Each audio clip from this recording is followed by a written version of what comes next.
All right, we're ready to start. Let's have a seat. Get quiet and move forward. We're all here and excited. All right, now we'll do the norm. Welcome to the November 28th, 2023, 6:30 p.m. City Council meeting. We do have a quorum, so I'll call this meeting to order. Would you please join me in a moment of silence?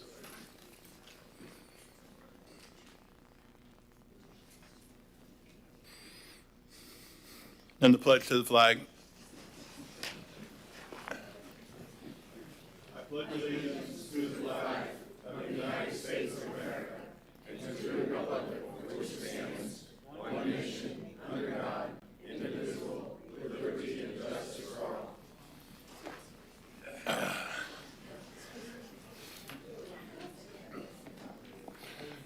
City Clerk, would you please read the rules to speak? Yes, sir. Individuals wishing to speak on agenda items must complete a sign-up card prior to the item being introduced. Those wishing to speak on quasi-judicial public hearings must complete a sign-up card and sign the oath. Sign-up and oath cards are available on the table. Individuals wishing to speak on non-agenda items may do so under petitions from the public present. This opportunity is offered twice in the meeting, and individuals may speak at either the first or second petitions, but not both. No sign-up card is required. Citizens shall not comment on any issue more than once during the meeting. All comments except petitions and requests must address a pending issue, and citizens will be given 3 minutes to speak on all items. Citizens wishing to speak on the consent agenda must submit a sign-up card identifying the items of interest. Each speaker shall be limited to 3 minutes to speak on the entire consent agenda. All sign-up cards and exhibits being submitted to City Council shall be placed in the box on the table. Thank you very much. Council, can I get a motion to approve the regular City Council meetings on October 24th, 2023, 6:30 p.m.? So moved. Second. I have a motion and a second. All those in favor say yes. Yes. Opposed? Minutes are approved. City Manager. Good evening, Mayor, Vice Mayor, and City Council. I do have some agenda adjustments I'd like to make before we get going. First one is item 16A, the status of Speak Up Titusville litigation. Staff would like to table that item to 12 December 2023 at your 6:30 meeting. In your, Mayor, if I could be heard on that. Yes, please. We scheduled this item in anticipation of having an order for you to address in time to review. I understand that the judge did not sign an order until yesterday. I saw the order this morning. I've tried to provide it to council, but of course you haven't had time to review or digest that. So in my opinion, that item to discuss whether to appeal should be tabled to the next meeting to give you time to do that. Okay. I did receive a letter from council representing the city in this matter, and I've provided that to you, and I can certainly read that to educate you and the public as to where we are at this stage. Dear Mr. Broom, please allow this letter to serve as a status update in the litigation between City of Titusville and Speak Up Titusville. As you know, yesterday evening we received Judge Polk's order on the city and Speak Up's respective motions for summary judgment. Polk essentially adopted Judge Holcomb's order with some modifications. We moved for a rehearing on Judge Holcomb's order. The court granted the motion, but because the court did not amend the order, it remains infirm. I intend on moving for a rehearing on this new order to preserve appellate rights. While Judge Holcomb's order merely granted summary judgment to the extent of granting the request that the city be required to certify the amendment, Judge Holcomb's order went no further. Under Section 403.4129A, Florida statute, the city charter may not grant rights relating to the natural environment not otherwise authorized in general law. But that was done here, even though the city charter and the statutory directive conflict. The court took no action to inhibit the impact of the charter amendment that is prohibited under Florida law. Under Florida law, the only legal way for a city to adopt more stringent environmental standards is through the creation of a local pollution control program, which must first be approved by DEP pursuant to Section 403.12A Florida statute. But a local pollution control program may not be enacted through a charter amendment. There's nothing in the law that allows the city by local law to create its own standards or causes of action absent approval from the regulatory agency. This is what the court order has enacted. As is discussed above, I will file a motion for rehearing with the court that addresses our concerns. This must be filed to preserve any right to appeal. I expect the court to deny our motion, which will then commence a deadline 30 days after the court denies for filing a notice of appeal. I believe Judge Holcomb's order is infirm. Unfortunately, while Judge Polk seemed to acknowledge there are infirmities with the order, with Holcomb's order, ultimately, after granting rehearing, he declined to change the order. Nevertheless, I believe that our arguments are correct, and ultimately, an appellate court would be inclined to support our position. I recommend appealing Judge Polk's order. I'm happy to answer any questions you or your members of the City Commission may have. I stated this is a letter from the attorney representing the city. Primarily provides the status, but I'm asking you to table any decisions on appeal until your next meeting. And just for clarification, you want to table that because, and I know you said it to start off with, but just to conclude with it too. Why table? Why table? Right, because we just received the order, and we need a chance to review that. And there's been no The council discussion. hasn't a chance to review that. And so by your next meeting, we certainly You will have be it now. prepared to address Okay. the order Okay, after being educated as to what it is and to better educate you on the order and what the ramifications of the order might be. And we're not prepared to do that tonight. We just received the order. So I suggest that item be tabled to your next meeting, and we can address it then. But as part of the litigation, as stated in this letter, he's required to file a motion for a hearing, even though you would expect it to be denied as a formality, and then your 30 days to appeal would run from that point. okay, and just for clarification, the rehear is not an appeal. That's No, not, no, just that's make that clear. correct. That's a requirement for you to then initiate appeals, should you so desire. Okay. Council, Member Stokel. Yep, just to ask another clarifying question. There's another city that's going through this process right now that has an appeal ongoing. Do we know the status of that appeal at this time? That was Orange County, Okay, who had similar charter language. That was, their case was attached to our lawsuit, was argued to the court. And that case is under appeal in the 6th District Court of Appeal. We had the 5th and they split, and now we have the 6th District Court of Appeal who's handling that. My understanding is that that issue has been briefed at the appellate level, but I do not have a date set for oral arguments on that case. But it's at that stage now where I believe there will be set for oral arguments in the immediate future on a very similar issue. That's correct. when that case has a determination, is there another appeal process for that, or is that set and done at that point? I really don't want to definitely comment on that because it depends on what happens, but there's, above the District Court of Appeals would be the Supreme Court. Okay. And appeal's been going on for about a year now? Is that correct? Yeah, yes, approximately. Okay, thank you. Vice Mayor. Yes, I understand what, in doing this, giving us another 2 weeks, you will be able to give us a greater briefing on exactly what this means, to Yes, the sir, best of your ability. Yes, sir. There was 2 orders provided to the judge, one from City of Titusville, one from Speak Up. The Speak Up order, of course, was different than ours, so we need to evaluate what the judge signed, the ramifications of that, what it means. Is there a reason to appeal because of the status of that order? We need time to evaluate that and then to convey to you our recommendations, or actually your retained counsel's recommendations on what that means and whether it should be appealed. And we will discuss that. It's just not possible to discuss that this evening because we just received that order. Member Nelson. And I think the answer to your question, Sarah, is if one district court disagrees with the other one and provides a conflict, that ends up in the Supreme Court. So, All right, back to City Manager. Yeah, we'll need to vote on that, sir. Is that this? To table this. One? You got some more? I've got 3 other ones, but I'd like to do them separately because they're each differently. All right, make a motion on that. move to table it until December 12th. Second. I have a motion and a second. All those in favor say yes. Yes. Opposed? Tabled. Next item, staff would like to add to the agenda the addition of selecting the vice mayor, the CRA chair, and the vice chair to new business. Kind of a motion for that? So moved. Second. I have a motion and a second. All those in favor? Yes. Opposed? Added. And under ordinances, second reading, public hearing, and related action, staff would like to reorder the items to hear 9B first, 9C second, and 9A third. Say that again. Yeah, please. 9, 9B first, 9C second, and 9A third.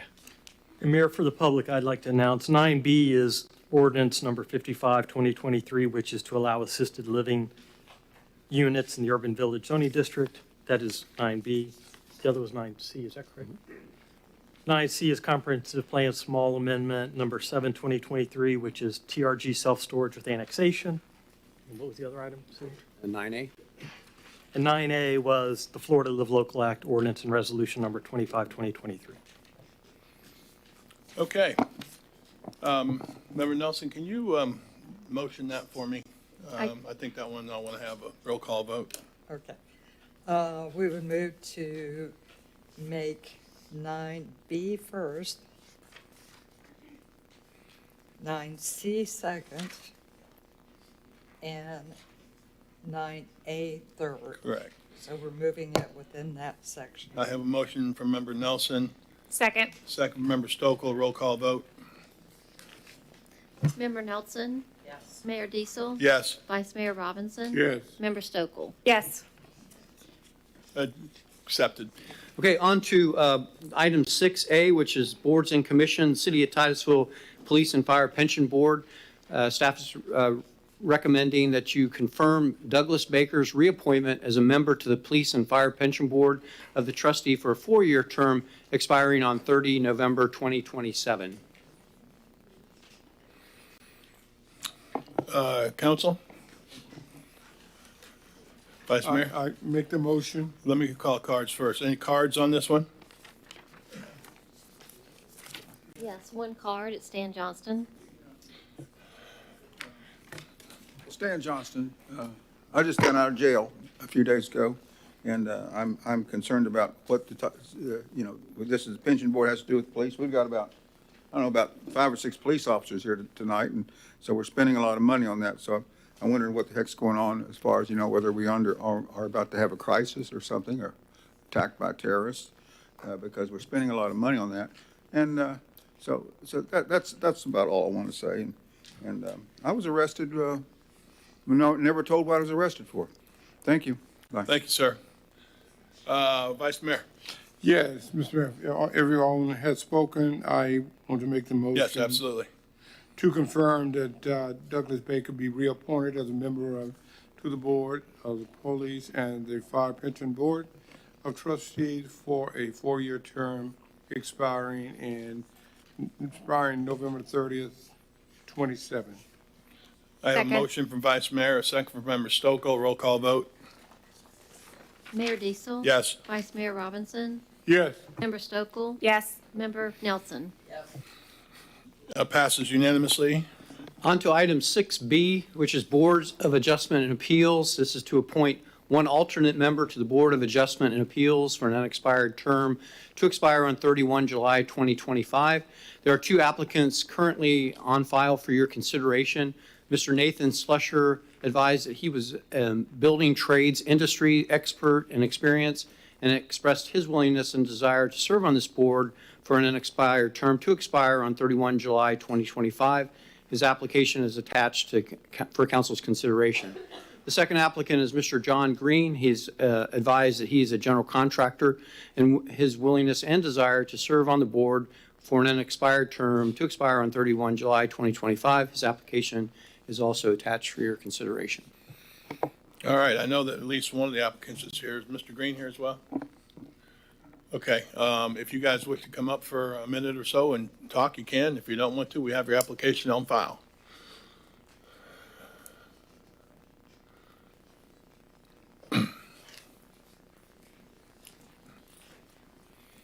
Nathan, how you doing?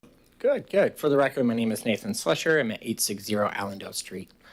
I just wanted to be here so I can answer any questions. I know I did not put in a new application. This one's been on file. My company's advanced since then. As you can see, we've corporatized or we've branded, we've grown. I just got first invites to work on new construction. So building and trades is definitely growing. I went after the Board of Adjustments and Appeals twice already for an active seat or for a regular member seat. This is an alternate member. I figured getting in the door would be a little easier than chasing a big seat right away. So that's why I felt it was important to show up and show that I'm still interested and I've been after this for a while. Thank you. Thank you. Appreciate it. Mr. Green.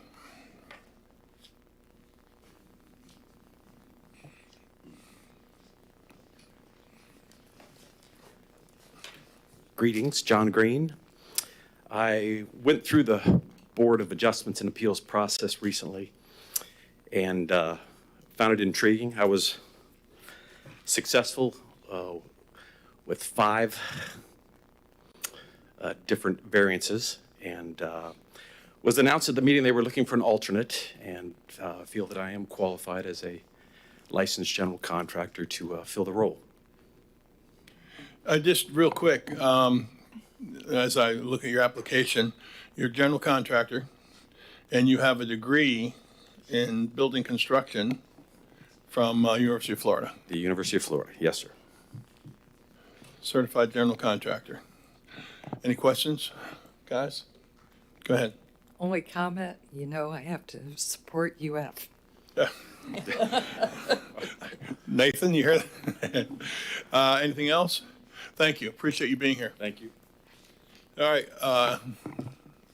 council. We have one more card. Okay. Stan Johnston. Handouts. Wanted to get the handouts? Okay, I got 2 handouts. I got this one, but you have, they've already been, I've already emailed this handout to you. Hold on. It's dated November 28th, but this other one has to do with a bunch of dirty deeds that the city of Titusville didn't want. What? Well, first of all, make sure you're on topic. I don't want to get into that, Okay. but I was restarting your clock. Okay. Stan Johnston, Talking about, expert witness and watchdog for Fight for Zero. And that was when I was arrested just recently and put in jail without being charged. Okay, anyhow, so you don't want to hear about that, but here's what it has to do with Board of Adjustments and Appeals. I go a number of times to Board of Adjustment and Appeals. I want people to listen to this. And I go and I say, listen, here's a project out here and it's a violation of law. And I can't get the city to respond about anything. Could you give me an idea? No idea. What can I do? So we have a number of, I've reported a number of violations of law, surveying law, numerous laws, violation of prescriptive rights and so forth. And yet the city is doing these things, even though the law states it's wrong. So this Board of Adjustments seems like they're telling me there's nothing can be done. They can't do anything. And Glenn Tolson says, here's what he says. He says, well, they can build it, and then after they build it, then we can file a complaint against them. Then we have to tear it down. So anyhow, it's a problem because you guys have got closed doors. Okay? thank you, sir. You don't listen. All right, can I have a motion? Oh, my motion would be to appoint Mr. Green to the Board of Adjustments and Appeals. Is there any discussion on either the candidates at this time? And I think I think we need to do that, Mr. Mayor. yeah, go ahead. That's what I said. Because I understand that in the Board of Adjustment and Appeal, we want to look at the most qualified individual that we possibly can because of the decision that they have to make. And those decisions are primarily final when they make them. And we want everyone, all of our citizens to apply for the different tasks that we have to operate and run this city. But in our selection process, we do want to look at the not only the academic requirement, but background, I won't say requirement, background, but also at the experience level of the individuals that we select. Yeah, thank you very much. Member Stokel. Yep.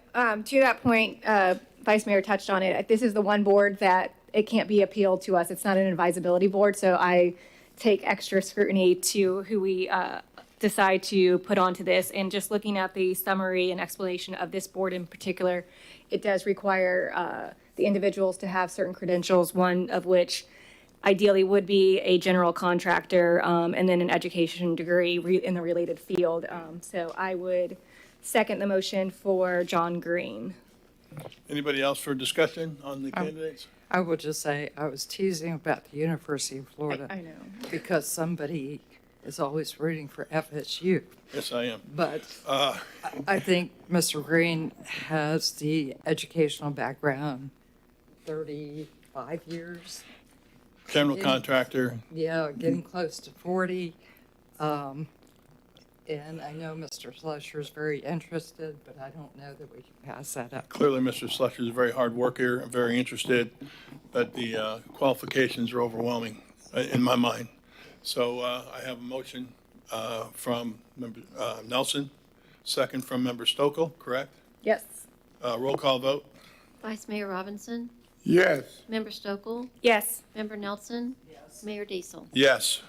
Thank you so much, both of you. I appreciate that. Petitions and requests from the public? No card needed. Stan Johnston. I'm an expert witness that got out of jail recently. And last night I was watching TV about something that happened in Charlottesville. We had a bunch of white supremacists. And one of them, what he did was he took his car and he drove into a number of people, hurt them pretty bad. One lady was killed. And here's the reason he was able to do it.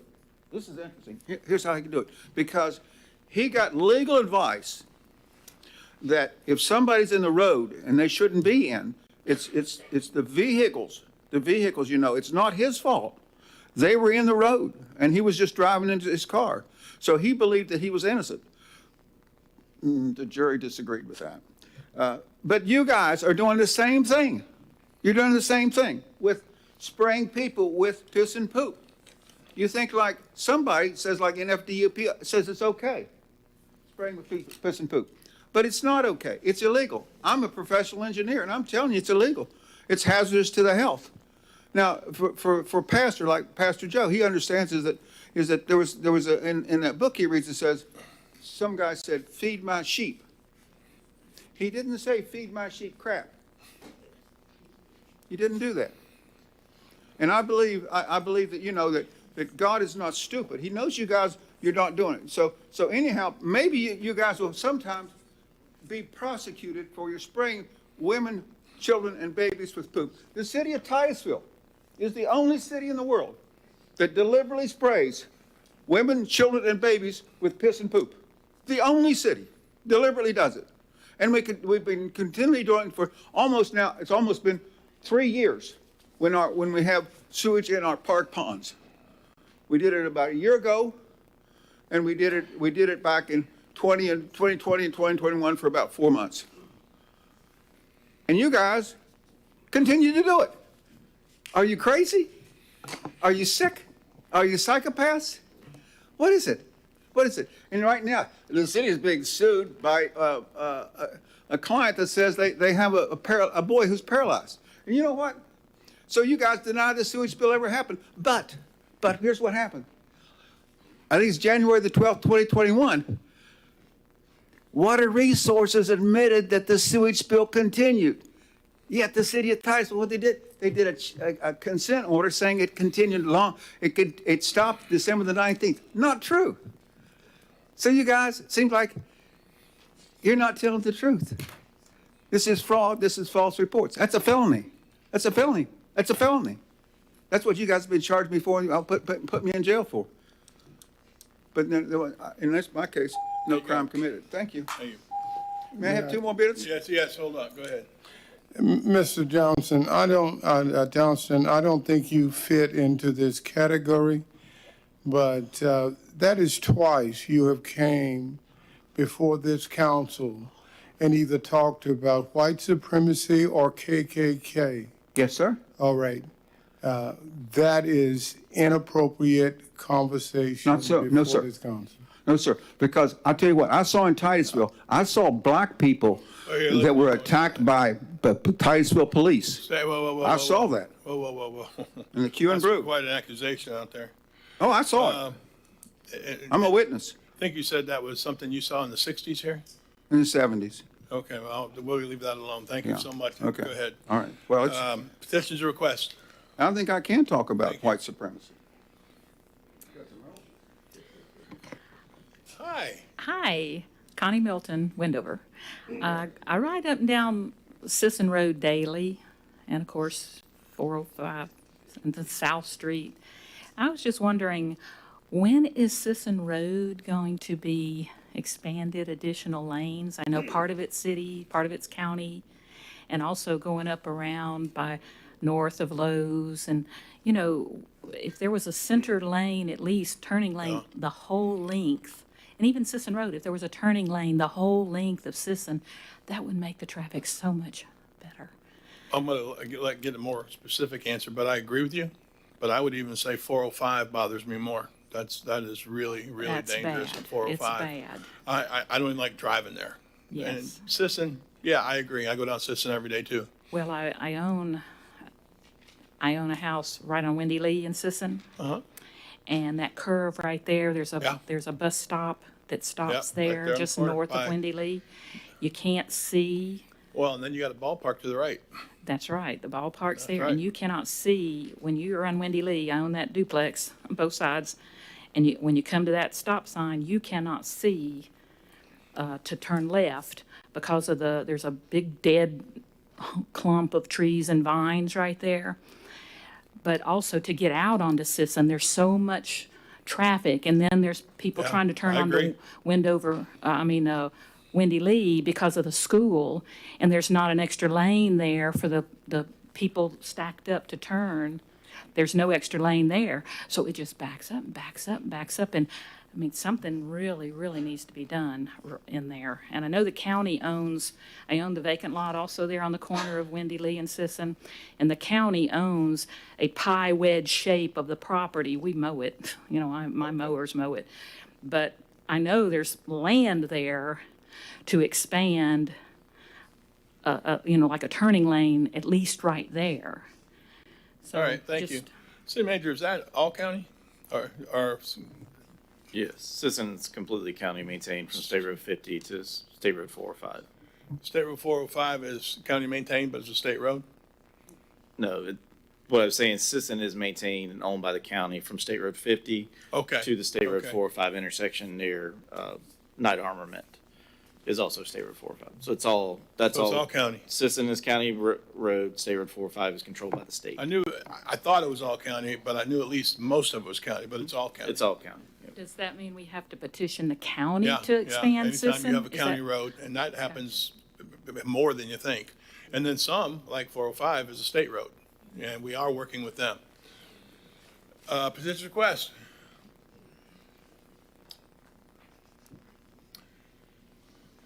What's up? Hiker. Sorry I didn't make enough copies for everybody. We're a bit under a financial Okay, pinch thank at the you. moment because we're being sued by our city. I did want to bring you the judge's final order, even though I know that your own attorney has a printer and could have done this for you, but the judge declined to reverse the order of May 22nd, so I'm just going to read it to you. I'm going to use my Okay. 3 minutes. The order of May 22nd is hereby adopted as a final summary judgment, and I would have to have a phone go off. Final declaratory judgment. The title and summary of the Right to Clean Water Charter Amendment Initiative petition challenged in this proceeding complies with Section 101.161 of Florida statutes. 3B, the substance of the initiative is not preempted by Section 403.412.9A. That's because we are not asking for rights of water, which they did in Orange County. We're saying rights to water. My right. Your right.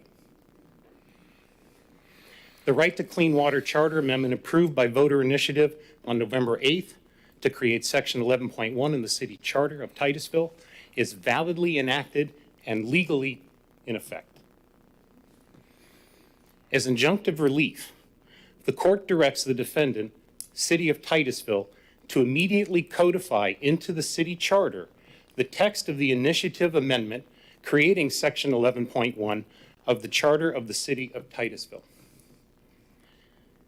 There are no issues or judicial labor remaining before the court as this final judgment disposes of all issues raised in this proceeding.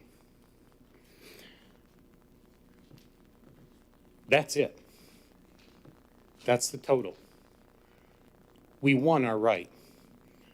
You can continue to fight us, and we will take it to the Supreme Court if we need to. And we will make it a national issue if we go there, because we have the right to clean water on our side. Thank you. Thank you, Mike. Petitions or requests? Oh, Mr. Childs. Christopher Childs, 5627 Enchanted Avenue. I just want to congratulate Speak Up Titusville for their win in court twice, and for people to donate to them too, because they're paying a lot for the lawyer and to fight for citizens who might not have that resource to do that.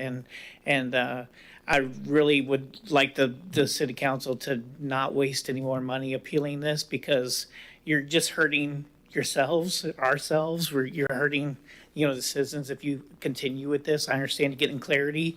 2 judges have given you clarity now, and I just hope that you hear them out and hear out the citizens that have worked so hard to not only get the enough petitions signed to get this in front of the voters, but then to get the vote. I mean, I think anyone wants clean water, so I think it was an easy win on that part. But getting the petition signed, that was, I saw them out there all the time, busting their butts trying to get the petition signed, and that part by law is trying to inform people so they know, when they go in to vote, they know what's on the ballot. So that's why we have that, the petition requirements, so people don't go to the ballot and not know what this clean water amendment means. And so I think that enabled everyone to know what it was, and I think everyone knew what it was. Everyone voted for it, over 82%, and I think that the people need to be heard and it needs to be adopted. So I appreciate your help. Thank you. Thank you. Thank you. I can't let it pass, I'm sorry. No, I'm sorry. I'd be disappointed Connie if you did. Schifolo, Tropic Street. I am the treasurer of Speak Up Titusville, in addition to being a busybody at city government. I would like to point out that the amount that we citizens, Speak Up Titusville, have been charged by our attorney so far. He has charged us $24,290.84. Now, because he's a really nice guy and a great environmental lawyer for the whole entire state of Florida, when he speaks, he has a lot of legal authority because he knows the law and he has ties to the Fish and Wildlife Department. So he's only billed us $21,478.34, of which we have been able, in addition to scrounging up over 4,000 signatures on petitions, we've scraped together $20,778.34 to pay our attorney. We have, of course, outstanding the next 3,000 or so for the last hearing to come, and I'm planning on having a big fundraising party to celebrate when you guys decide to stop suing the citizens of Titusville. And my band's going to play, and I want y'all all to come and make a big donation, okay? Thank you. Petitions or requests? I see none. Good. I see none. All right. That was good anyway. Let's go. Petitions or requests? Okay, city manager. On to agenda. consent agenda items A through I. City Council, are there any questions of staff for consent? I see none. City Council, do you want to pull any of the consent agenda items for further discussion? I see none. City Clerk, do you have any cards for consent? We have 3 individuals. Mayor, and I'd like to read the titles for the record. Thank you. Consent agenda item 8A, approve the purchase of Axon 3-in-1 video in-car camera systems and 5-year contract. Consent agenda item 8B, accept the utility easement for maintenance of stormwater structures on Broad Street. Consent agenda item 8C, approve the award of the National Community Survey to measure local government services with an overall focus on livability. Consent agenda item 8D, approve the award of the Pritchard House hurricane repairs contracts. Consent agenda item 8B, approve the bid award for automotive maintenance and bodywork. Consent agenda item 8F, approve the FY24 budget amendment to recognize restricted water, conservation funds, and miscellaneous project budget amendment. Consent agenda item 8G, approve the purchase of vehicles for public works. Consent agenda item 8H, authorize the mayor to sign the 2023 Tree City USA recertification application. And consent agenda item 8I, approve resolution 32, 2023, Titusville Christmas Parade road closure on 9 December 2023. All right, thank you very much. City Clerk, when you read the name, read the ones they're going to talk about. Yes, sir. Thank you. Stan Johnston, item A, F, and H.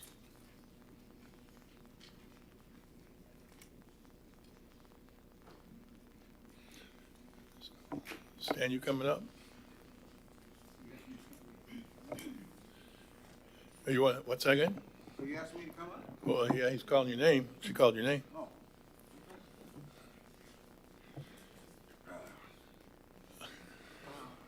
On 8A, 8A is that it has to do with getting some body cameras. Well, by golly, will it be surprised to you that I was on police body cameras?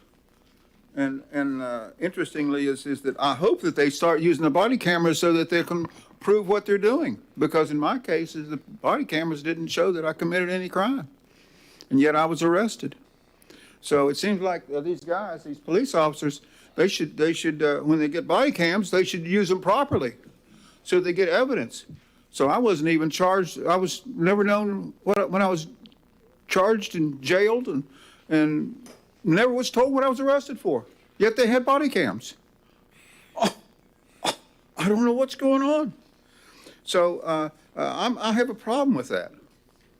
I went to jail for it, my goodness. And they took my car and everything. So these body cams, it seems like they're no good if they're not used properly. I think the money should be spent on training the police officers on how to use this stuff. I mean, if they want to charge somebody with a crime, they ought to have a crime. They ought to tell people what they're charged with. So there needs to be some education or something somewhere. My wife is really upset. She don't even want to talk to me. She's sleeping with somebody else right now. It's my grandsons. So anyhow, that's one. Let's go to the next one. Restricted water conservation. Restricted water conservation. Oh, look at this, guys. This has to do with water resources and what they're doing. 176 parks in the newspaper today. Was it today or yesterday? Today.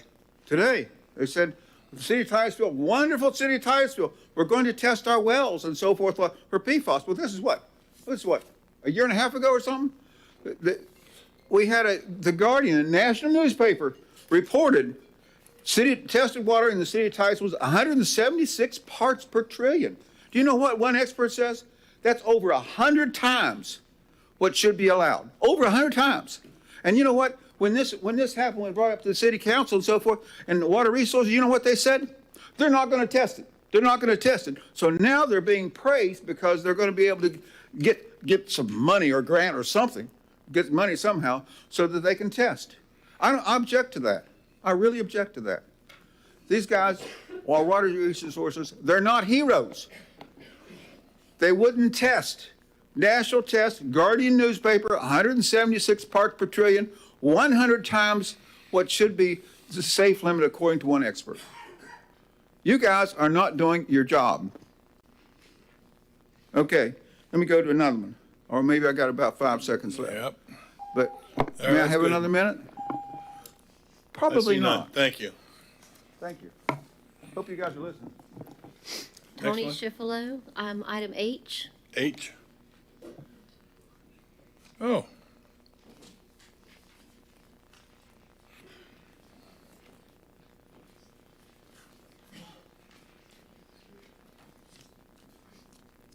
Eight H, the Tree City. Yep, gotcha. Thank you. In 1964, Rachel Carson noted, man's attitude toward nature is today critically important simply because we have now acquired a fateful power to alter and destroy nature. But man is a part of nature, and his war against nature is inevitably a war against himself. We are challenged as mankind has never been challenged before to prove our maturity and our mastery, not of nature, but of ourselves. And note she says mankind. She don't say much about women in there. Earth Day was celebrated for the first time in 1970. And in February of 1970, President Richard M. Nixon, I'm not a criminal, sent to Congress a special message on environmental quality. We have too casually and too long abused our natural environment, he wrote. The time has come when we can wait no longer to repair the damage already done and to establish new criteria to guide us in the future.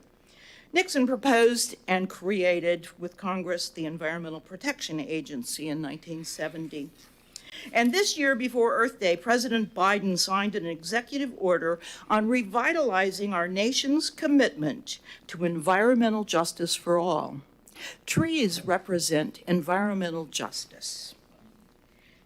And I'm not going to be like Stan and call it liars and frauds and things, but I think there's a lot of stretching of the facts to make ourselves qualify as a tree city again this year because we haven't planted any trees and we didn't spend any money to plant any trees. And that is a requirement to be a tree city. And we really need environmental justice, especially in West Titusville. So I urge us to go ahead and continue talking about being a Tree City USA, as we have been doing for the years that I've been a member of the tree team. But I would also like us to see that we actually do something about being a tree city. And as the mayor says, just plant some trees. Plant trees. I don't Yeah. care where, but I probably should. Can I add to that, Yeah, please? Member Nelson. So one of the things about planting trees, and I think Kay and I found this out, we wanted to plant trees, or Kay wanted to plant trees in Sandpoint Park. And it sounds really easy, and I think TEC came in and said, just plant trees. Well, it's not that easy. We have pipes going in underground. We have wires. We have trees that are good for one spot, but not for another spot. So you have to figure out where you're going to plant the trees, what kind of trees you can plant, and work with the arborists, as Kay did, to plant those trees. So yeah, we did not plant trees this year. We asked for a study for some recommendations on where we can plant trees and what kind of trees we can plant. So I'm assuming Kay's coming up here, and hopefully she'll tell us about her project. I think she will. Next one. Casey Ange. H. Yes, H. H. Hi, Miss Kay. Hello, Kay St. Ange, Maryland Avenue. Well, some of what I had to say got preempted, but that's okay. Titusville has been a tree city for, I believe, about 15 years. Every year when we reapply for certification for Tree City USA, the city is required to submit a community forestry program annual budget prepared by the Public Works Department, and this is in your agenda packet. The document indicates the city spent a considerable sum in 2023 on tree maintenance, tree removal, and management. However, to meet the standards of Tree City USA, the community must document at least $2 per capita toward the planting, care, and removal of city trees as part of a community forestry program. But according to this budget, not one tree was planted by the city in the year 2023, and only 8 trees last year. I could look back of the previous year, there was some 28 trees. That was because the Tree City insisted after that sewage spill, and then we planted some lovely trees around Sandpoint Park. The previous year, 4 trees, 7 trees. I don't know, it's just not a very good record to me. But nevertheless, volunteers continue to plant trees in city and county parks within the city of Titusville at no expense to the city. The Titusville tree team members have received permission to plant as many as 30 live oaks at Sandpoint Park. These trees were donated by the Pelican Audubon Society of Vero Beach, and my husband and I drove down there on Sunday, 88 miles one way, to get those trees at no expense to the city. We also planted 115 trees at Chain of Lakes Park in 2001. When those trees were planted, they were, this big. Now they are 4 feet big and have branches going off every direction. They are just thriving. They are so healthy. So, yes, just like with little babies, they come out looking awful puny and sad. But in a couple of years, they're the cutest little toddlers. That's how trees are. Trees reduce polluted stormwater runoff into the lagoon. They reduce temperatures with their shade, thus encouraging residents to walk along park trails. Trees purify our air and provide oxygen. Indeed, I could talk to you all evening about the benefits of trees, but I'll spare you. To truly qualify as a Tree City USA, the city needs to follow Mayor Diesel's advice just to plant trees. And yes, it is complicated. Yes, you need to know whether this tree can handle the salt spray from the lagoon, whether it can handle inundations of salt water occasionally or not. That information is all in the Florida Native Plant Society website, and I research it frequently. I would hope that the city would submit a community forestry budget in 2024 to Tree City USA that shows a renewed commitment to planting trees in Titusville, providing residents the many benefits of living among trees. Thank you very much. Okay, real quick, I would say that through the years of being with you and Tom and some others, I have learned, because I really do think I thought you could just plant trees. But I learned that in my own house and in my own yard, and Mike, you've been over there and seen that I don't do real well with trees so far. But I do think it's important to plant trees. I think we all think it's important to plant trees. But I will say I have learned you can't just plant trees. So all right. I'll work on that. Now you'd have to do your research first, and you have to make sure what's underground isn't going to be disturbed. And well, then there's some right tree, certain right times place. of the year too. If you plant them in the wrong time of the year, you can mess them up. That can be problematic So anyway. too. Well, Yes. thank you so much. Thank you. And I think Kay has another 70 trees to go at Sandpoint Park. Any others? City manager.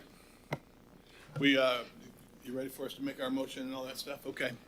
Move to approve consent agenda A through H. Second. A through I? A through I? See? That's why okay, I got a motion from Member Nelson. I have a second from Vice Mayor. Roll call vote. Member Stokel? Yes. Member Nelson? Yes. Mayor Diesel? Yes. Vice Mayor Robinson? Yes. Consent agenda approved. City manager. As a reminder, this is agenda item 9B, which is ordinance number 55, 2023, to allow assisted living units in urban village UV zoning district. The city attorney will read for the record. Ordinance number 55, 2023, an ordinance of the City of Titusville, Florida, amending the Code of Ordinances to establish assisted living facility as a permitted use with limitations in the urban village UV zoning district by amending sections 2854 use table and 2872 assisted living facility, providing for severability, repeal of conflicting ordinances, incorporation into the code, and an effective date. On November 8th, 2023, the Planning and Zoning Commission recommended approval of this ordinance 7-0. The ordinance is based on a privately initiated request from Chelsea Anderson Esquire to amend the city's land development regulations to allow assisted living facility in the urban village zoning district. Specifically, that the ordinance proposes to allow an ALF as a permitted use with limitations in UV zoning. The ordinance will carry over the conditional use permit limitations currently listed in R2 and R3 multifamily zoning districts, including compatibility criteria, common areas, outdoor recreation areas, and a minimum area of living unit. Mr. Parrish will have a presentation for you, and this is your public hearing on this ordinance. The ordinance, the crux of the ordinance starts on page 380 of your packet, and you'll see the limitations that the applicant is suggesting to be carried over. So what they're saying here on page 380 is that the limitations that are currently required with an assisted living facility in some of our zoning districts, specifically the R2 or R3 multifamily zoning districts, and in some of the regional mixed-use zoning districts, and in the hospital medical zoning district, will also be allowed as a permitted use with the same limitations in the urban village zoning district.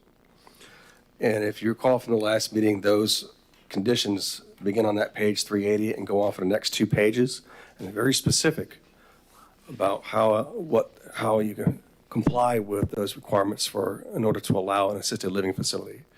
If this ordinance is approved, this would only apply to 3 properties in a city that have this zoning district, urban village. The maps are on page 391 of your packet, and that shows the 3 properties in the city that have this urban village zoning. One is the Titus Landing property. The second one is the former Sears Town Mall property, and the third one is the property that it's located south of 50, west of US 1. Each property has a governing master plan. The only one that's completed that master plan is Titus Landing. The second one, the former Sears Town Mall property, has a master plan that was approved a few years ago, and it's currently did receive a demolition permit and an approved site plan. And the third property has a governing master plan, but that was approved in 2007 or 8 and has never been implemented.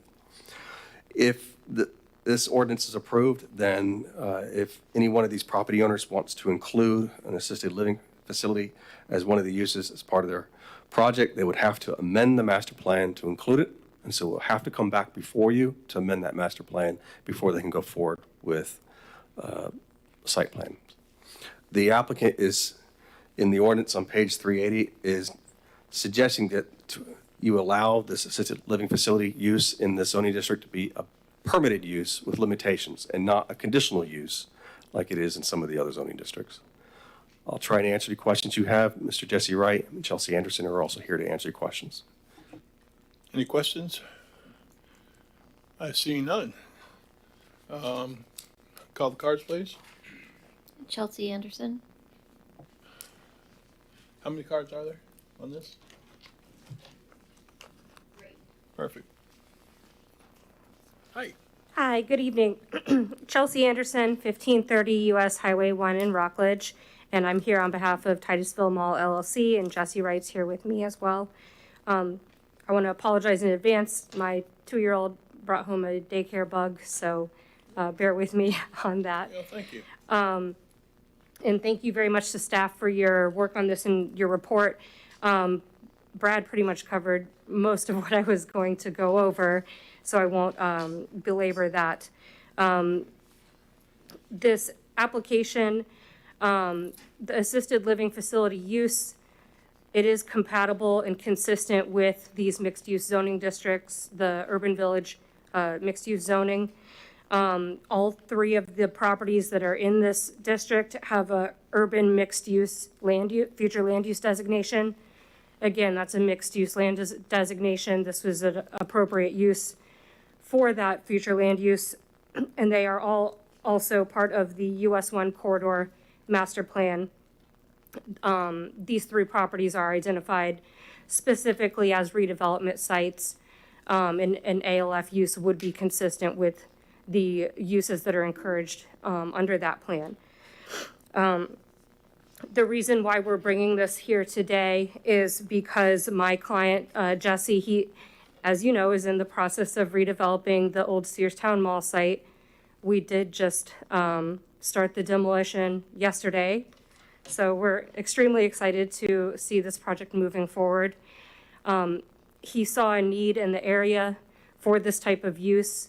There are existing ALFs, allowed in the city, but they oftentimes have a long waiting list, and they don't all offer the certain services, memory care and other services such as that. So my client would like to have the opportunity to incorporate an assisted living facility use as part of redevelopment of the Searstown Mall project. Again, if this is approved tonight, not only would a property owner with urban village zoning have to comply with the limitations that are currently applicable to other mixed-use zoning districts and R2, R3, but they would also have to have this be consistent with their master plan that guides development on the site, and those master plans are approved here at council. So that is why we were proposing a permitted use with limitations as opposed to a conditional use, because there's already the master planning process that they have to go through as well. I'm here if you have any other questions for me specifically. I know Jesse would like to also speak, so I can go ahead and call him up here and take questions later, or if you have anything before he comes up, I'm happy to answer them. Any questions for her? No, call Jesse up. All right, thank you for your time. Thank you. Good evening. Good evening. Jesse Wright, 3550 South Washington Avenue. As you all know, we've already started on the demolition yesterday. And since yesterday, I've had 3 interviews with CBS, NBC, and Channel 35. They all asked the same question. The question was, why are you changing from independent senior living to the assisted senior living? So the master plan was approved back in October of 2021. It's been about 2.5 plus couple of months, years ago. And in this timeline, I've looked at the needs in the city, and I basically told them that a project has to be customized to the community's need. And this is what I see that the community need in assisted living with a memory care. As Brad mentioned, that we are fully complying with the limitations. I've sent the limitations to my architect, and he fully approved exactly what we have to do in the facility. And so with that, I'll be happy to answer any questions. Oh, no questions. I've seen none. I was excited, as I will let you know, to see the demolition begin. I think the whole city was excited to see that. And like you said, you had 3 news channels over here, and that's a big deal. That's a big deal. So I'm excited to see that. I see no questions. We'll move forward. Thank you so much. Thank you. Next card. Yes, we actually have 2 more. Okay. I said 3, but we had 4, just so we know. Connie Milton. I think that you ought to approve this, amending this code of ordinance to establish assisted living facilities as a permitted use in the urban village zoning district. This particular project, I own a house 1 block over from Searstown, and I applaud you for getting rid of that awful eyesore. And I think whatever you're going to build is going to be wonderful. And the assisted living is a agree. wonderful I agree. application in that location and multiple locations. There's a way backlog of folks signed Oh. up that have to wait 6 months, 7 months to get into one in Titusville. So, Yeah, I agree. Approve it. The older I get, the more I agree with it. right. Well, my father's 91 and my mother's 88. Wow. So we're Wow. we're sitting Yeah. there. What are we gonna do? Don't even think I'm going to get that far into the game, but I'm still for it. And can I for- say, yeah, we're absolutely. gonna have trees, more trees. More trees, yeah. More trees. Next card. The last card is Stan Johnston.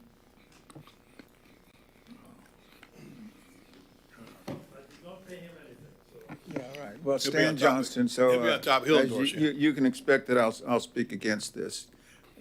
But I don't always meet your expectations, so this time I'm not going to exceed your expectations. I'm voting because of threats from my family. Okay, I'm approving this also, because my children threaten that they have the choice of where to put me when I get older, and I'm only 77 right now, and so there's a shortage of nice places to put me. So what happened was this Sunday after Sunday school, there was about 10 of us went over to Arby's and we had another meeting because we talk about things like this. The old people, I'm in the old people class.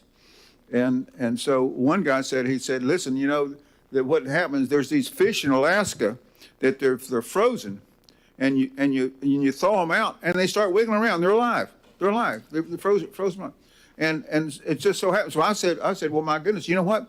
Back in the 40s, this guy who was working with microwaves and stuff like that, he would get a hamster frozen solid, and this is true, frozen solid, put it in a microwave for real quick, come back to life. You know, years later, you froze a hamster.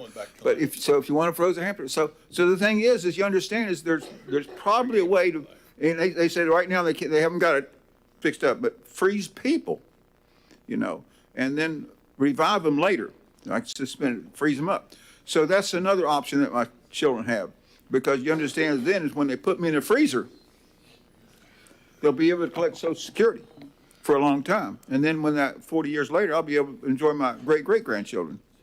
So anyhow, so I'm very much for this because I would like to have this option that Jesse is promoting, a nice place for me to go. Thank you. Yes, it is, with hamsters. All right, thank you so much. That's it? Yes, sir. All right. Want a motion? Anything else you guys want to say? Okay. Take a motion. Member Nelson. Move to approve ordinance number 55-2023 to allow assisted living units in urban village zoning district. Have a motion from Member Nelson. Second. Second from Vice Mayor. Roll call vote. Member Nelson? Yes. Mayor Diesel? Yes. Vice Mayor Robinson? Yes. Member Stokel? Yes. Passes unanimously. Thank you, and keep rolling. Goal line's there. Touchdown. Good job. City Manager. We are now on 9C, which is Comprehensive Plan Scale, Small Scale Amendment, SSA number 7, 2023, TRG Self-Storage with Annexation. This involves ordinance number 52, 2023, ordinance number 53, 2023, ordinance number 54, 2023, and there is a quasi-judicial portion of this, and the city attorney will read the ordinances and the procedures for quasi-judicial. That's correct. Council, and so the public's aware, this involves an annexation, a land use, and a rezoning. Since they're all related, we'll hear them in one public hearing, but you will address these items and vote on them separately. The rezoning component is quasi-judicial. So at this time, I'm going to read the titles to all three ordinances. I will then read the rules applicable to quasi-judicial proceedings. And if there's any disclosures to be made, we can make them at that time, and then we'll go forward with staff's presentation. Ordinance number 52, 2023, an ordinance of the City of Titusville, Florida, amending Section 7, Chapter 63, 2001, Laws of Florida, Special Acts of 1963 by annexing certain property located west of South Street, State Road 405, and east of Interstate 95, having parcel ID numbers 22, 3519 AV 33.01, 22, 3519 AV 34.01, and 22, 3519 AV 63, to be included within the city limits, providing for severability, providing for repeal of conflicting ordinances, providing for an effective date. Ordinance number 53, 2023, an ordinance of the City of Titusville, Florida, amending the Code of Ordinances by amending ordinance number 60, 1988, which adopted the comprehensive plan of the City of Titusville by amending the future land use map by changing the land use designation on approximately 8.93 plus minus acres of property located west of South Street, State Road 405, and east of Interstate 95, having Brevard County parcel ID numbers 22, 35, 19, AV 33.01, 22, 35, 19, AV 34.01, and 22, 35, 19, AV 63 from industrial Brevard County future land use designation to the industrial City of Titusville future land use designation, providing for severability, providing for repeal of conflicting ordinances, and providing for an effective date. Ordinance number 54, 2023. An ordinance of the City of Titusville, Florida, amending ordinance number 5, 1993 of the City of Titusville by amending the zoning map made a part of said ordinance by reference, by changing the IU Industrial Light Brevard County and IU1 Industrial Heavy Brevard County zoning district to the Light Industrial and Warehousing M1 zoning district on approximately 8.93 plus minus acres of property located west of South Street, State Road 405, and east of Interstate 95, having Brevard County parcel ID numbers 22, 35, 19, AV 33.01, 22, 35, 19, AV 34.01, and 22, 35, 19, AV 63, providing for severability, providing for repeal of conflicting ordinances, and providing for an effective date. With regard to quasi-judicial, I'll now read the quasi-judicial procedures. During the public hearing portion of the meeting, anyone wishing to speak on a quasi-judicial item must first sign a public hearing agenda card and sign the oath contained thereon. These cards are located on the table at the entrance of the chamber. If you have photographs, sketches, or documents that you desire for the City Council to consider, they must be submitted into evidence and will be retained by the city. Please submit such exhibits to the city clerk. City clerk, of all persons wishing to speak before the City Council, sign an oath card swearing to tell the truth, the full truth, and nothing but the truth. Okay. To staff and applicant, have all witnesses that intend to speak signed an oath card swearing to tell the truth, the full truth, and nothing but the truth. Yes. If there's anyone present who has not signed an oath card that wishes to speak on a quasi-judicial item, please submit a card at this time. City clerk, have all agenda items been properly advertised? Yes. Council, in the event that a council member has received an ex parte communication, either verbal or written, outside of the hearing, the council member shall disclose the identity of the person, group, or entity with whom the communication took place and the subject of the communication, including all opinions or facts discussed. Any written communication must be disclosed and made a part of the record. Also, in the event that a member has conducted an investigation or site visit or received any expert opinions regarding the quasi-judicial item, said visit or opinions shall be disclosed. Council? Member Stokel? No, I do have a question after. Okay. Vice Mayor? No? No. I spoke to Ms. Rosinka last Tuesday. She called and just wanted to know if I had questions.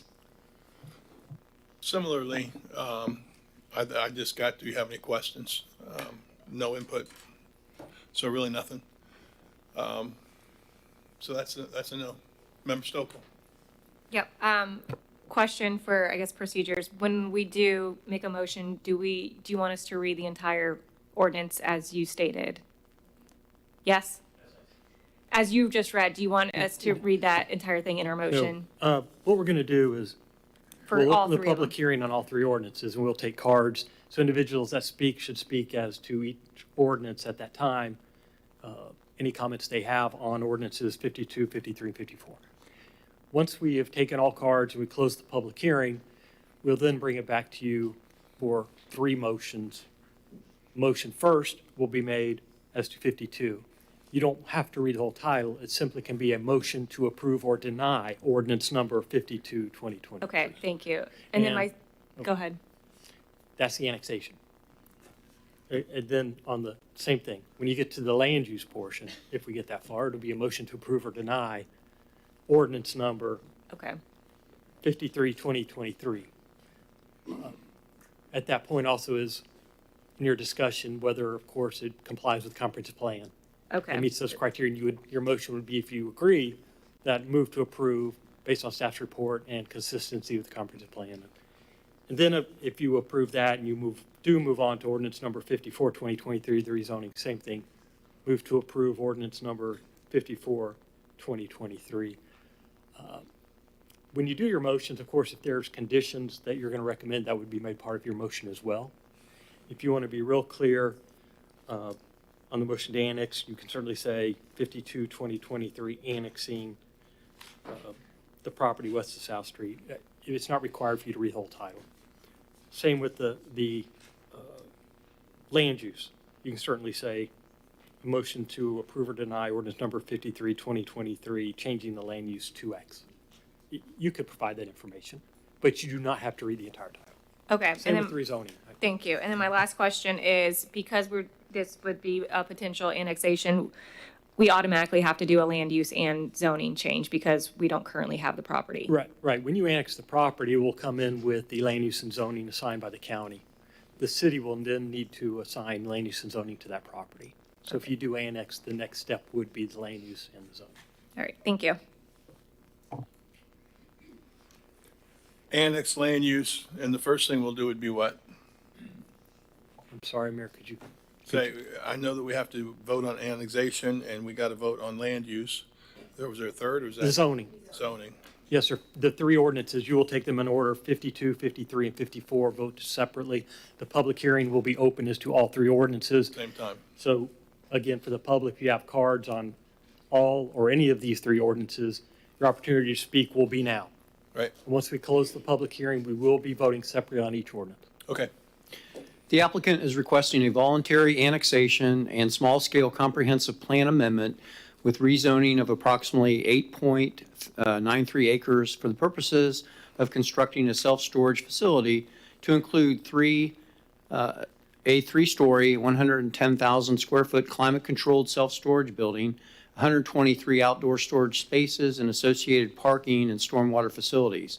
The subject property is made up of three parcels in unincorporated Brevard County and is currently vacant. All three parcels are located west of South Street, State Road 405, and east of Interstate I-95. On 8 November 2023, the Planning and Zoning Commission, acting as your local planning agency, recommended approval of the annexation, the amending of the comprehensive plan, future land use map to industrial, and the rezoning from Brevard County industrial heavy to the city's light industrial warehousing M1 zoning district. Annexation was approved 5-2. The amendment of the comprehensive plan land use was approved 7-0, and the rezoning was approved 6-1. The one no, Member Rogers and Member Moscoso voted no because of adding more commercial and industrial land to the city and the impact it may have on live local status, and losing the heavy industrial might bring more jobs to what is proposed. If City Council is not inclined to approve the annexation with the requested future land use category of M1 zoning district, the applicant could be requested to propose M2, which is heavy industrial zoning district, without a concept plan. The new public hearing are required to revisit this request. Mr. Parrish will introduce the item for City Council. Should you have any questions following? I'm going to skip around a little bit on some of the exhibits just so give you a better understanding of what's being presented here. On page 399 of your packet, you'll see a map that we created based on some information that was provided to us. And it shows the location of this property along South Street, State Road 405, between Fox Lake and Highway 50. It's on the west side of South Street. This property is unincorporated Brevard County. And if the first action is approved by you, which is the approval of the first ordinance, that would be annexing this property into the city to become in our municipal boundaries. But with that first action, what will happen is you won't have a city land use or comprehensive plan land use on it. You'll still have the county land use on it. Then the next action will be, as already described to you, to consider a land use designation. Your third action is where the quasi-judicial comes in, and that's the rezoning. And our recommendation, our staff report, which I'll point out, is if you approve the annexation and land use as presented, we find the rezoning will be consistent with the adopted land use. M1 is consistent with the proposed industrial land use category. But we did put in some information here, which I do want to point out and just give you an understanding as to why we stated this, is that there is an opportunity to ask the applicant to reconsider and maybe put in a more heavy industrial zoning on this property because of a plan that the City Council adopted back in 2016 stating that. On page 400 of your packet, you'll see the existing and proposed land use. Again, this property does not have the city's land use on it, so we're going to be putting this on there if you consider and approve the annexation. This is what the before and after will look like. And on page 401, you will see the existing zoning adjacent in the county with the new zoning if approved, if all three ordinances are approved. You'll have the M1 zoning on this property. You'll notice that the surrounding zoning on this property is primarily county. The current zoning on this property is IU, industrial light, IU1, industrial heavy. Those are county zoning designations. They have their own list of uses that are separate from ours. There isn't an apples to apples comparison between our zoning districts.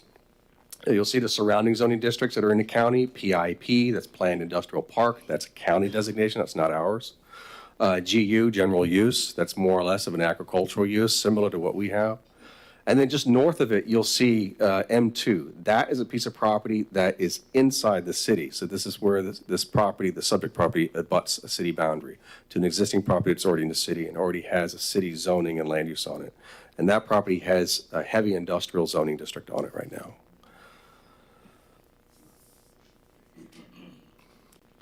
I'm going to point you to page 414 of your packet. And this is the staff report. I'll briefly go through this and end off with the findings and recommendation. So as you can see, the application, this is going to require 3 ordinances and 3 separate actions. Again, the third action is the quasi-judicial one only. The first 2 actions are purely legislative. The property is less than 9 acres. We're recommending approval of the annexation. We find that the land use proposal to industrial is appropriate for this area, and the applicant is suggesting the M1 zoning district. We find that consistent with the land use that's being proposed in the city's comprehensive plan, and even with the South Street plan. But we are suggesting that there is an opportunity for a more intense land use or zoning district here. On page 415 of your packet, that's page 2 of the staff report. I'm going to briefly go through the background here. The city manager has already described the first paragraph there of what they're proposing and what they're proposing to put onto this property, which is a self-storage development. On the second paragraph there, it states that in 2016, the city adopted the South Street Small Area Plan, and this is a neighborhood plan or a specialized land use plan that was created just for this segment of South Street to help identify where zoning districts and land use categories would be appropriate in a long-term pattern. And so when we get requests for rezoning pieces of property or developing pieces of property, we not only do we look at the comprehensive plan, but also the zoning districts. We also look at this particular small area plan for this area because it helps guide us as to what zoning districts are appropriate. And in fact, it's been very helpful with us in being able to tell potential applicants who want to rezone a piece of property whether their request is going to be supported or not. The purpose of the plan was to direct comprehensive plan land uses and zoning districts into the most appropriate locations and to limit existing inappropriate land uses and zoning districts from expanding. The plan also outlined goals and strategies related to land use, transportation, natural resources, and public facilities. Goal 1 of the plan recommended the city adopt a planned industrial district. That was never completed. The third paragraph there, the same goal also identified the city's M1, M2, and M3 zoning districts as appropriate districts to be located between South Street and 985. So where this property is being annexed from, this whole area is appropriate for M1, M2, or M3. M1 is a light industrial zoning district in the city, M2 is heavy, and M3 is supposed to be an infill industrial zoning district.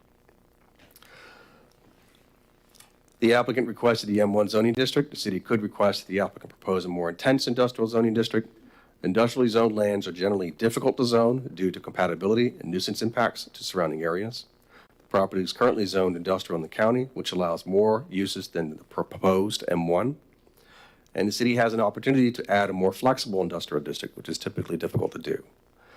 The applicant did submit a concept plan, and this is the last paragraph here, to be adopted with the M1 zoning district. This is not required. The concept plan is usually submitted to help alleviate concerns about intensity and impacts to surrounding areas, and that's not an issue here according to the South Street plan. On page 417 of your packet, which is the annexation statement, we find that the annexation ordinance is consistent with state statute, will not create an enclave. We have services to be able to provide that.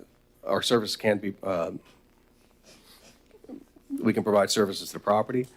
I do want to state that we also looked at it consistent with our own code, and specifically on page 418 of your packet, you'll see a statement there related to Code of Ordinances 21-1, that's section 21-1, and it states, if by reason of annexation laws the property can be annexed and the city in its discretion desires to annex the property owner shall submit an application for annexation and pay the required advertising recording fees, and the annexation will be processed in accordance with the applicable regulations.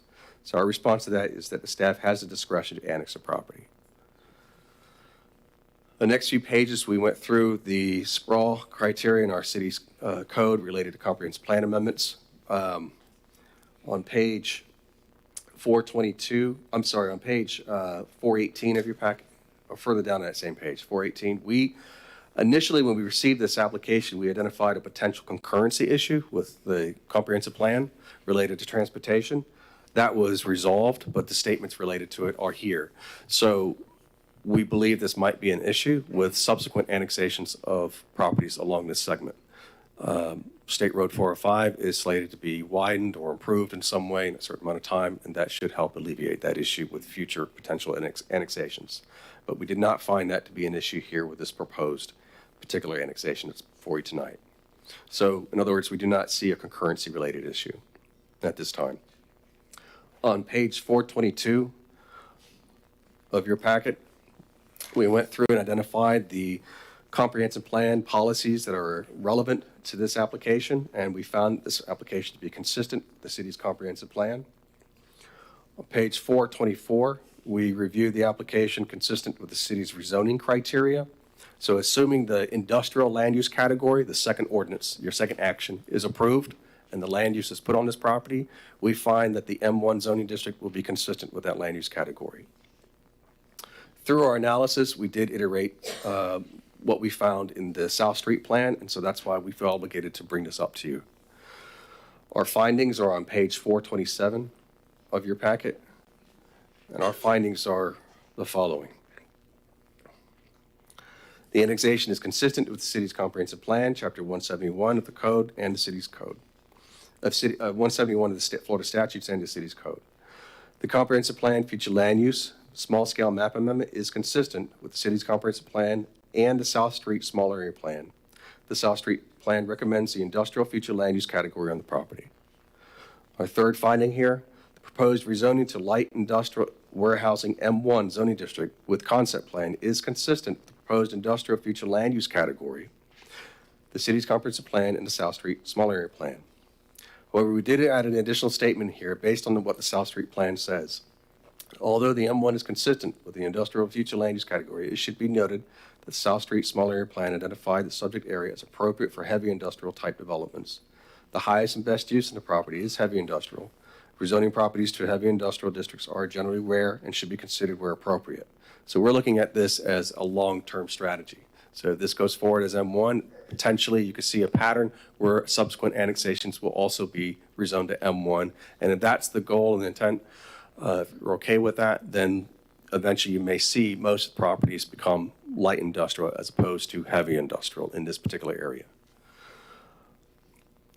The M2 does allow additional flexibility of uses associated with heavy industrial use zoning. The small South Street plan considers the M2 zoning district, to be more compatible with existing permitted uses in the county. The proposed M1 zoning with concept plan will impose unnecessary restrictions that we don't believe are needed. There is adequate water and sewer services to serve the proposed facility. And we did put in one additional finding about what I've already mentioned related to the transportation concurrency. So our recommendations is to approve the annexation ordinance, approve the comprehensive plan, land use designation, consider the rezoning from the county's IU and IU1 industrial zoning districts to the city's M1 as proposed. However, if the city is not inclined to approve the annexation with the requested future land use category and light industrial M1 zoning district, the applicant could be requested to propose the heavy industrial M2 zoning district without a concept plan. However, that's the action the city council takes. The new public hearings would be required. If you do decide to go down that route, we would recommend that you hold off on the rezoning, or I'm sorry, the annexation, and allow that applicant to come back to you. But if you do find that the M1 is appropriate, then go forward as recommended, or as proposed by the applicant. On just a couple of things I want to point out to you on page 476 of your packet. You'll see the concept plan that the applicant has submitted to us. If this M1 is approved with this concept, M1 zoning district, the third ordinance is approved with this concept plan, it'll be governing on this property. It'll be binding. So the concept plan is also on page 477. And it gives some indication of how much impact there will be to some of the wetland areas as well.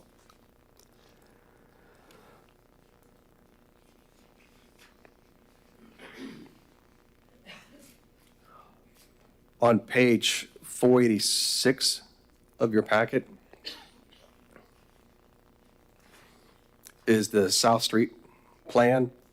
At the P&Z meeting, there were some things that I think were incorrect statements made, and I tried to address them during the meeting, and I'd like to address them here. On page 493 of your packet, you'll see inside the South Street plan is the study area of the South Street plan, and this is the boundaries here. And you can see in that area is shaded purple or dark purple. That's an industrial area. That's where the heavy industrial uses are primarily focused. That's where they're relegated to.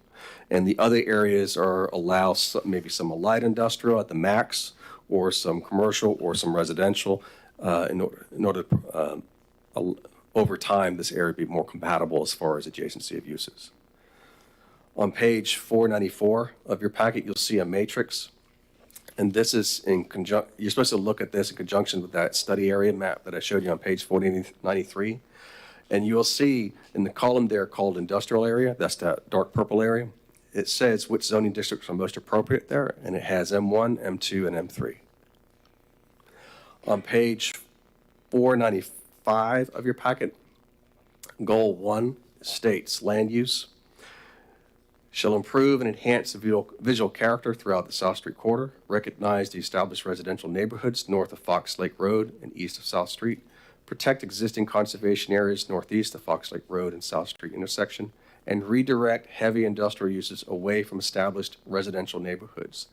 Discourage industrial uses east of South Street, recognize the established major commercial node located at South Street and Cheney, and recognizing a plan for appropriate uses at emerging local commercial nodes located at Fox Lake Road, South Street intersection. What that paragraph is trying to say is that discourage heavy industrial uses from these areas, and so where they're relegated is that area that I've highlighted in purple between 95 and South Street.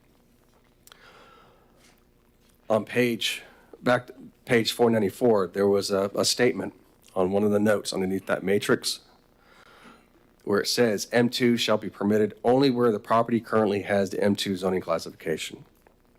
No additional properties on the east side of State Road 405 within the study area shall be assigned to M2 zoning classification. What that is saying, that entire paragraph or note is saying, is that east of South Street, we won't encourage or allow or approve or recommend approval additional properties for M2. So in other words, it's relegating them to where they can only be allowed according to the South Street plan, which is between South Street and 995. Again, we find the annexation consistent with the statute, code, the proposed industrial land use category consistent with the comprehensive plan, the requested M1 zoning district consistent with the comprehensive plan, and the South Street plan but we do want to point out what the South Street plan and that it stated, and that is it encourages more heavy industrial uses in this area. So with that, I'll try to answer any questions you have. Member Stokel. Yes, thank you, Brad. That was very thorough. Very thorough. I had a couple questions. One is on the concurrency issue. As it was stated, I think earlier in our meeting with our issues related to 405 right now, and we're on the list with the state for it to be widened. How did you guys come to your conclusion that you don't feel like it's a concurrency issue at this moment? We first initially looked at it, we thought it triggered some questions, and then we did a more thorough analysis, and we realized that the trip generation would be de minimis, and so that basically is no impact. And so we did a preliminary analysis, and that's what triggered the question, and that's actually what caused this project or this application to be delayed several months in order for us to determine what the real impact was. It still makes me want to make sure that we are doing what we can to advocate at the state to try to get that moved up, just because I think any of us absolutely. that drive that road, we know, I've almost gotten in an accident several times on that road. Okay, so thank you for clarifying that. My other one is related to this M1 versus M2. And thank you for showing and having that map on there. If I'm hearing you correctly, I feel like M1 is fine if we go through this request, but it seems as though M2, according to council back in 2016, there's some concern of if we do have like the M1 zoning here that we're losing our M2, which we only have in that one area. And so you might have said it may influence the other areas around it to go lighter and we lose that heavy industrial, or This area is not inside the city, so you're not losing anything. I think what the plan was trying to point out was this: if you're going to allow M2 or heavy industrial areas, this is the area to put them in there. So as you're annexing a piece of property, there's an opportunity to designate a piece of property that's heavy industrial, because it's hard to do. It's hard to get properties zoned industrial, and those are highest and best use. They allow a lot of different types of uses that were typically nuisance related, and so they're hard to place next to other uses. And this is one area where there's an opportunity. So our findings here is not to say that the M1 is wrong. okay. It's just that there is an opportunity that the council can consider as a long-term strategy if they want to. Okay. And then just to clarify, if it were to be M2, would they still be allowed to do an M1 development? Or because it's less intense, kind of similar what we do with residential, or does that not work that way? So in the M1, the M2 allows pretty much everything you see listed in the M1 and more. So they're trying to, Okay. the applicant's proposing a mini warehouse that's also allowed in the M2. Okay, thank you. Member Nelson. So Brad, we've got heavy industrial down by the airport, correct? Am I not remembering right? I believe there may be some properties that are zoned M2, if that's what you're asking. Where the concrete recycling is? I'd have to take a look to see what the zoning is in that Okay. area. I think it is heavy industrial. I think that's part of the deal. And Sarah's got the map. Yeah, and this one has land use on it, not the That zoning. Okay, Are you good? yep. Council, any other questions for staff? No? All right, call the applicant. Kilmer Zeka.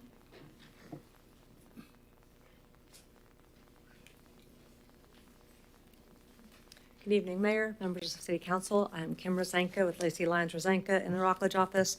I'm here on behalf of TRG, the contract purchaser for this property owned by Jacksonville Bin Storage. With me is Garrett George, the project manager, in case you have questions I'm not able to answer. As you know, the intent is to build a three-story storage facility with over 110,000 square feet. The investment is going to be over $13 million into this project. The construction plans are done. They came to buy this property and found out that they had to annex because they needed water and sewer. Otherwise, they'd have been breaking ground by now. So this has been delayed substantially because initially we thought we couldn't come in within 161 trips maximum per day for a storage facility. The city did agree that it was de minimis and we can move forward. To be clear, we were asked to change the zoning to M2, to upzone to M2. And again, this was planned for an M1 zoning, a light industrial in the county. So the plan's already drawn, the setback's already drawn, the wetland delineations are already looked at.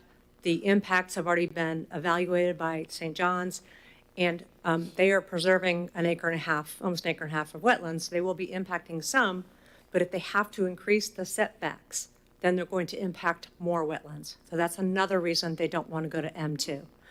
I've never had a city say, oh yes, you are entitled to the highest and best use, so please upzone. So that's been unusual. I do appreciate what he's saying.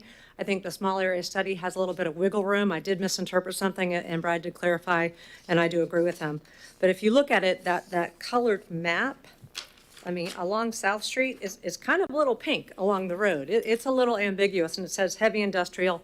I mean, it says industrial, not heavy industrial. So just to be clear, they do not want to M2 zoning. So if you do not want this project in your city, if you deny the annexation, they can stay in the county. So I mean, they prefer to come into the city. They do get some decrease in service fees and things like that. And they do want to come into the city and be a good citizen of Titusville. I do have a PowerPoint. I don't know if it's up. I don't know if I have it. Oh, there we go. I did this for planning and zoning. I will probably go through it much quicker for you all. You all are much more used to working with the comp plan and the zoning code than some of the planning and zoning board members that are new. So I did want to start with the aerial, which this is a bit of a different aerial. It shows a wider view. The property to the north of this site is Ring Power Corp. And it is an M2, but it has M1 uses. It has construction equipment sales and rentals. This entire area is a mixture of commercial and industrial uses. There's also single-family homes to the north and east, and there's single-family homes further to the east. There's some agriculture in the area. So it's quite a mix of uses. Directly east is an indoor and outdoor storage, and it's M3 zoning with an M1 use. In contrast to what Mr. Parrish said, I believe the M1 zoning allows more uses. It allows a flexibility of more commercial uses when you look at your use code. So yes, you can have more intense zoning, but you have more intense zoning, you may have more intense traffic, which right now this road can't handle as well. To the west is, well, here's the site plan, which you have seen. Again, 110 square feet. The concept plan, the environmental consideration plan that shows the wetlands that will be impacted, and both of these plans will be binding on this property, so they won't be able to impact more wetlands than they've said they will. This is the rendering of the site, which we did not submit, but just to let you know, it is a nice-looking facility. It's an up-to-date facility, and that will be right there facing South Street, and it's quite a bit back from South Street as well. It's quite a bit of a buffer there. On the Brevard County zoning map, again, everything around this property except for the M2 to the north is industrial zoning, except if you look to the west, it's PIP. That allows single-family residentials and motels. Also to the west is general use, which allows a variety of uses and agricultural pursuits. There's also a tiny bit of GU to the east along South Street, and right now GU is 1 house per 5 acres in the county. So again, right now, there could be residences built around this, and they may never annex into the city. I guess you might be able to get GU under an enclave, but I don't know that would happen. I don't know that you do that.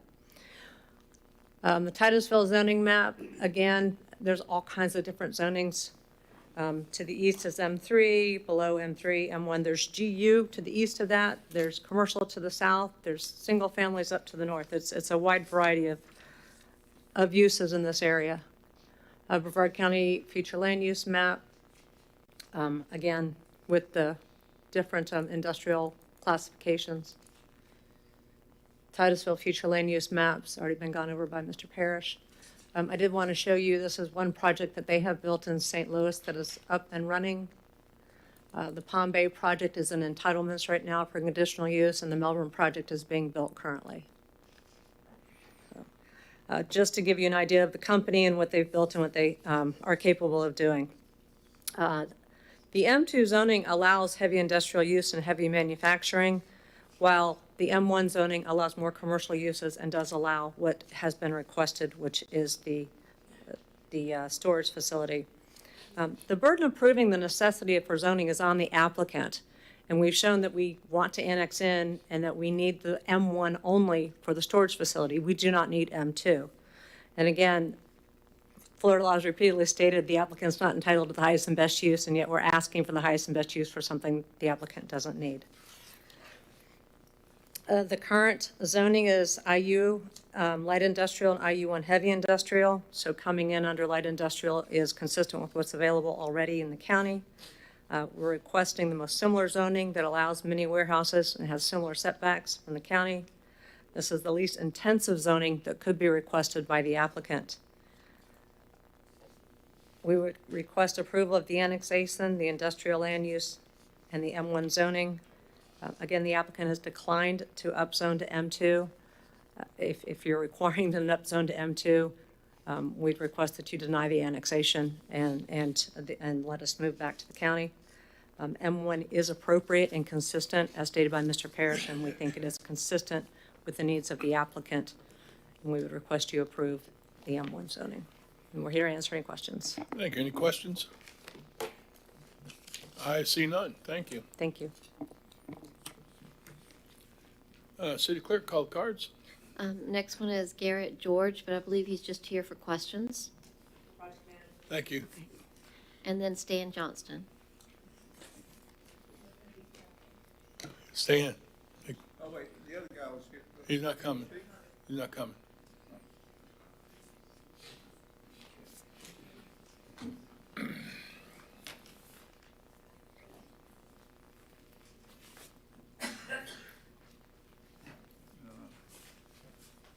Stan Johnston, understanding that this is a quasi-judicial item and that I am an expert witness, I swear to tell the truth, the whole truth, and nothing but the truth. As an expert witness, I wanted to let you know is that I am disappointed because what I did the last time this came forward is I brought you and gave a copy to Brad Parrish, a copy of this stormwater management plan, City of Titusville. So Mr. Parrish is not being truthful to you about his review of this project. He is not being truthful to you, and I'm telling you the truth. You know, I joked about freezing me and collecting Social Security. I'm not joking now. Is that he has not done a review of this regarding the stormwater management plan, and it is in complete violation of the stormwater management plan. Regarding this, what I submitted to you, there's 8 items on this one sheet of paper that he's violated, the city violates, 8 of them. So I'll go over some of them, but I want you to understand is this false report is a felony. That's what he's doing. And the city, this project has not been reviewed for compliance with the stormwater management plan. Let me give you an example. This is the portion of the stormwater management plan. Well, let's show, first of all, here's a picture of it. Take a picture of this. See anything wrong with that? See anything wrong with that? Okay, this is a picture. This is what it looks like when you're looking at a 9-foot by 3-foot box culverting under I-95. 9-foot by 3-foot box, that's what you see. In other words, there's no maintenance. There's no maintenance whatsoever. In other words, when Brad Parrish and another person here, Eddie Galindo, they did their Resilient Titusville, they falsified the report. Because I reported to them, and I even gave them ORB and page, ORB 8146, page 998, by the city of by me, signed and sealed, so forth. It says, affidavit of gross negligence by some city officials and city council on refusal by the city of Titusville to have ditches and floodways inspected and maintained for over 40 years. Do you know what this violates? This violates FEMA. This violates not only the stormwater management plan, it violates FEMA. 9-foot by 3-foot box culvert, and what does it look like? There's no maintenance. So this project, what I'm asking you to do is shut it down. Shut the city down until you start doing things properly and being truthful. He's not truthful. Thank I'd like to have another 2 minutes, please. I see none. Thank you. I don't doubt it. You don't want to hear about it. Thank you. All right, any other cards? Applicant, you wish to come back? Counsel? And certainly I'd like to be guided on the 3 different votes here. But, Member Nelson, you want to help me Do you out? want a motion? Well, which one are we on? Annexation? I want to Annexation. Oh, I'm Ordinance. sorry. I guess I should look Oh, up there. sorry. Hold on one second. Did you Vice beat Mayor. me?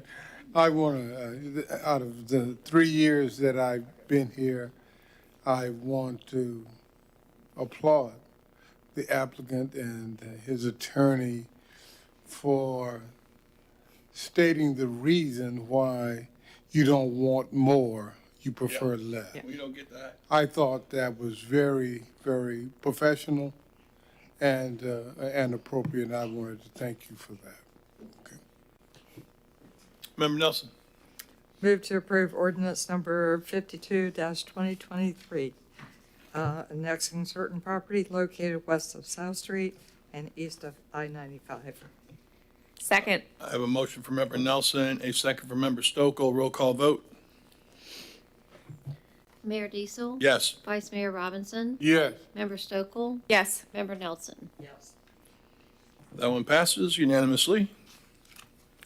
Move to approve ordinance number 53-2023, amending the future land use map on the same property. Motion by Member Member Nelson, Second. second by Member Stokel. Roll call vote. Vice Mayor Robinson? Yes. Member Stokel? Yes. Member Cole? Oh, sorry. Mayor Diesel? I'm not the only one, huh? I lost you? Where did I lose you? Yes, I did. yes, Mayor Diesel, Member Nelson? yes. Okay. It passes unanimously. Member Nelson. Okay. Move to approve ordinance number 52-2023, You want to do 54. 2023, amending the zoning map by changing the industrial light and heavy to light industrial and warehousing. Second. Got the motion by Member Nelson, the second by Member Stokel. Roll call vote. Member Stokel? Yes. Member Nelson? Vice Mayor Diesel? Yes. Vice Mayor Robinson, or Mayor Diesel, Vice Mayor Robinson. I'm getting sleepy. I Yeah. apologize. It's only 8:20. I know. Do we get all our yeses? Do we all get yeses? Yes. Member Nelson? Mayor Diesel? Yes. Vice Mayor Robinson? Yeah. Okay. Passes unanimously. That is behind us. Thank you guys for being here. Appreciate it. City Manager. On, I was supposed to have, I had 3 cards for that. Nope, they all went at one time. City Manager, we're moving on. we're on City Attorney, if to you want item comment, that's number, fine. Just to clarify, as we said at the beginning, all 3 ordinances were going to be handled at one time. So your speaking time on that was as to that item. You didn't do it last time, that's. City Manager. on to item 9A, which is ordinance number 48, 2023, Florida Live Local Act Ordinance and Resolution number 25, 2023. The city attorney will read the ordinance for the record. This is your public hearing. Technically, I read this at the last Yeah, I think it's. council meeting. I technically am not required to read the title again, but I'm going to do that. Just do. Just so you know, this was tabled, so this is a continuation of the previous meeting. Ordinance number 48, 2023, an ordinance of the City of Titusville, Florida, amending Chapter 29, Special Districts and Overlays, Article 8, Special Land Use Standards, to establish standards and procedures for development of affordable housing projects in commercial, industrial, and mixed-use districts pursuant to Section 166.04151 Florida statutes, as created by Chapter 2023-17 Laws of Florida, the Live Local Act of 2023, by creating Division 4 Affordable Housing to include Sections 29-144 Purpose, 29-145 Definitions, 29-146 Development Standards, and 29-147 Expedited Review Process, providing for severability, repeal of conflicting ordinances, effective date, sunset provisions, and incorporation into the code. Also before you is resolution number 25, 2023, a resolution of the City of Titusville, Florida, adopting policies, procedures, and an administrative review fee to implement the Florida Live Local Act, Section 166.04151, Florida statutes relating to affordable housing, providing for an effective date. Again, these are both items under 9A, and we'll handle the public hearing as to the ordinance and the resolution at one time. So anyone who wants to speak as to Ordinance 48 or Resolution 25 should speak when their name is called. On November 14th, 2023, City Council tabled the proposed ordinance number 48, 2023, and Resolution 25, 2023, and requested staff to revise the ordinance and resolution to incorporate changes of 3 items. First being to require a statement that requires compliance with the city's comprehensive plan and land development regulations. Number 2, require appropriate review fees. And 3, create a monitoring scheme or system to ensure that the project maintains consistent compliance with State Live Local Act Florida statutes. Council also supported staff identifying and adding any additional provisions to the proposed articles at their discussion. The ordinance and resolution dated 17 November 2023 are based on Council's request on 14 November 2023. The ordinance and resolution memorandum from Connie Milton are also attached with staff's remarks. The ordinance dated October 3, 2023 is based on the input from City Council on their September 26th, 2023 meeting. On October 4th, 2023, the Planning and Zoning Commission recommended approval of the ordinance and resolution with the request of the Commission to continue discussion with possible future recommendations. On 8 November 2023, the Planning and Zoning Commission recommended denial of both the ordinance and resolution with the recommendation for City Council to assemble a subcommittee with Planning and Zoning Commission members, city staff, city attorney, and citizens from the public to work together to revise the ordinance and resolution. That vote was 7-0. Mr. Parrish is here to describe the ordinance number 48, 2023, and discuss the resolution 25, 2023. So on page 272 of your packet begins the revised ordinance, and this is the version that you have not seen. It includes some changes since the last time you saw this on November 14th. If you'd like to compare this version I'm about to describe to you to the original version that you saw on the 14th, that is also in your packet, and I kept it in your packet. It's on page 298. But I'm going to focus on the new version. Again, that's 272 of your packet. And I've shaded the areas of the ordinance on page, starting on 272, we've made changes since the last time you saw this on the 14th of November.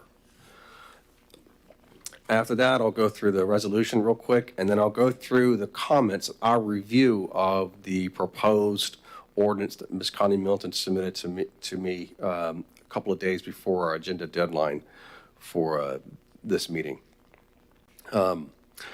So again, page 272 of your packet. You'll see there in the first whereas clause, we've changed the wording of where it says the act amended section 166 Florida statutes and imposes various obligations, including the requirement for municipality to, instead of permit, authorize multifamily and mixed-use residential development as an allowable use in any area zoned for commercial, industrial, or mixed use if at least 40% of the residential units in a proposed multifamily rental development are, for a period of at least 30 years, affordable as defined in the statute. That's the reason why we did that, is to make this whereas clause closer to what the actual statute said. On the next page,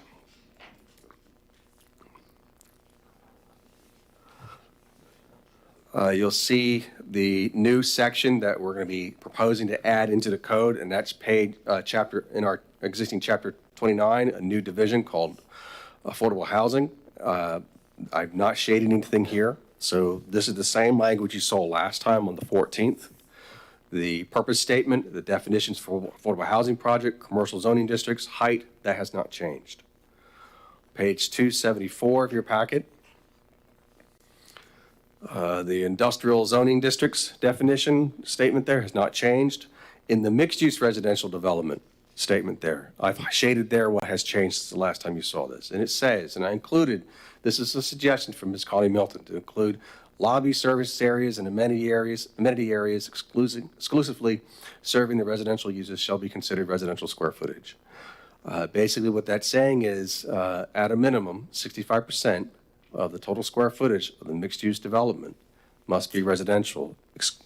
And then in parentheses, we've added lobby service areas and amenity and so on shall be considered residential square footage. So it's kind of just clarifying what exactly that residential component is going to be. On the next definition, mixed-use districts, we did not change that. These are our mixed-use zoning districts. The next one, non-residential, same thing. We did not change that. Now, if you recall, the way the mixed-use component, the non-residential component is going to be determined is based on the underlying zoning, the uses that are permitted and limited in the underlying zoning district. So if a use is listed in our use table for a community commercial zoning district, for example, is identified as P or L, permitted or permitted with limitations, that's allowed, and that could be used to help meet that mixed-use component. But if it says C or requires a conditional use permit, it can't be utilized because that would require a public hearing process that Live Local doesn't allow. And the next statement here on that same page, 274 of your packet, you'll see two paragraphs, paragraphs A and B. We've heavily revised this. And that's under the new section 29-146, Development Standards. And I won't read through it all the way through, but it basically just outlines that where there is a, where the law makes exceptions and preempts us, what's remaining still applies. The comprehensive plan still applies. The remaining portions of our code still apply. We've also included several statements in here about additional documents and agreements that need to be utilized. So Terry Franklin with Neighborhood Services and her staff have been very helpful in coming up with these additional documents. If I mentioned to you at previous meetings, we have attended several seminars with the Florida Housing Coalition and received several opinions from several attorneys and other groups around the state. And there have been all kinds of examples of land use agreements, basically, or deed restriction agreements and monitoring agreements that have been distributed and shared with various jurisdictions. And Terry and her group have taken these examples and created some documents and agreements that we can utilize to help monitor a Live Local project once it's gone through the process of a site plan approval and it's completed these documents and these agreements. And then once it's built and established, then it starts that clock of 30 years. And then we have this monitoring scheme where they will have to provide to us regular reporting. And that's what these two paragraphs are generally saying.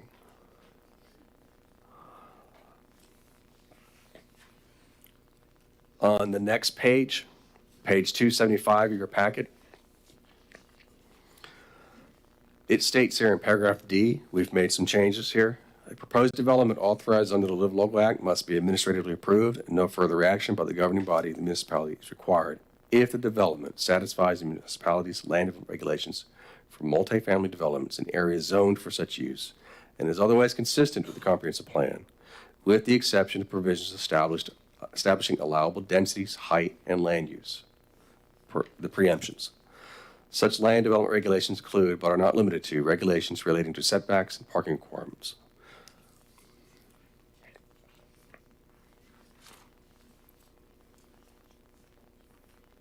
The same page, further down on paragraph H, we've clarified here that a maximum height, and I think this was to Mr. Robertson's question from last meeting, maximum height, the project cannot be restricted below the highest currently allowed height of commercial or residential development, and we've added this additional statement, located in the city within 1 mile of the project as measured from a lot line, and so on. On the next next page, 276 of your packet, you'll see in paragraph L, prior to issuance of a certificate of occupancy for any portion of the project, a land use restriction agreement. This again is referring to one of those agreements instead of specifically a deed restriction. Ensuring the affordability period of 30 years shall be recorded with the Brevard County Clerk of Courts. The deed restriction shall be in a form approved by the city attorney, acceptable to the city. So the nuance, the specifics about that monitoring scheme are going to be laid out in those separate agreements. Paragraph M on the same page, and we've highlighted where we've made some changes here. The city must consider reduced parking, and this is requirements for the development of if the development is located within half mile of a major transit stop and is accessible from the development via a continuous ADA compliant pedestrian pathway instead of facility. So it's got to be very specific. They're going to have to provide some kind of pathway if one does not exist, if they want to utilize this as a means to reduce the number of parking. And we've also included the last sentence there, the developer must provide a plan demonstrating compliance. Our process for reducing parking spaces is currently our development review waiver process. And that's a waiver process that is through an administrative committee, level committee basically, that handles that. And we usually, there's some criteria that's already in our code related to that we utilize for any other general requests for reduction of parking spaces. A Live Local project would also have to go through that if they want to utilize this tool to reduce their parking spaces. And one of the criteria they have to address is this pathway and this evidence demonstrating compliance. Further down on the same page, 276 of your packet, you'll see under the new section there, 29-147, where we originally had it as expedited review. We just call it review process. We couldn't find anything in the statute that really says that it's obligated to make this an expedited review. But the statute does have a standard process of site plan have to at least be determined whether they are, can be approved or not within 120 days. And anything that requires a public hearing would have to be 180 days. But a Live Local qualifying project has to be approved through the administrative process. So we have 120 days really to make a determination. We stated in here in this paragraph shaded here, submit a completed site plan application consistent with requirements described in Chapter 34, Article 4 of the Land Regulations. That is our standard site plan review process. On the next paragraph B, we stated here, submit all required forms, including executed pre-development land use and rental housing agreements, a unity of title, and any other documents, forms, and exhibits necessary to review the project consistent with Chapter 2, 2023-17 laws of Florida. That's the Live Local law. So again, that's referencing these additional land use agreements that Terry and her staff have been working on. On the next page, page 277, we've stated in here that partial reviews will not be provided. In other words, their Live Local qualifying project is going to go through the normal process, site plan process. When we do not provide half comments or general comments through the formal process. It is a full review, and we provide a determination, some questions and comments in a compliance letter, basically. So it's not, we're not going to be doing a courtesy review, if you will. In the last paragraph there, variances, we've kept that there. We believe that the administrative process affords an applicant, if they find that there is a hardship on their property that they cannot meet a particular standard, and that is typical of any site development project, if they cannot meet that standard, they have the option to be able to ask for a variance. And they have to demonstrate a hardship to the Board of Adjustments and Appeals for that particular request. It's not a guarantee approval. They have to justify it. And that also is true if they are seeking an administrative waiver. There is a process for that as well.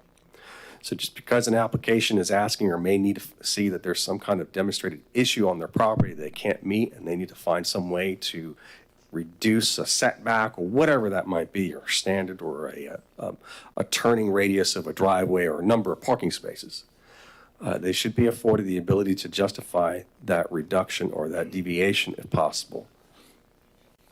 And that is, if it's approved, that just becomes part of the approval administrative process.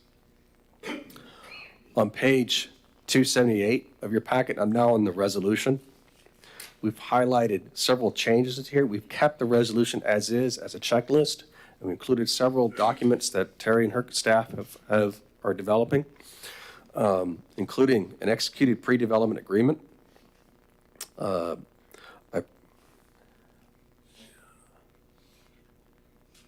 land use restriction agreement, and an affordable housing development agreement. And Terry, tell me if I'm missing anything. The next thing we've included here is under section 2 of that resolution, and this is page 279 again of your packet.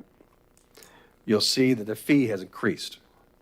We looked at our site plan review fee. We believe that based on the time it will take for us to verify the project to qualify for Live Local,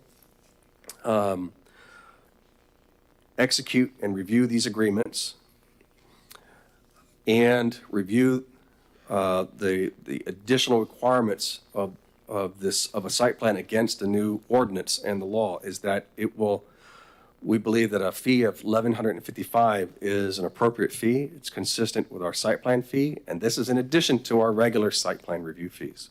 So this would be the fee that we would charge, that the city would charge for us to review a Live Local qualifying project. The additional fee we see here is that the city council establishes a monitoring fee. That's a $200 per affordable unit.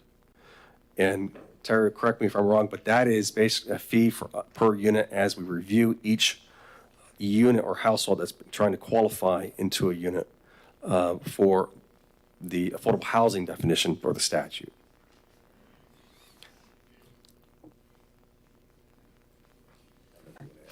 Yeah, that would, just to clarify, that would be the fee for each unit that's being monitored. And we have a plan and the steps of when those monitorings occur.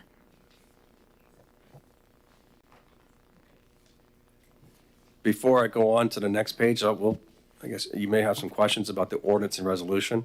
The next thing I was going to go through was the draft that we received from Connie Milton and our comments and responses to that. Any questions?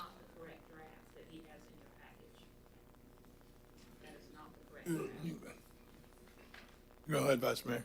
Yeah, just one, Terry, would you say what you said again, please?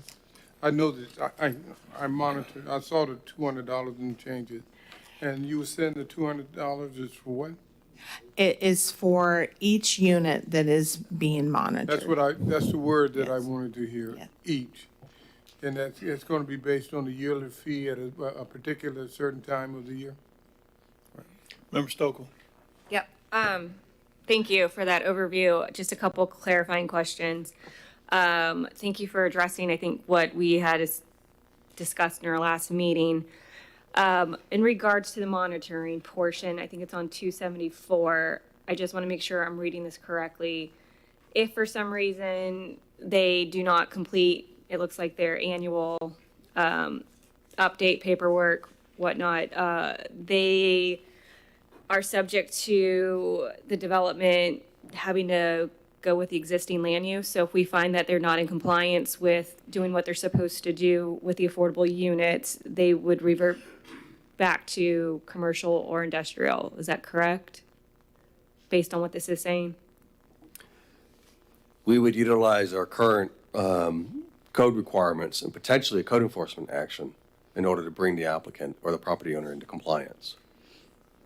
What would compliance be? To turn in your paperwork or to now have a commercial or industrial use? You want to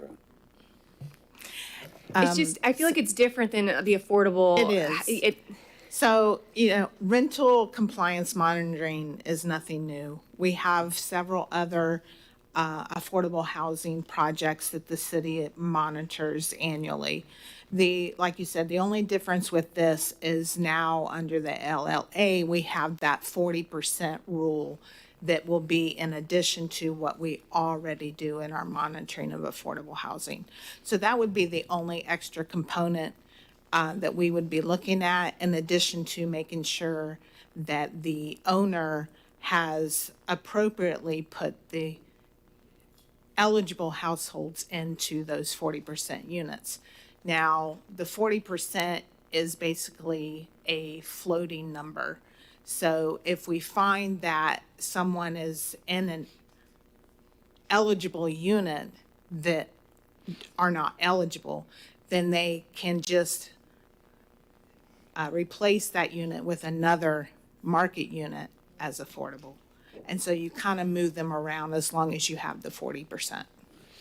Which that's fine. I guess my concern is this gets developed, it has a 30-year period of time, and say they do it for 5 years, and then they're like, let's just do it at market rate. What do we have in place to make sure that they actually continue for the rest of the 25 years? Well, we'll have the land use restriction agreement that will be recorded against the property that does make them adhere to that 30-year affordability period. As far as what the outcome would be if there was a violation, we're still working those details out, but in the developer agreements that we have some options in there as what that could be. But as Brad said, you know, at some point, code enforcement would have to enforce those options. Yeah, I get it, and I think that's what I just am a little unclear about. What would those options be exactly? Like, they can't operate any longer? We'll say they're at 35%, and Right. so they won't be able to lease out some of their market rate units until they've made up this 40%. That Okay. could be one sanction. You know, that could be one thing that they have to abide by. That there could be requirements that they would have to have more routine reporting requirements to us and monitoring to make sure that they are in compliance. That's typical with what Terry and her staff do with some applicants. If it has to go to code enforcement, I think you're pretty familiar with how that process works. It'd be fines, basically, and liens on the property. Okay. And my last thing, are we still doing this memorandum, or is that not any longer if we were to pass the ordinance and a resolution? The memorandum was basically brought to you at your last meeting in the event you decided not to go forward with the ordinance, that this will be our department's Okay. understanding, and that we were iterating to the city managers how we're going to apply with the law. So That's all we were stating with that. So we won't need to do anything with that if we are to pass an ordinance I do not and believe so. resolution? Okay, thank you. Member Nelson.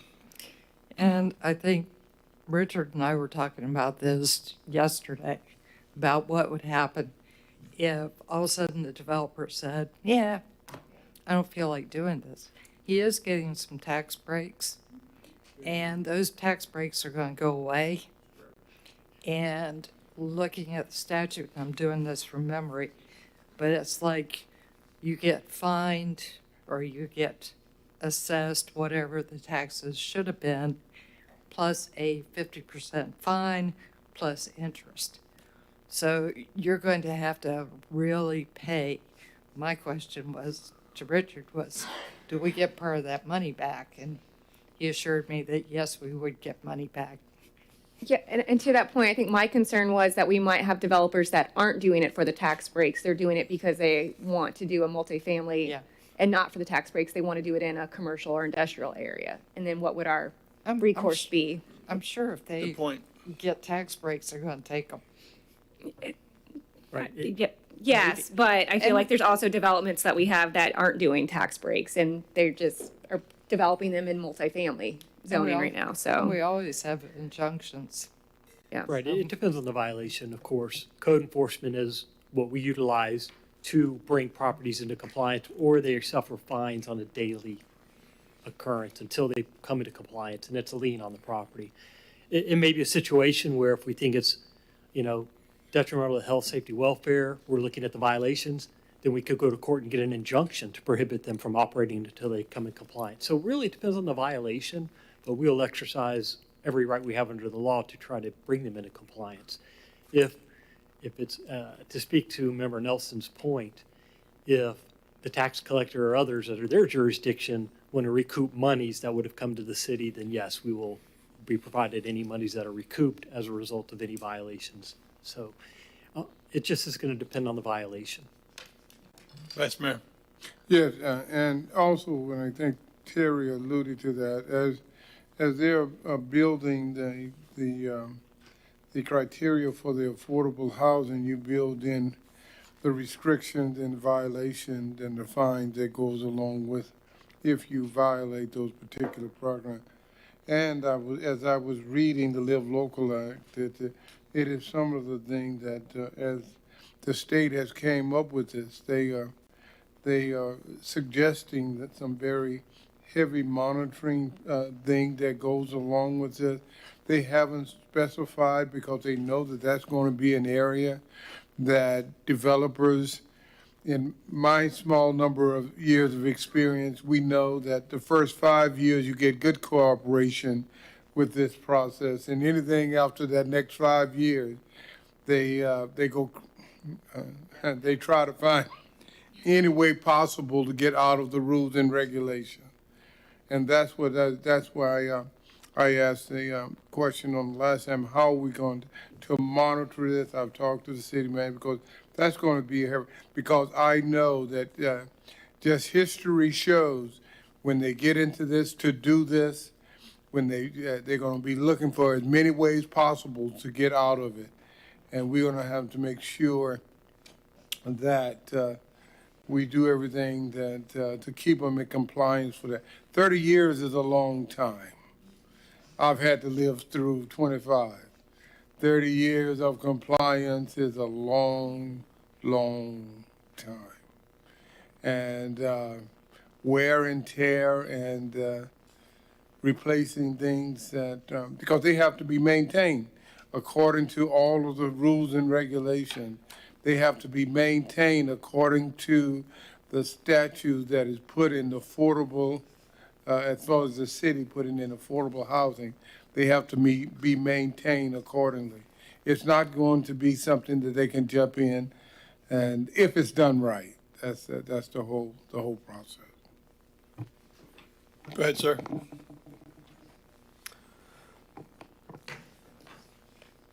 On page 280 of your packet is a version of the ordinance that I received from Connie Milton on November 15th. That was 2 days. Point of order. I would request that the file that I provided, I'm the one that reviews it with you. Mr. Parrish reviewed the file that he's provided to you, and I would request that I be allowed to review my file. City Attorney. Certainly, if staff has something in your agenda package with his notes, he can certainly go over that with you. Yeah. Your public has every right to come up and dispute that or say that they have a different version that they'd like to go over the notes with. But he has every right to address what he's been provided in the notes you have, understanding that there may be a different version that Ms. Milton wants to introduce to you. So he can go over this part and she can rebut it, or You have whatever. something that he has in your package. I'm not sure what that document is, but he certainly can explain to you what that document is in the package. Ms. Milton apparently has an updated version of her document that she wants to provide to you, and we'll give her every opportunity to do that. But then again, Mr. Parrish may have additional comments. I just don't know if Mr. Parrish has the version she has in her hand to address. Yes, it was provided via email over a week ago. Y'all all have it. All right, I'm going to go ahead and let him go through this, and then we can get with you. Go ahead. So the version you have on page 280 of your packet is the version that I received on November 15th. Is there a way to distinguish the package you're talking about by some kind of title or date so we can differentiate? Well, the version you see on page 280 is what you have in your packet. I've titled it as Connie Milton at the top. Yeah, there. I see it, Kyle. Okay. Well, Connie that Milton, file file 2, two. Exhibit 2 was something that she had, that was on there already when I received it. I just added the name Connie Milton, who it came from. Small writing. So when I received it, I went ahead and started making comments. That was received prior to the last city council meeting, a week prior to the Okay. last city council No, meeting. no, ma'am. So This that's is the like- version I received on November 15th, the day after the city That council was meeting. when we were trying to put the team together. Yeah. And I said this was what we had provided to the city council, so this would be our beginning point to try to redo and add in. And he's added some of the things into the new Well, ordinance that he just See presented where to he's you. at, so you can say But what this you one- need to about that. But this one is not the right one. Okay, go ahead. So what you have here, I did not make any changes to the wording that was given to me on the 15th. I've only added bubble comments in there That's to it. tell you what we believe we could support or not support. Your comments are off to the side. Correct. I won't go through all of them, but basically we did accept some. You can see where I've stated where we've accepted some things and some things we decided that we did not believe that we could really support. Some of the most important,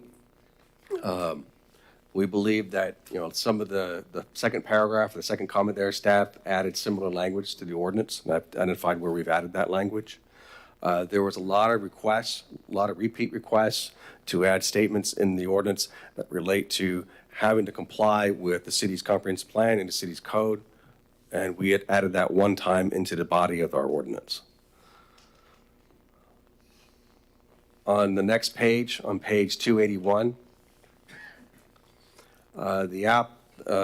this version here was stating that the city planning staff will recalculate that percentage, and we're talking about that 20% of land area. If you recall that the Live Locals Act says that if the cumulative area of your industrial and commercial designated areas in your city is less than 20%, then you have to require a mixed-use component.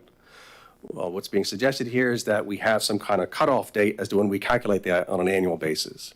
We believe that's unnecessary and in fact could be unfair to an applicant when they come in to try and qualify for a Live Local project. As you approve rezonings or changes to the map of our comprehensive plan over time and throughout the year, that number could fluctuate. We could at some point be just above that 20% when we receive an application halfway through the year, but we've made this, based on this statement here, we have to make a cutoff date and a determination in January, where 6 months later it may change, but we can't allow that applicant the ability to utilize that potential where they don't have to require or include some kind of mixed-use component. So we believe that calculation should happen at the time the application is submitted to us. Again, that's not in the new update. Right. On that same page, 281, you'll see another whereas clause. We believe that was added here. We believe it's unnecessary. It's already defined in the statute. There is a statement here about for projects with greater than 50 dwelling units, a maximum of 75% shall be occupied by households with an annual income at or below 120% of the median annual income. We could not find a basis for that. We could not find a rational basis for this threshold. The City of Melbourne might have this as an existing policy somewhere else in their comp plan or code. I don't know. And so that's probably how they got away with including that. That's where this language apparently came from. And the next whereas clause, we made the same comment.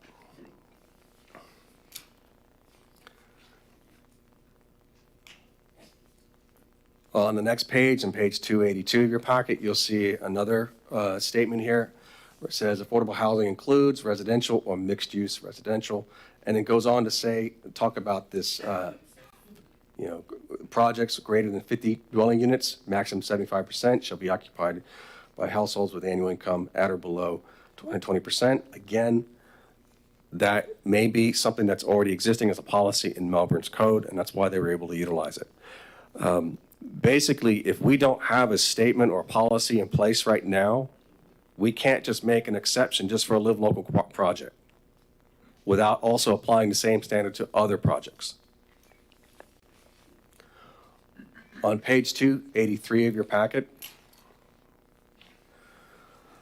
you'll see there the highlighted language, which talks about lobby service areas and amenity areas exclusively serving the residential uses shall be considered residential square footage. That we added. That's good clarification language. We added that to our ordinance. Further down under non-residential, on that same page, 283, we believe that the proposed revision to the definition of mixed use conflicts with our current definition of mixed use in our code. Again, we can't make a special case or requirement just for Live Local when we don't have that requirement for other uses and other types of similar developments in our code. The only real exception we can make that is with the minimum requirement that we're proposing right now for that mixed-use component of a development. We received several interpretations, even one just as recently as today from an attorney from the Florida Housing Coalition saying that cities are imposing a minimum mixed-use component of a development and what that threshold will be. Our ordinance suggests 20% as that minimum. On that same page, 283 of your packet, development standards. Again, this is talking about that cutoff date. Every beginning of the year, you say planning office will calculate the percentage of land area that's commercial industrial, and then that's fixed throughout the year. We believe, again, that's unnecessary. That should be calculated at the time we receive an application. Page 284, you'll see that first paragraph, C. When an application is received that requests the ordinance be applied to an MUMMD on a commercial industrial zone property, the following determination must be made. Note, the property must be zoned appropriately at the time of the application. Paragraph A says, if the current land area of commercial and industrial use calculated is under 20%, then the application must be for mixed use. The next one says, if the current land area of commercial and industrial use calculation is equal to or greater than 20%, then the application may be multifamily residential single use. That's already stated in the statute. We don't need to say it here in our ordinance. So we don't believe it's necessary. Further down on that same page, 284, you'll see in paragraph E, and this is language apparently that came from the city of Tampa, Weston, Miami, Hillsborough. We've added similar language to this in our code, in the ordinance, and basically it's saying is where the live local doesn't preempt you, you have to abide by the city's comprehensive plan and the land development regulations.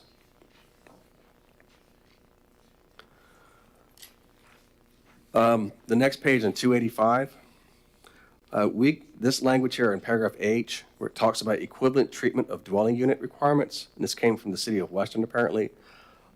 This is kind of interesting. I can certainly see why this is desirable. And I'm assuming, though, that the city of Weston must have this as a policy in their comp plan or somewhere in their code or somewhere. I don't know. And so they're able to utilize this. But what's being suggested here is that we apply this threshold standard. For example, if every development, if you put in 50 3-bedrooms, and 52 bedrooms, and you have to have the same threshold, the same percentage of each one of those types of household units to be live local qualifying, and so on. And it seems we couldn't find a rational basis for it. We don't have anything in our comp plan or in our code that addresses that. So again, here we are potentially coming up with a regulation that is specific and only for live local qualifying projects, but not equivalent to other types of projects. So again, if this is something that you want to adopt, this and other examples like this, it should be equivalent to all similar types of developments in our city.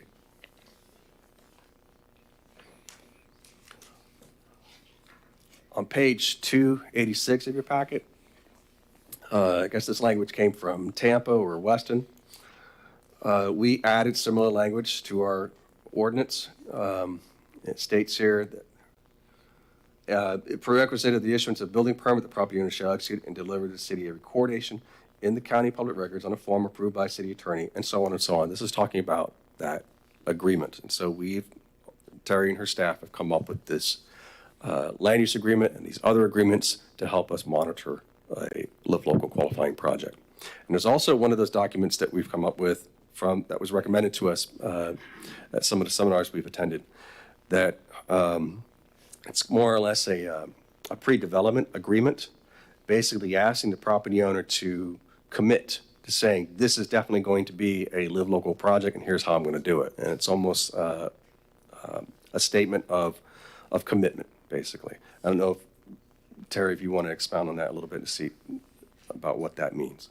Yeah, it's pretty much to make sure everyone's on the same page when we get an application, that the developer understands what the conditions are for an LLA development, and it outlines that 40% requirement, the 20%, and all of those particular conditions that the LLA law put into place that is currently not in any of our regulations.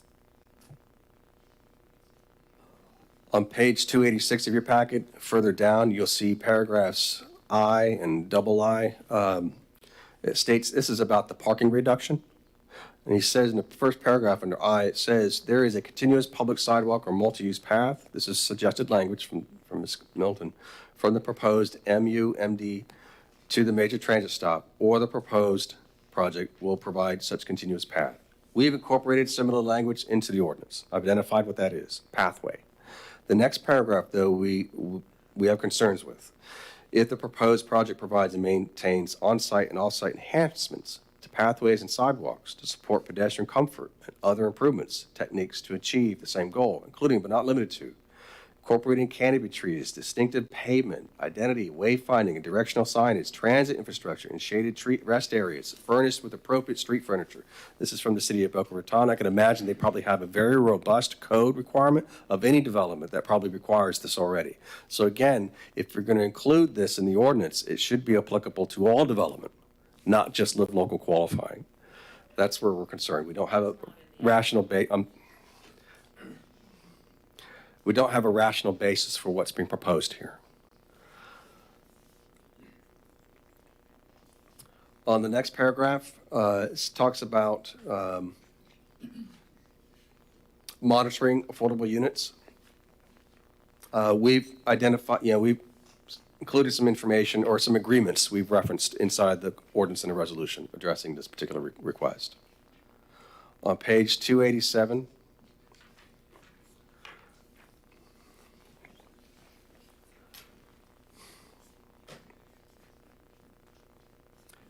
most of these requirements are already part of our standard site plan requirements, exhibits, and procedures anyway.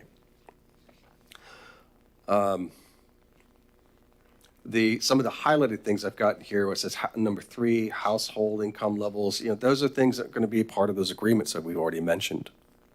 So I think what's being suggested here, we have tried to incorporate into the ordinance and to the resolution, and will be part of those those land use agreements that Terry and her staff are working on. Further down on that same page 287, you'll see the variance. They're suggesting that if you have to seek a variance, then you don't qualify for a local period. Well, that would probably have to apply to all the projects too. I mean, I'm not sure what the other cities are doing. Not all cities are doing things that are probably correct or probably meet the intent. We don't know. All we can say is that through our current administrative site plan review process, an applicant has the right to seek a variance if they can justify a hardship. That last paragraph on page 287, it says, within 30 days after receiving the application, you must review the application for completeness and issue a letter indicating that all required information submitted specifying particular areas is deficient. That's statute already. We already have to do that with all applications. It's not necessary to state this here specifically on a live local project.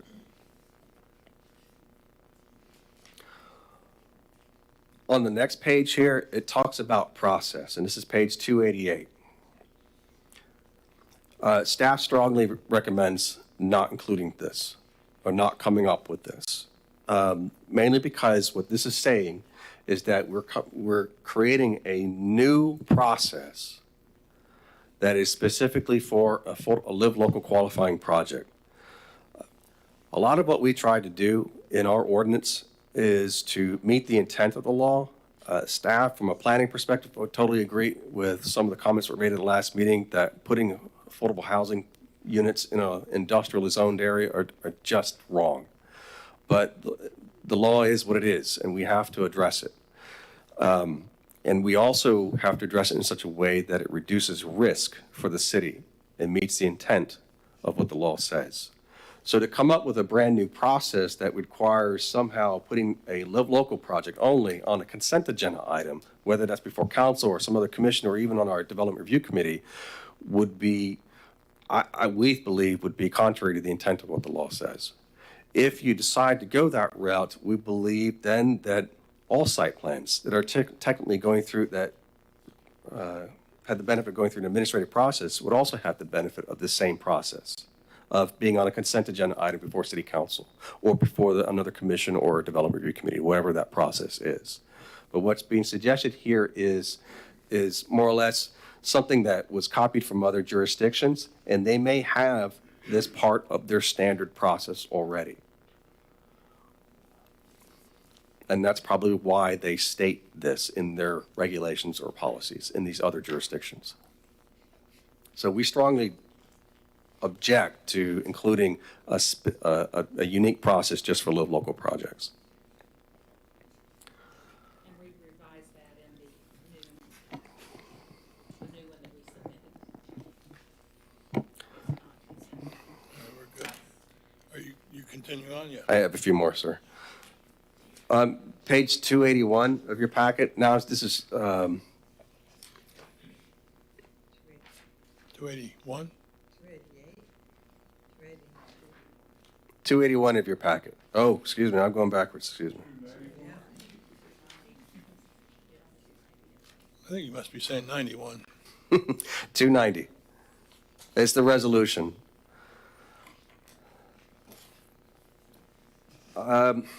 We've added some language already in that first whereas paragraph that they're suggesting to be added here. We've added it in the ordinance, basically saying that the project has to meet the code and comp plan. The second paragraph here, we don't support this. This excludes live local projects from the same benefit other developments would normally have through the city's site plan process. And this is related to that variance question.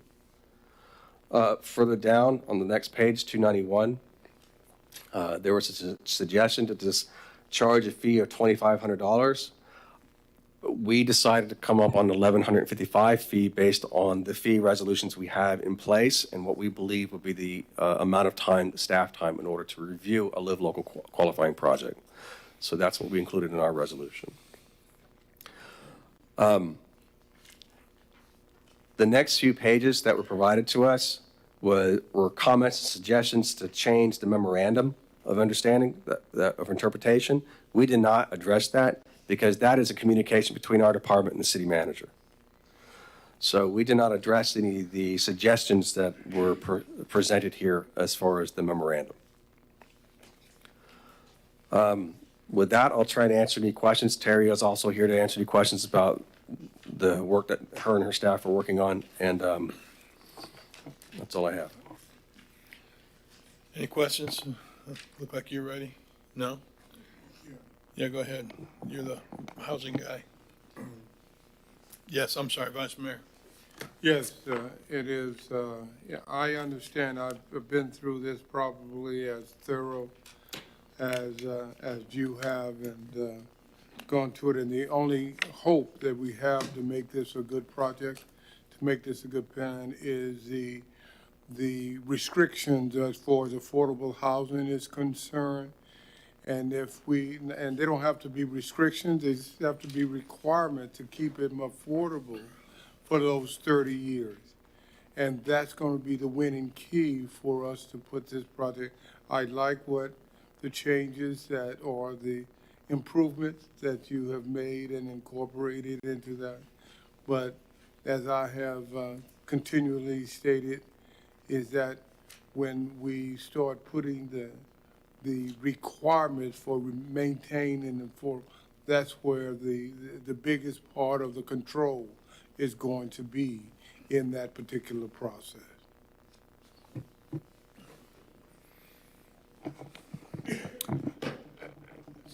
Sounds to me like you're saying the biggest concerns that I'm hearing between you all is that you can't have different requirements or additional requirements for live local financing, or however you want to put that, affordable housing, as you do for everything else. And it sounds like you have a concern that you're trying to buffer away any of those additions as far as requirements for live local or affordable housing versus any other project.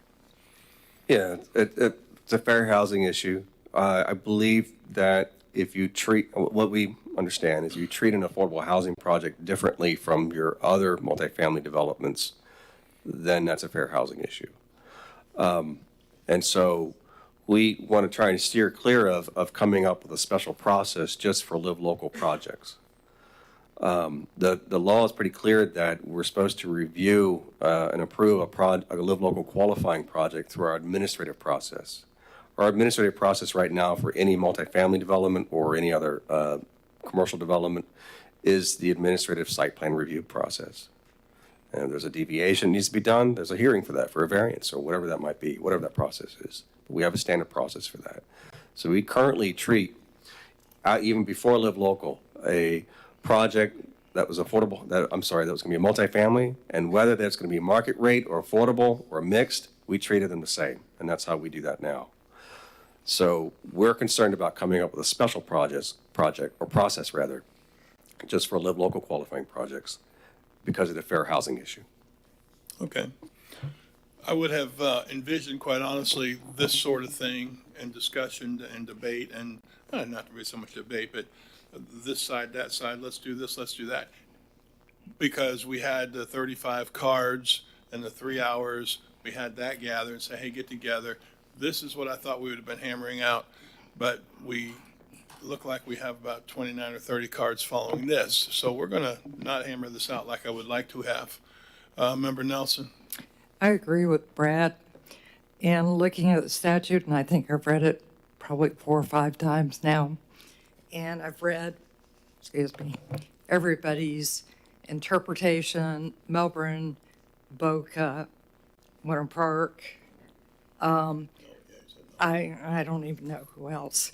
But I think if we start discriminating against low-income housing, we're asking for trouble. And as council members, we're here to protect the city. And I appreciate you guys' passion for it. But bottom line is we're here to protect the city. And if things go south, you guys won't be paying the bill. So that being said, reading that statute, I think that we are in serious trouble if we start discriminating against low-income housing. That being said, Richard, I know you talked to Orange County about their process. Can you tell us about this consent agenda? Just as to the consent agenda, because there was some discussion or thoughts that they were requiring it to be on a county commission consent agenda, but that was a staff level consent agenda. Of course, if it has to be administratively approved, it has to be administratively approved. We cannot require it to go to council, and that's what the statute says. But there are some cities that do have consent agendas that are a staff level administrative agenda. And for those situations, everything has to go on a consent agenda? That's their current process. In Right. that city, they may have a consent agenda before a DRC or something else to review portions of a site plan or parts of a site. That's their process. So they're just Okay. utilizing that process. And as far as notice, our website, I believe you said, provides notice when. It's my understanding we do. I don't know that it's a written policy or an ordinance, but it's my understanding that staff can speak to better that we do include applications on site plans and other things on the website. Right. Okay. That's correct. We don't have an internal or a formal policy on it, but we do have the GIS maps, and we have one particular interactive map. We try to put every site plan that we receive for review or under construction on there. Okay. Thank you. Member Stokel? Yep. I guess just before we go into public comment, I just kind of want to share where I'm coming from, and I feel like I've been pretty vocal on this issue since the bill was passed. Because we are facing this, and I said this at the last meeting, I definitely want us to vote on something and pass something at this meeting. And I say that because if we do not, realistically what will happen is staff is going to interpret it, and I don't like staff interpreting it without what our guidance is. So I definitely will want to pass something tonight. That being said, I think Brad was coming from the perspective of, I think we had to publish our agenda packet early with Thanksgiving, so we used what draft we had at that time. Since then, I know, Connie, I think one of the emails I got from you was Sunday with the new proposed changes. As my request would be, as citizens are coming up, what I will be looking for, I would prefer nothing on the memorandum because I personally am not going to be looking at that. I'll be looking for an ordinance and a resolution. So if there's specific things that haven't been addressed or concerns you have, some of my biggest concern, as I stated at last meeting, was the monitoring issue.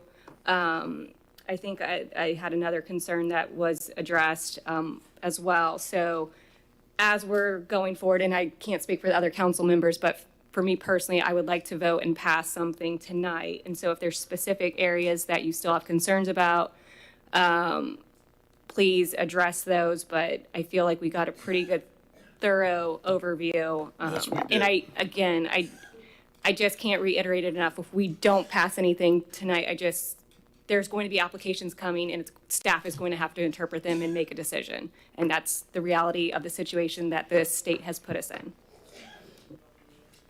All right, with that said, before we move into the cards, we're going to take about a 6-minute break because that's what we need to do. So 25 after, recess.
Say again?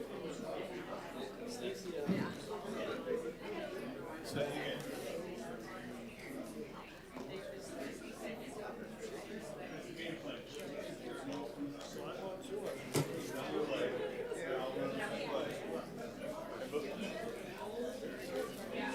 Or maybe I'll play that continuation card and say, oh, now computer, we're going to flip you. How long are you going to take?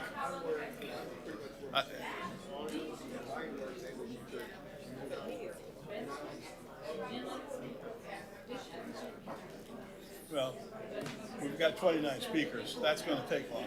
You get rid of those 29 speakers, you can go all day.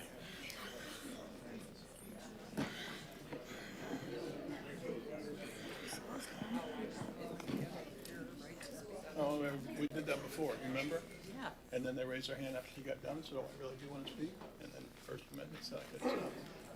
Well, that's the first thing we did. We're back here, ready to go, fired up, right? No? Okay.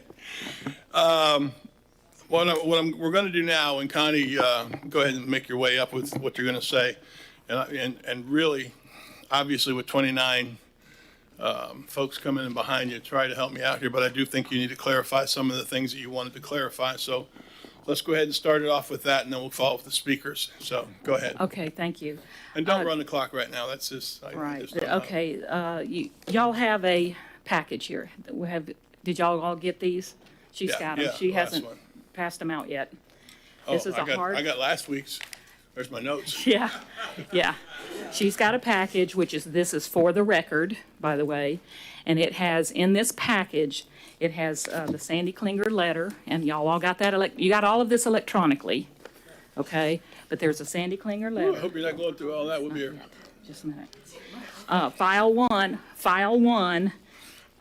is a new file one, that's new from 3 weeks ago. Yeah, hit the new stuff. And this talks about the reasons why you should deny as written and adopt written. what we're proposing. Now, file two, if you look at file two, it's 17 pages, and it includes the ordinance, a redlined ordinance. It includes a red line memorandum, and it includes a red line resolution, and then a red line memorandum. So I won't go through the memorandum like you suggested, but let's go through the first 1 through 8B is the ordinance. What I did is I took Mr. Parrish's ordinance, the one you saw today, and I didn't get that until I think it was the Wednesday before Thanksgiving. So I took that, and then I proactively tried to get a team together to try to do it, but that fell apart. And so I took what I got from a public records request, took the ordinance that he presented to you today, and then I took that and saw where he might have covered the old red lines we had, so they're not repeated again. And then I put in where he has not addressed what we were concerned with. So if you look on page 1 of 17, on this exhibit, file number 2, the whereas, we believe that whereas statement should be in there. It requires, the act requires mixed use and multifamily development projects be in compliance with all other applicable comprehensive plan provisions and land development regulations by right for approval, including but not limited to environmental regulations. And this is, this is a list of items. Maybe you want to truncate that sentence right there. Instead of saying including, but it has to be in compliance with the comprehensive plan and whereas. That's in a whereas statement, should be in a whereas statement. The next page, page 2, I don't know, this whereas statement, you'll see my red line there, is mixed income is used. I don't know why that's used there. It's a mixed use and multifamily developments. I don't know that it's a mixed income, but it's a mixed use multifamily. Okay, the next, page 3. This development standards, A, it's embedded in there. It says administrative approval. We should take that word administrative out and just say approval, however approval comes. Now, the next page, page 4, D, 4, you see B, C, D on page 4 of 17. This section right here that you have see yellow, that's a new addition that Mr. Parrish put in here, which I appreciate him actually. That's the statute, section D, 7D, and it's word for word, finally. I highlighted the key words in that in yellow. It's administratively approved if the development satisfies the municipality's land development regulations for multifamily developments in areas zoned for such use. The significance of those words are that if the development, if it's already zoned mixed use, and you've got a mixed use project coming on the property for the developer, it should be administratively approved. Don't have a problem with that. That is perfect. That's exactly what the statute says right there. Good. Those are the words. But that's the administrative approval, is when it's multifamily zoned already and you're requesting a multifamily zoned property. That's when you administratively approve it. There are no other reasons to administratively approve anything. You, as a city council and the P&Z, in your existing processes that you have today, to go through and approve, monitor and approve projects today. So anything that's zoned industrial or anything that's zoned commercial, if they're requesting a mixed use or multifamily project on anything zoned commercial or industrial, then it goes through the normal process. We're not asking for any new process. This is not unique. We're not putting any feet to the fire for affordable housing. This is your process, so that you should follow your process. Okay, let's see. Go page 5. We believe, he did make the change that we suggested. Take the word down there on M. Take the word facility out and put pathway. But we should say in the length of which is less than 5 miles. It's not as the crow flies, in other words. Put something in there so it's not as the crow flies. I know it's an ADA compliant pedestrian pathway. Hopefully that will get us there, but I'm not sure. Now, 29, at the very bottom of this page, that's the title of this next section. This should be the review and approval process. So if you go to the top of page 6, we left in, he put in A and B, and that's okay. C is, hey, that's a great change that he's made. But D, again, here's variances. We put in this because the statute says it must comply with the land development regulations and the comp plan. Must. Now, if you all of a sudden now you request a variance, it doesn't comply. By definition, it doesn't comply. So, if it doesn't comply, then you can't go through the Live Local Act. You go through your normal process. It's not that the project can't be done. You just can't go through the Live Local Act then. Now, the next, the E, F, G, the EFG here, the rest of this on this page, is talking about your process that you currently use today. The staff does reviews the project, reviews the application. They do a staff report, and the report goes to P&Z, and they make a recommendation. Are they approving the project? Now, this would be done now if it's on a commercial zoned property or industrial zoned property, but they've applied to do a mixed use or a multifamily on a commercial or industrial. So that's what this process is. And when we say on the next page a 2-tier process, what we mean is the first round is the approval if it's a multifamily zoned and a multifamily development, it's administratively approved. But the second tier is if the project must go forward to the city council, the staff will develop a staff report with review findings and recommendations and place on the P&Z and the city council agendas. You already got a process today that does that. And you have the authority as the city council and mayor to require these to go to the P&Z and city council. The statute does not say you have to administratively approve those. It does not say that. D only says you administratively approve something that's multifamily zoned and multifamily development for a multi-zoned development that's already that's zoned that way. That's all D says. But the expansion now is to say, oh, everything's got to be more administratively approved. And that's not correct. So basically, that's what all these red lines are, is to say, you got to alert the public. You post your orange sign out on the land. You say that it's going to go through the Live Local Act. You alert the people within 500 feet of the property. Hey, this is going to go through the Live Local Act. I'm talking about commercial and industrial zone property now. That's commercial industrial. One reason you want to do that is safety reasons. If there's people around you that's industrial zoned or commercial zoned around that one lot, and now all of a sudden housing development's going to go on there, those adjacent owners are going to want to know, oh my gosh, that could affect my property value because they've got industrial or commercial zoned property. So they should be alerted. This is part of your process today with your land development regulations and land use and zoning changes. You have to alert the people within 500 feet. You ought to be doing that. I don't know why continuing to keep this out of the sunshine is being fought so hard to keep it out of the sunshine, to keep it from City Council and P&Z. Why is that happening? And that's an appeal. Nobody's mentioned this, but I said add new section, line 260 and 262. There should be appeal rights. If a developer is denied for whatever reason, he should be able to appeal.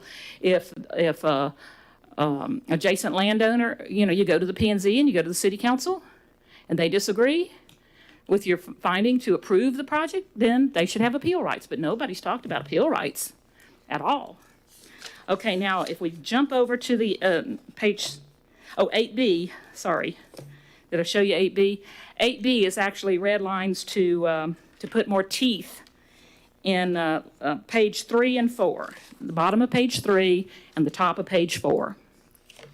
This is where, and Mr. Parrish did add some more words, they're new process words actually, to put together this list and that list, and the developer has to submit this or that. But there's no teeth in it. There's no real teeth in it other than, I guess the only teeth is, they're going to do a code enforcement. You got fines all over the city, code enforcement fines, that nothing's happened with it. That's not real teeth to keep this to affordable housing. You got to put some teeth in there. So 8B, the page 8B, sorry, and it didn't get inserted in there in the right spot, but 8B is redlining what is already in A and B on that page, okay? Now the next, that's 9, 10, and 11 is the resolution. We believe there needs to be 2 more whereases on that resolution. The act identifies, whereas the act identifies qualifying mixed use and multifamily development projects are not subject to use. They are not subject, and that's what the statute says, not subject to use density or height restrictions beyond those provided in the act. However, they are subject to comprehensive plan provisions and land use regulations and standards, including but not limited to environmental, blah, blah, blah. That should be in this resolution. The next thing that should be in the resolution is when we talk about variances again. This is whereas the exception of allowable densities, height, and land use, any project requiring a variance or otherwise not able to comply with the applicable development standards and comprehensive plan revisions will not qualify under this ordinance and must comply with the applicable conventional development approval process. If a variance is sought after development approval, under this ordinance, the approval will be revoked. So if all of us, if the buy-in happens, and they get the approval to go forward with an industrial or commercial zoned property, but get the mixed use approved to go through, and then all of a sudden, the process is going on, and whoops, I need a variance because of I want access onto Wendover Way, or I want access onto Demerit Drive in Royal Oak.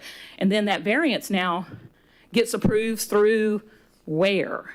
So the variance, that's why variances should not be able to be approved because a Live Local Act project is already getting no height restrictions, no density restrictions.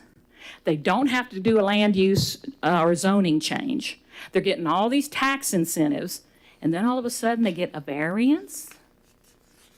That shouldn't be allowed. They shouldn't be able to continue with this over and over and over again, getting boon, less cost of the project, less restrictions, and then get it also administratively approved. No, you should have no variances, and if it's zoned commercial or zoned industrial, it should have to go through the P&Z and the city council. Now, those are my red lines. Those are the red lines. All that he went through, that's old, and some of it was circumvented by some changes that he made in his new revision. So thank you very much. Do you have any questions? No, good job. A question. Go ahead, yeah, Member Stokel. Yeah, Connie, so this language on 8B, were you guys able to get that language from another city for the monitoring? I'm sorry, I didn't The hear. development standards, so. Winter Winter Park, Park, okay, that's that it. was a lot of the Winter Park language. Okay. Now, maybe the $5,000 That's is not right, maybe it's Gotcha, okay. whatever, but that came from the Winter Park. No, and I do actually appreciate that portion of it to kind of strengthen up the monitoring portion. I will say, I get what you're saying on, I wish that we could go through a public hearing and do the advertisement, but at the first line of the statute, a municipality must authorize multifamily and mixed-use residential as allowable uses in any area zoned for commercial, industrial, or mixed use, if it meets certain criteria. Must authorize, so there would be no point Where in having. are you reading that? Right here on your Exhibit 3, the very first line. Yes. 7A, it says, you That must is authorize. Yes, a municipality must authorize. We have to do it. Multifamily and mixed-use residential as allowable uses in any area zoned for commercial, industrial, mixed use. or mixed use.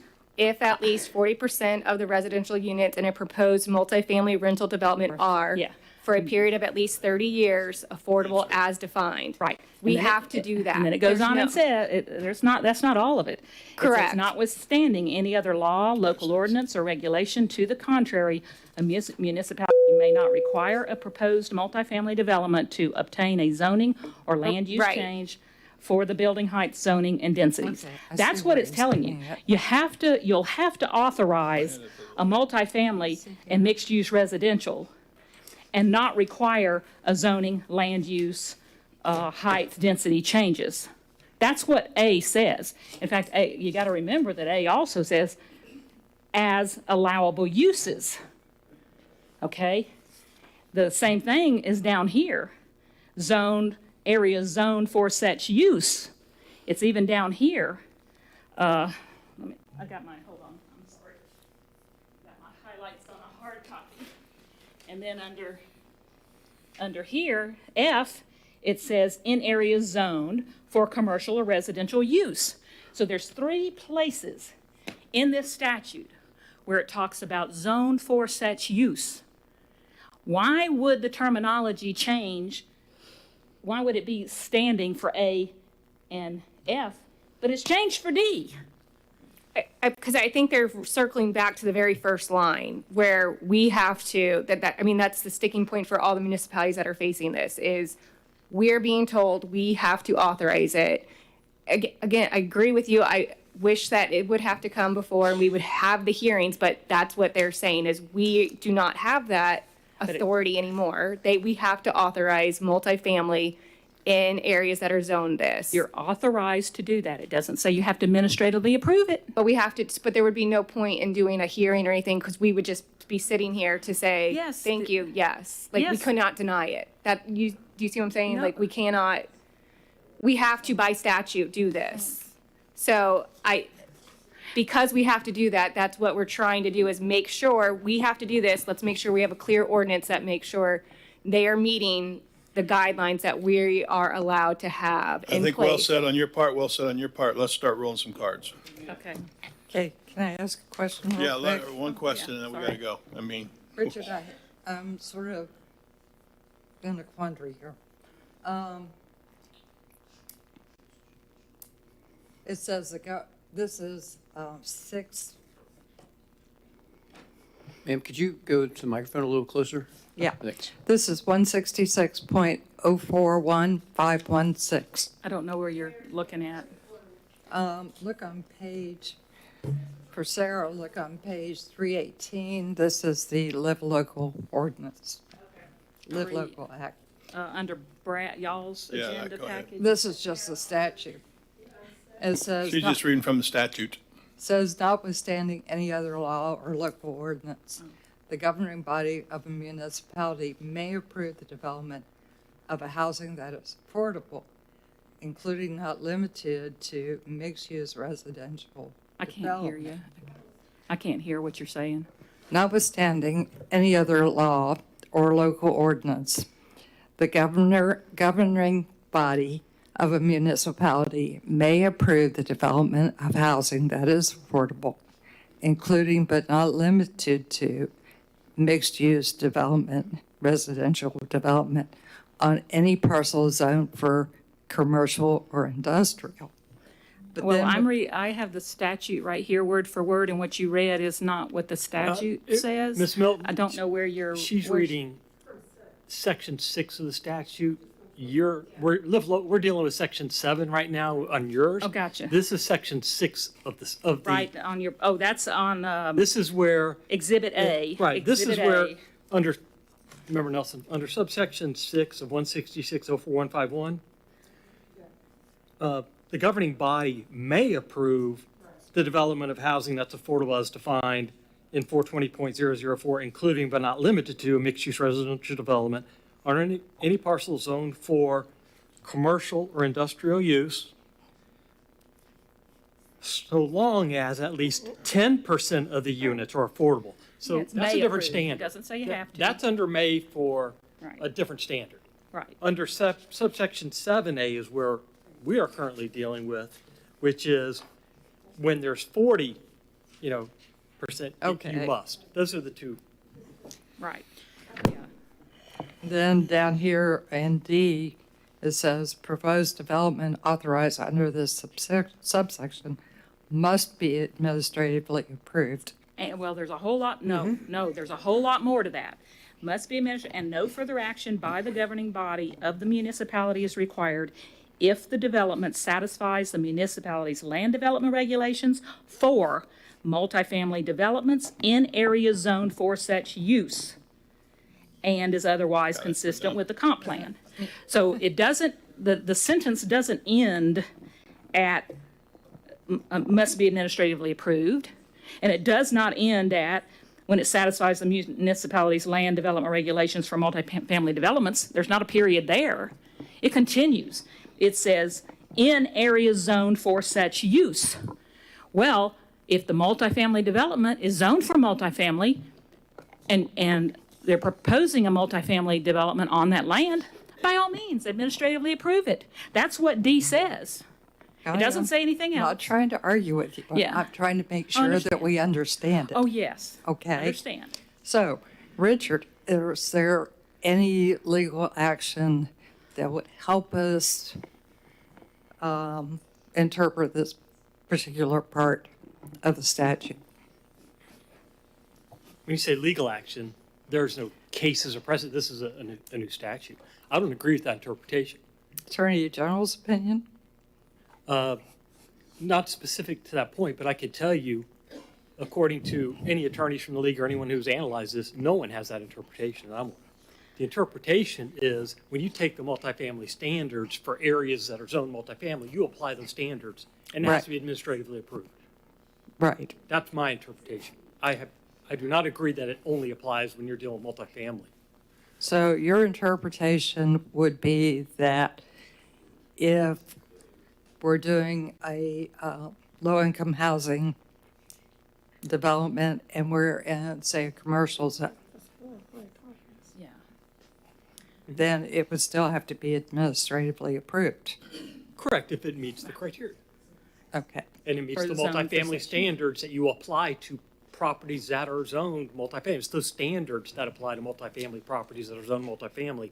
They have to meet those standards Have to meet to be multifamily standards. administratively, not on every parcel. We're in that debate. Okay. But the- We're not gonna, we're gonna we thee have and thou Attorney each other to General- death, but we're gonna move on to the cards because that's what you wanna. Well, let me You have bring one 29 more of them, point you know. in. Exhibit B is an Attorney General interpretation of some of this language, and Sandy's going to speak to that in her card. So, Yeah, and her play call, her assignment. All right, let's start calling the cards, and we're just gonna do the cards and go on. We don't need a lot of comment in between. Go ahead, I'm sorry. Jesse Wright?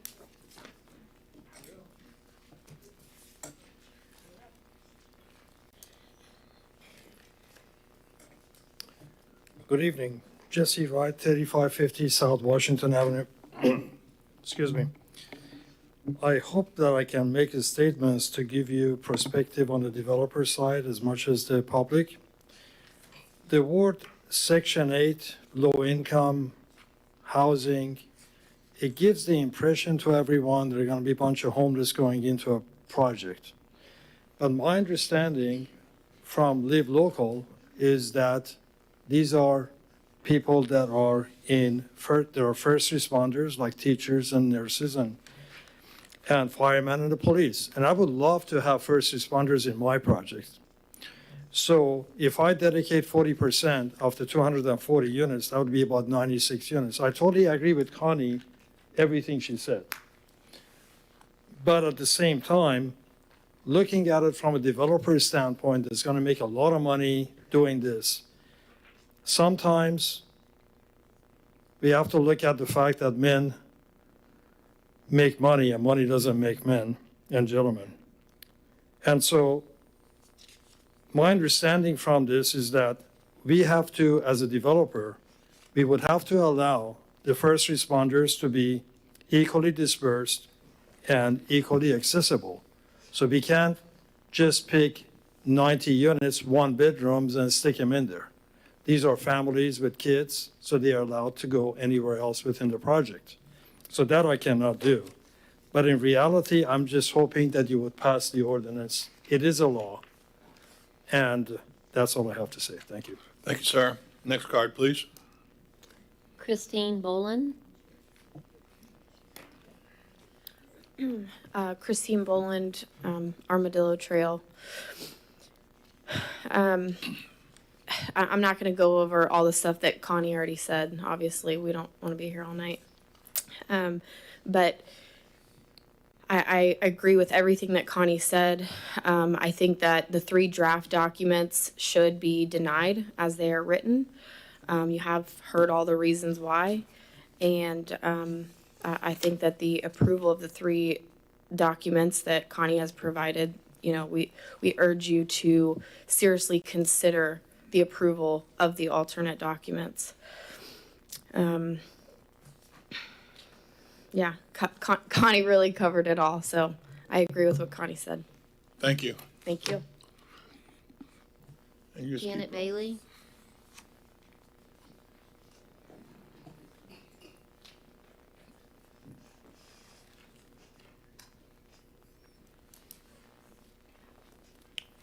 Janet Bailey, 7826 Windover Way. Again, same thing. I agree with what Connie said. I'm not going to be reading from what I originally intended to read tonight. On that note, 2 things I do want to say. As I was sitting through, waiting, I did Google what challenges are being made currently to the Live Local Act. And there are some being made essentially by Pasco, Hillsborough, and Pinellas counties recently held a meeting to discuss challenges of the Live Local Act. Commissioner Waitman has stated that they intend to request the legislature to amend the law and adopt unique solutions for affordable housing for each county. And I didn't know if Brevard County or Titusville had the same intent, or if you've known of any, or if you have any ideas of such going forward. That was part of my question. And also, I do believe that adding, and that was part of what Connie was saying, adding teeth for 30 years is appropriate. And for the reason, same article, they get the benefit of 30 years. They won't be able to collect tax revenue for 30 years. And they say, yet we're still required to provide police and fire and all the services that go into a residential development. So you really do need the teeth. If you don't have the tax revenue, you have to make sure that it's covered some way. Or so, thank you. And to the point of affordable housing, I've heard nothing as to what is affordable housing, and thank you for bringing that up, because what is the definition, of the affordable housing? I've heard before, and I don't know if this is right or wrong, that even a policeman and a fireman's salary would be too much for the housing. So it's not designed for the first responders, as I believe you might want to believe, and we'd like to believe. But is that the case? Do we have income requirements? I don't know what the income requirements are, and I'm asking, do you all have that? Is it put in this? Is it put in the statutes, or is it put in the act? And that's essentially what I wanted to say, to bring up. But I do believe that to pass it now, I know things are coming through. They're going to try to pass things through, and things are very fluid right now. But I believe that there's still some unanswered questions that we need to slow down so we don't get into a bind. I mean, I'm not saying don't do it. I don't. But a lot of these projects could be residential instead of things designated for jobs, job creating, versus. Thank you. Thank you. Sandra Klinger. Sandra Klinger.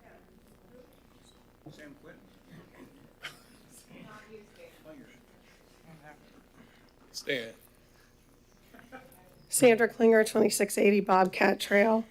Wanted to address a couple of things. You guys were talking about 7A. 7A does not require you to adopt a development or approve a development. 7A speaks to the what and where. What they will require you to consider for approval is multifamily. Where you currently do not allow multifamily, you must now allow multifamily as a use. That's what 7A does. 7D is about the process, and where they are saying specifically administrative process must be used. The Live Local Act inserts multifamily housing, for example, in commercial and industrial zoning districts, where it has been determined through normal land planning process and a public hearing process to be inappropriate in those zoning classifications. Now, they will be put there, or at least have to be considered to be put there if they can comply with the land development regulations and comprehensive plan policies. This will create non-conforming uses, create a myriad of other compounding problems that the city will be left to deal with, and could in a very real sense put the health, safety, and welfare of income disadvantaged people at risk. We haven't even begun to start talking about redevelopment and industrial for multifamily. This is ridiculous. The City Council has the authority to require a detailed review and assessment of compliance for the land development regulations and comprehensive plan policies at public hearings with public participation. The City of Titusville's LDRs provide for that authority now in your code. It is in section 38.8, subsection 8. The LLA has created an unprecedented situation. It is not about affordable housing. It is about a non-conforming use being inserted and how that could affect the health, safety, and welfare of the citizens of Titusville and the people using that housing. A review before the City Council is warranted. Public participation in that review is warranted when we are talking about something that has never occurred before happening now.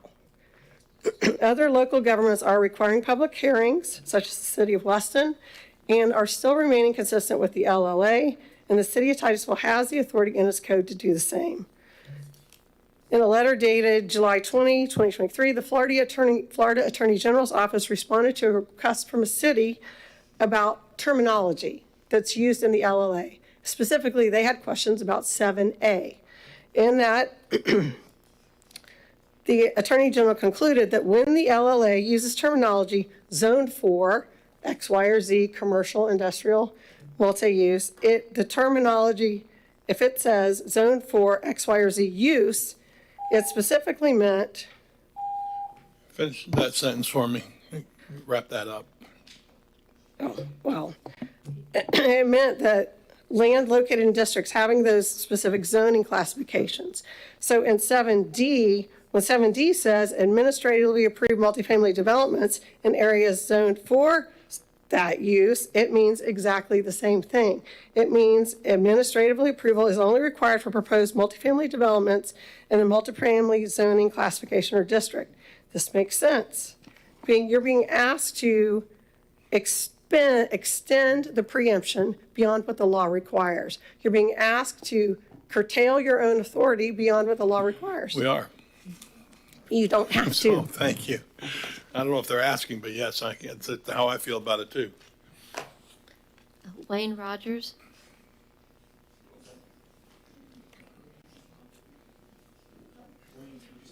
Wayne. I was looking for you too. I'm Wayne Rogers. I've lived out in Windover for 39 years, Windover Way. The City of Titusville must clearly state its support for the public input and the public process for every affordable multifamily development seeking approval for incentives under LLA, which are not preempted by the state of Florida. The LLA circumvents the normal land use planning processes and public engagement with substantially affected parties with regards to density, height, and zoning, but the remaining land development regulations in compliance with the comprehensive plan should be thoroughly assessed and stand up to critical scrutiny. If a proposed multifamily development is not compliant with any regulations in the LDRs or consistent with the comprehensive plan by right, it must not be approved under the LLA and would then have to go through the traditional developmental review process.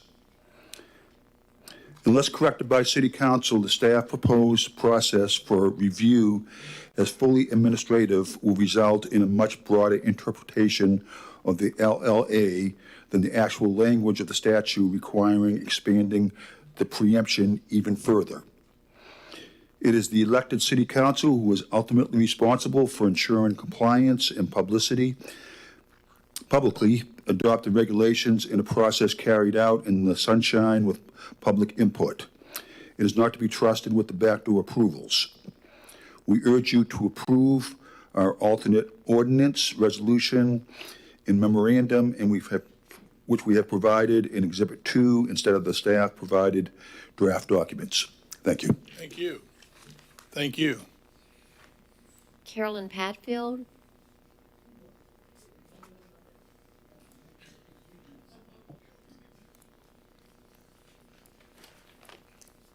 Good evening, Mayor, evening. Vice Good Mayor, evening. council members. Carolyn Padfield, 8214 Windover Way. This law rolled back home rule and local control in regards to density, height, and zoning for the siting affordable housing, multifamily housing, and mixed use, commercial and industrial zoning. Unless corrected by City Council, the staff proposed process for review is fully administrative with results in a much broader interpretation of the LLA than the actual language of the statute requires, expanding the preemption even further. It is the elected City Council who is ultimately responsible for ensuring compliance with publicly adopted regulations in a process carried out in the sunshine with public input. It is not to be trusted with backdoor approvals, single entity failure prone process. The City Council has the authority to require public hearings for any action they deem appropriate. As established under Titusville Land Development Regulations General Provisions, public hearings required, Section 34-8, parenthesis 8, see Exhibit C1. Projects approved under the Live Local Act will create non-conforming uses by inserting multifamily development in land use districts where these uses were deemed inappropriate through the normal land use planning public processes and long-range visioning. By requesting a public hearing, the City Council would be reaffirming their commitment to engaging the public in decisions that affect the future growth and development in the community. This is particularly important for multifamily development being inserted into zoning districts outside the normal long-range community participation planning review process.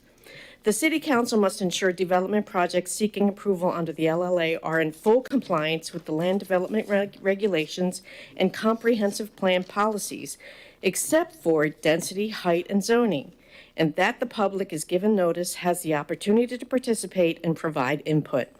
We urge you to approve our alternate ordinance and resolution we have provided in Exhibit 2 instead of the staff-provided draft documents.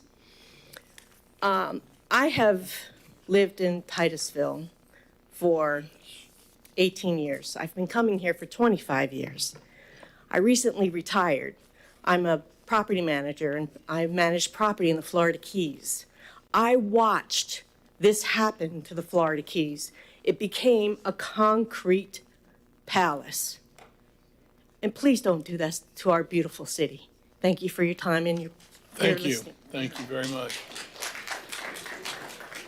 Annie Bridges? Annie Bridges? I am Annie Bridges from Wendover Way, as usual.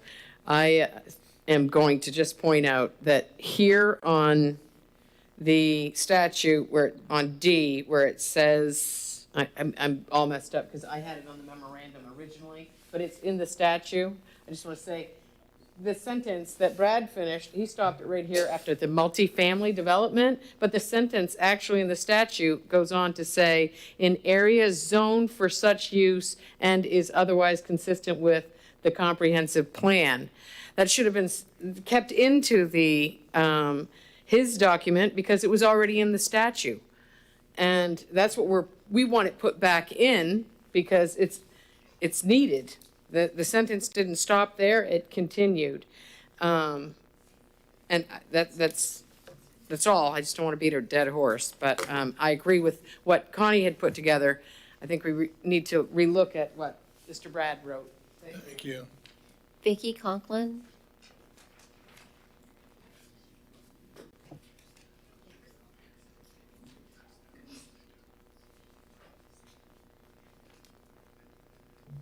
Hi, I'm Vicki Conklin, 2920 Royal Oak Drive, and I'm a citizen and resident of the city of Titusville. I understand the urgency of wanting to get something passed, but I also think that it's more important to get it right than to get it fast. And I think it's important to remember that we all have an obligation to the residents in the community rather than the developers. I'm also concerned that planning and zoning on November 8th 7-0 recommended that there be a subcommittee with city staff, attorney, P&Z member, and citizens from the public, and that they get together and that they come up with ordinance and resolution. And that was 7-0 from P&Z. I recognize they're an advising body, but none of that happened. And in defense of Connie, she did try to make that happen, but nobody responded to her. And she had to pay for documents she got from the city just to help her with these documents. That's not right. She was instructed to do that, and she tried to do that. So none of this committee thing happened. And we realized there was a holiday. It was a 2-week period. It was a fast turnaround. But to ignore planning and zoning totally seems really, really wrong to me. So in light of that, I'll read something about this Exhibit 3. As Connie mentioned, with the Florida statute 166-04151. And that, again, is that the proposed development authorized under this subsection must be administratively approved and no further action by the governing body is required if the development satisfies the municipality's land development regs for multifamily developments. And that's really what we're saying is if it's on commercial or industrial, that's not already zoned multifamily. So it does throw it into some different light. So the key words are if it satisfies the LDRs, it's already zoned multifamily, then yes, go ahead and do it. Otherwise, it needs to be not just staff addressing this. Again, commercial and industrial is what makes it so different. So would there be different approval processes for projects if the land was already zoned multifamily and a separate process for projects on commercial and industrial land? You know, perhaps so. So the key words are administratively approved if it satisfies the LDRs for already zoned multifamily. If it doesn't, then if it does not say administratively approved projects that will be constructed on commercial or industrial zoned land. So we do urge you to look at what has been put together with a 2-week notice without input, unless you paid for any of the documents. So we encourage you to approve the alternate ordinance and resolution memorandum that have been presented. The folks have worked very hard, and this represents a lot for our community for the next 30 to 50 years. What do we want it to look like would be the question to ask. What do we want our community to look like? Thank you.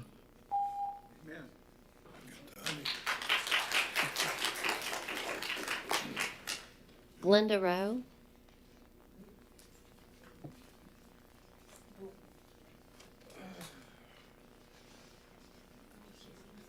Glenda Rowe, Windover Way. C Exhibit number 2, file number 2. The staff proposed process for review as fully administrative will result in a much broader interpretation of the LLA than the actual language of the statute requiring expanding the preemption even further.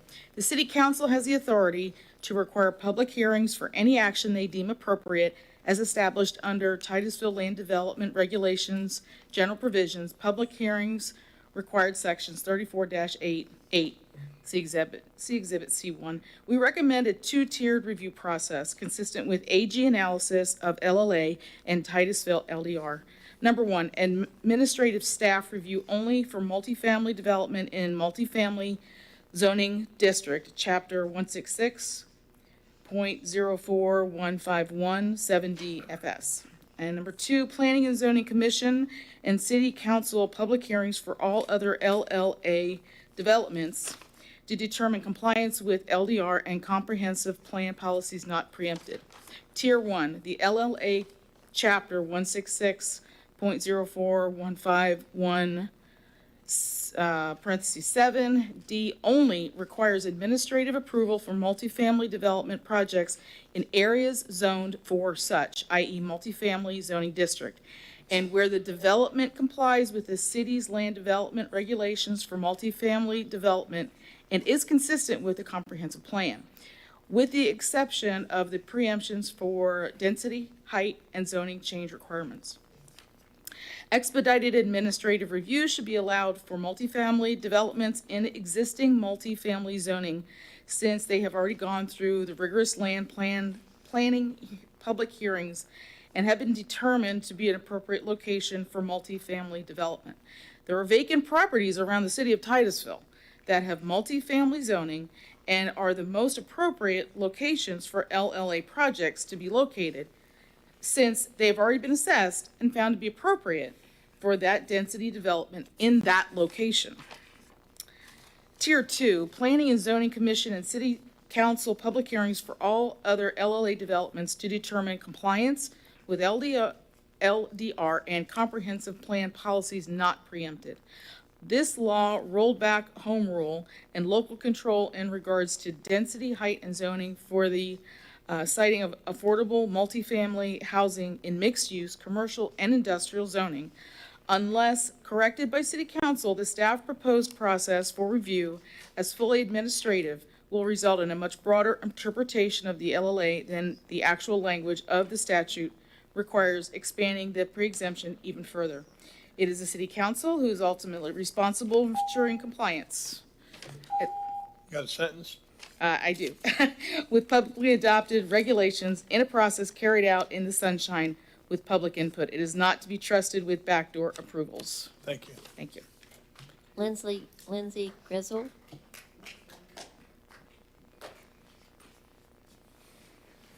Hello again, Lindsay Grizzle. I'm on Gator Trail. City Council, you have the current authorization to require public hearings and public participation, and that's in your LDRs right now. And this is not exactly how I thought this would be going compared to the first meeting that we had, where you, Mr. Mayor, said that, hey, we're not happy about the government taking, our state government taking power away from us. So what I assumed was going to happen, which I know you did your research and I know you've looked at the language, I would think that we would take the language that can be interpreted for the benefit of our city, for the benefit of you continuing to have power in particular areas, especially if we have the word if and only if the proposed development is consistent with all multifamily land development regulations and consistent with the city's comprehensive plan policy. So the scrutiny that we've put into this, and that I know you have put into this, seems to be kind of bypassed because we couldn't get a team together and present you with documents that maybe there might be something in the document that Connie presented that you think should be in that document. And by approving what is the current ordinance proposed by the city planner, you are negating maybe something that you feel should be in that ordinance because we're passing something right now. I agree there does need to be something passed because Bristol Development has already submitted their application. So as soon as this is signed off tonight, it's going to affect our neighborhood. And it's going to affect our neighborhood as a precedent of putting the Bristol Development on a piece of property that is not appropriate for that piece of property. It's a commercial zone piece of property. If it was zoned multifamily or multifamily, then you would administratively approve it. But for some reason, the state put the word if to me is if and only if, not just the word, they could have used a different word. If and only if, so the word's if the proposed development is consistent with all multifamily land development regulations, the LDRs, Titusville's LDRs, then approve it. And it's zoned as whatever and it's zoned as such, then it is administratively approved. But for some reason, they put the word if in there, and that gives you some power. Other cities are doing it. They're putting a lot more in the ordinance than what we currently have is. So if there's something in the ordinance that you want put into the ordinance, I would hope that you would maybe vote on that particular line or that idea that you have that you feel is important. Vote on that to get that written into the ordinance. Thank you. Tom Perez. Tom Perez.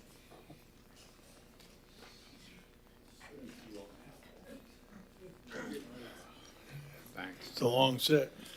Tom Perez, 3025 South Washington Avenue.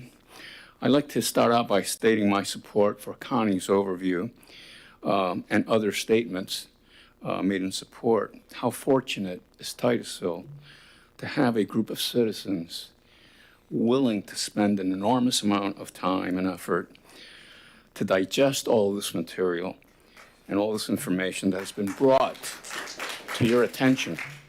Their intent is for a better city of Titusville. I refer you to Exhibit C2, Land Development Regulations, Section 34-226, and Exhibit number 2, File number 2. Projects requiring variances, waivers, and other special exceptions do not qualify for the for the Live Local Act. If a proposed multifamily development project under the LLA cannot meet the multifamily LDR requirements by right without needing a variance, waiver, or conditional use permit, except for density height or a required land use or zoning change, it does not qualify for approval as a LLA project and must go through the traditional permitting process as has been covered. There is one specific exception identified in the LLA regarding consideration of reduced parking if the proposed development is within 1/2 mile of a transit stop. Otherwise, by definition, a proposed development seeking a variance is not consistent with, not in compliance with existing comp plan or LDR regulations. This is reinforced by the City of Titusville's LDRs in the Development Review Procedure Manual 16.2.7 that makes a similar distinction between compliance by right as opposed to those that require an additional public hearing process, such as a variance, conditional use permit, or land use or zoning change.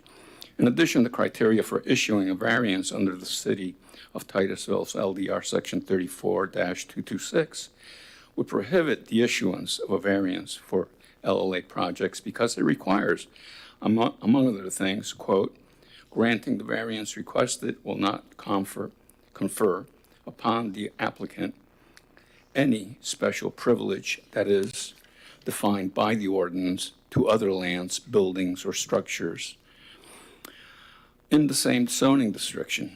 City of Titusville LDR Section 34-226 Part 3. A variance granted to comply with the LLA would in fact convey special privileges on the applicant, including circumventing land use and zoning changes and financial incentives. Thank you. Thank you. Next up. Maria Bailey.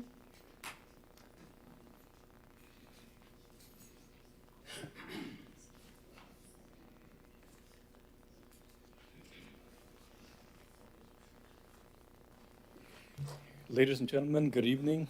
My name is Mario Bailey. My wife and I live at 7826 Wendover Way for quite a few years.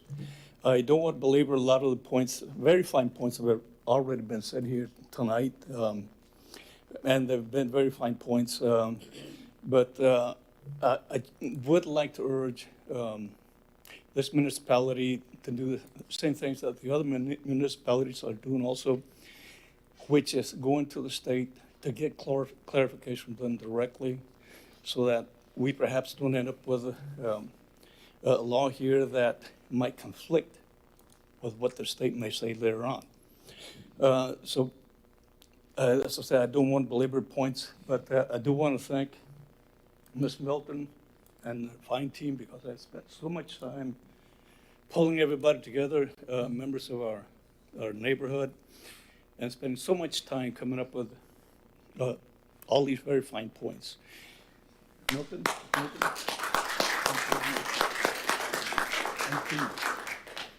Thank you. Thank you.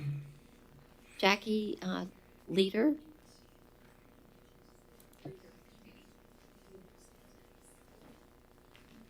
Good evening. Hi. We thank you for listening to us. I want to clarify about the memorandum. That's no longer being considered? Okay, so I don't have to talk about that. I'm not doing that. Okay, and then there's the question of appeal rights that are left out. I think that's been covered too. And I think there should be included in the ordinance for any impacted party, and a section granting appeal rights should be added to the ordinance, and a process for exercising those rights should be defined. And then as to parking, I know Brad talked about the parking, but I don't know if that was a defined reduced parking. I went to the tables, and you have tables about, multifamily units, 2 parking spots, separate or outside. And I'm thinking maybe something like that could be added so that the reduced parking is defined, because right now it could be 1 parking spot. And it goes back to the Development Review Committee, but there's no guideline. That's one thing. And then the other thing about the project is not be allowed to discriminate among income levels. And all common areas, amenities, open spaces should be available to the residences, to all residents. And parking should be equivalent, and access to all units should be provided through the same entrances and exits. And I think that's it. Thank you. Heather Gibson. Mr. Mayor? Yep. You're going to have to extend. Oh, let's say 11:30. Let's face it, it's not going to be any less than that. 11:30? 11:30. Second. All in favor, say I know, but we can try. take another hour. All in favor, say yes? Yes. I heard 1 yes. That was me. I said yes. I said yes. What'd you say? I said yes, All right, 11:30, then we'll talk again. You're right. I mean, let's face it, you're right. Okay, where were we? Okay, next card. Heather Gibson.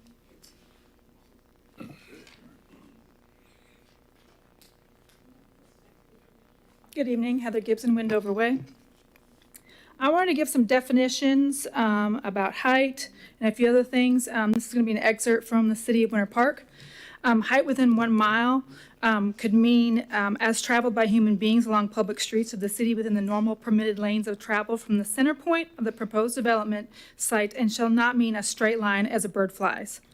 Additionally, highest allowed density shall mean in the context of Titusville 40 units per acre. This is the highest residential density currently allowed and is expressed in units per acre and shall only mean residential units per acre and shall not mean density as in the context of floor area ratio as used elsewhere in Chapter 166 Florida statute, which is in reference to intensity terminology as applied to floor area ratio. Density is units per acre and intensity is floor area ratio. Highest allowable height shall only mean such height allowed by right within the municipality, not heights allowed if such height would require conditional use approved under the City Land Development Code based upon the size and the square footage of the proposed project under the Live Local Act.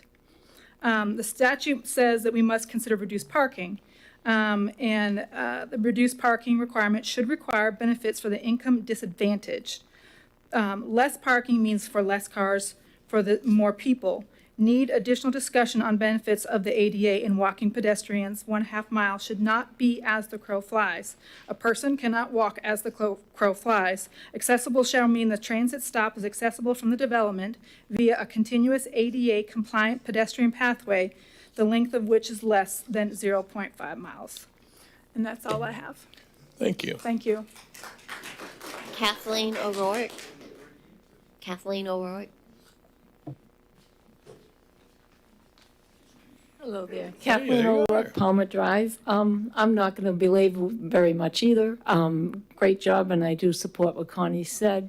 I do want to mention just a few things. As you recall, I presented my survey to you previously, and the citizens of Titusville are very concerned about high-density housing. That was an issue, and it was related to the effect on our infrastructure, water, sewage, schools, all the things you know. I think that if part of the reason why we're not approving rules for the Live Local Act is because they don't already exist for other projects, it might behoove us to take a minute to look at what are the current rules for other things too that maybe we're missing, because the citizens really want to feel that they have a voice here. And that's part of the problem with administrative approval. People feel really disenfranchised, and I would just like to encourage you to look at that that way to make sure that we're making the citizens feel like they're really heard. And that's all. Great job, and I know it's a long night for everybody. Yeah, thanks for being here. Carlos Novelk.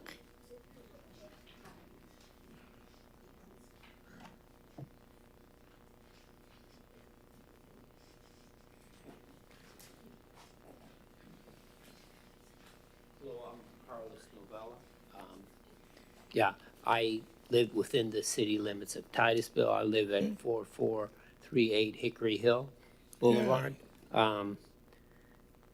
The ordinance section 29-146A and B, pages 3 and 4, does not have enough teeth to ensure a development continues to provide affordable housing for over 30 years. There needs to be more teeth, and by that I mean like penalties, in the language for both monitoring annual audits, substantial fines in addressing violations, not minor code enforcement fines. Okay, here it says, we have provided red lines to the ordinance section 29-146A and B.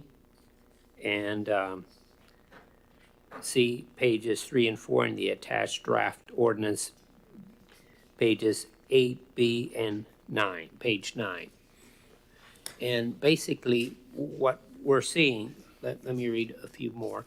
Redevelopment agreement will include an affidavit confirming a 30-year commitment to provide affordable housing and monetary cap on all rent charges, including any fees, may be assessed to the occupant deemed to be affordable, such that the rents and fees do not exceed 30% of gross income of the occupants. A lot of people, I know this because I know people that rent, and my mom and dad used to rent at one time. And it seems like, oh, well, you have plenty of money. But no, once you include groceries, electricity, gas, everything, you really don't have a lot of money. So if they start increasing, after a few years, they just start increasing the rent, these people will be priced out of those units. So I think that's a major problem. And, just wanted to bring that up. Well, thank you. Insight. G. Scott Roosh.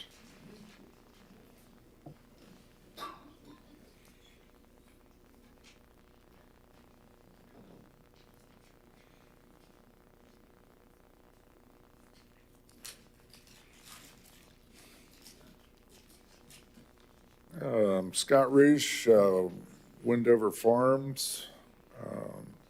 Originally, I was going to talk on safety of trying to mix multifamily with industrial mixed use, but it looks like you guys have come down on your traditional land use planning, possibly bailing you out of having to mix those things together. I'm hoping, based on what I heard, revising what you all were thinking before we came to this meeting tonight.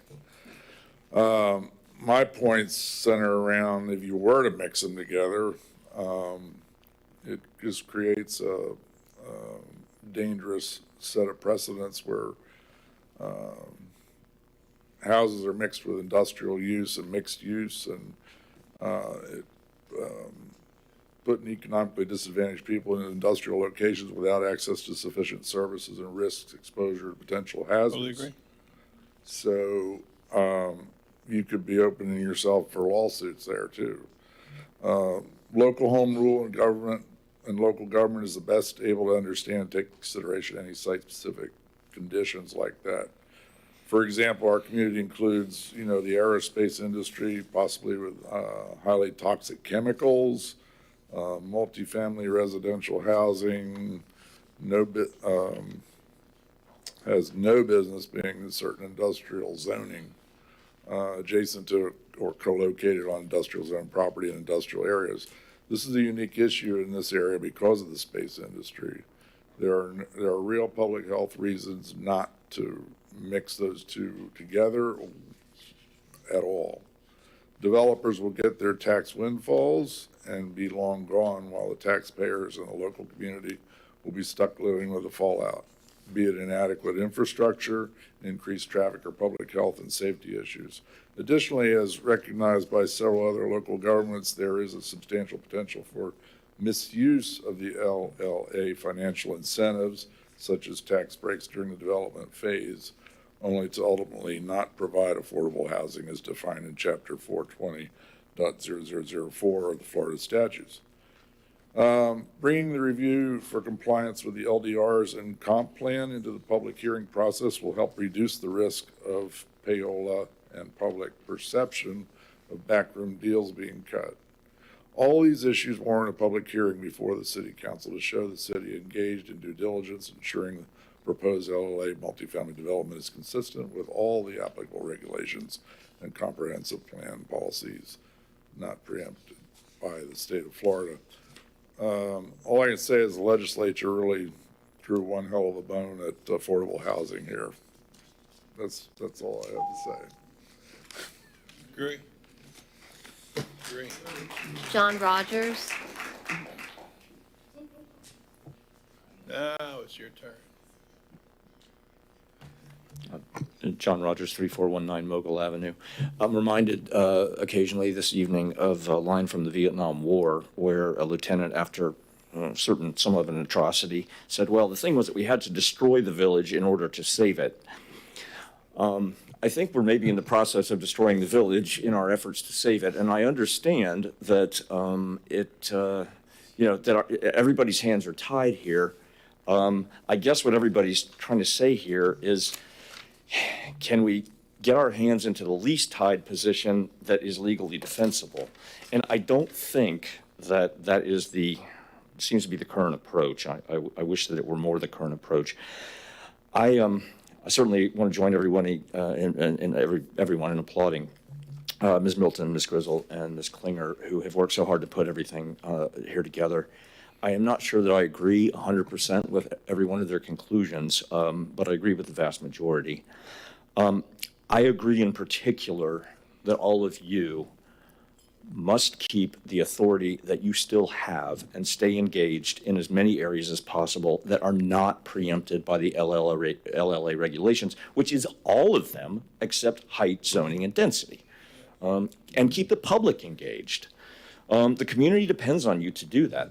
And post these damn things. I mean, make them public. Let people know what's going on so at least they can keep an eye on the applicable rules.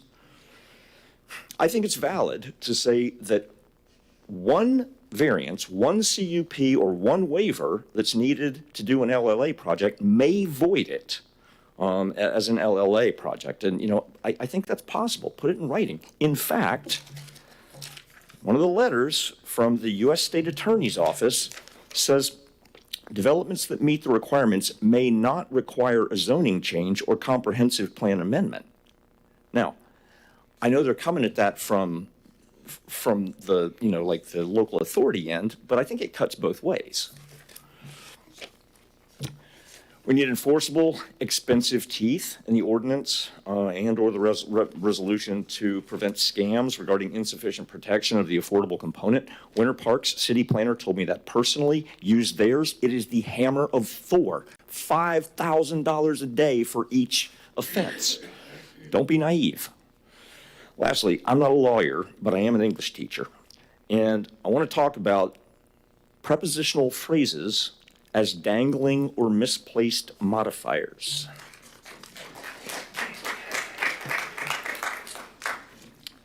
This is why I was kind of starting to come up when this point came up. Here's how this language reads, and this is what the two-tier idea hangs on. I'm not sure I buy it, but I see where they're going with it. You got to give us that grand finale. May I ask for, may I have 2 more minutes or something? Yeah, you go ahead. Right Yes, there. okay, thank you. Okay, in areas zoned for such use is a prepositional phrase. The key thing is, what does it apply to? If it applies to must be administratively approved in areas zoned for such use, then yes, in fact, what that says is that basically you put the multifamily, rubber stamp it and put it in the multifamily zoning. Now, we know that that doesn't seem to go exactly with the rest of the spirit of the law. It might say, if it applies to for multifamily developments in areas zoned for such use, meaning, just apply, okay, these are not multifamily zone places, but just apply the multifamily zoning rules to these in these new places. However, I do think that's ambiguous, and Mr. Broom can tell us whether you can interpret. That's enough to hang your hat on. Mr. Broom, is it? Okay. Well, he didn't seem to like that, but I believe that lack of clarity supports a two-tier approach approval system for LLA projects. But anyway, here's just an idea. Why don't you pass all of the revised ordinances and resolution tonight, all those changes tonight, and then legal can start stripping out or softening problematic pieces over the next few weeks instead of going the other direction. Thank you.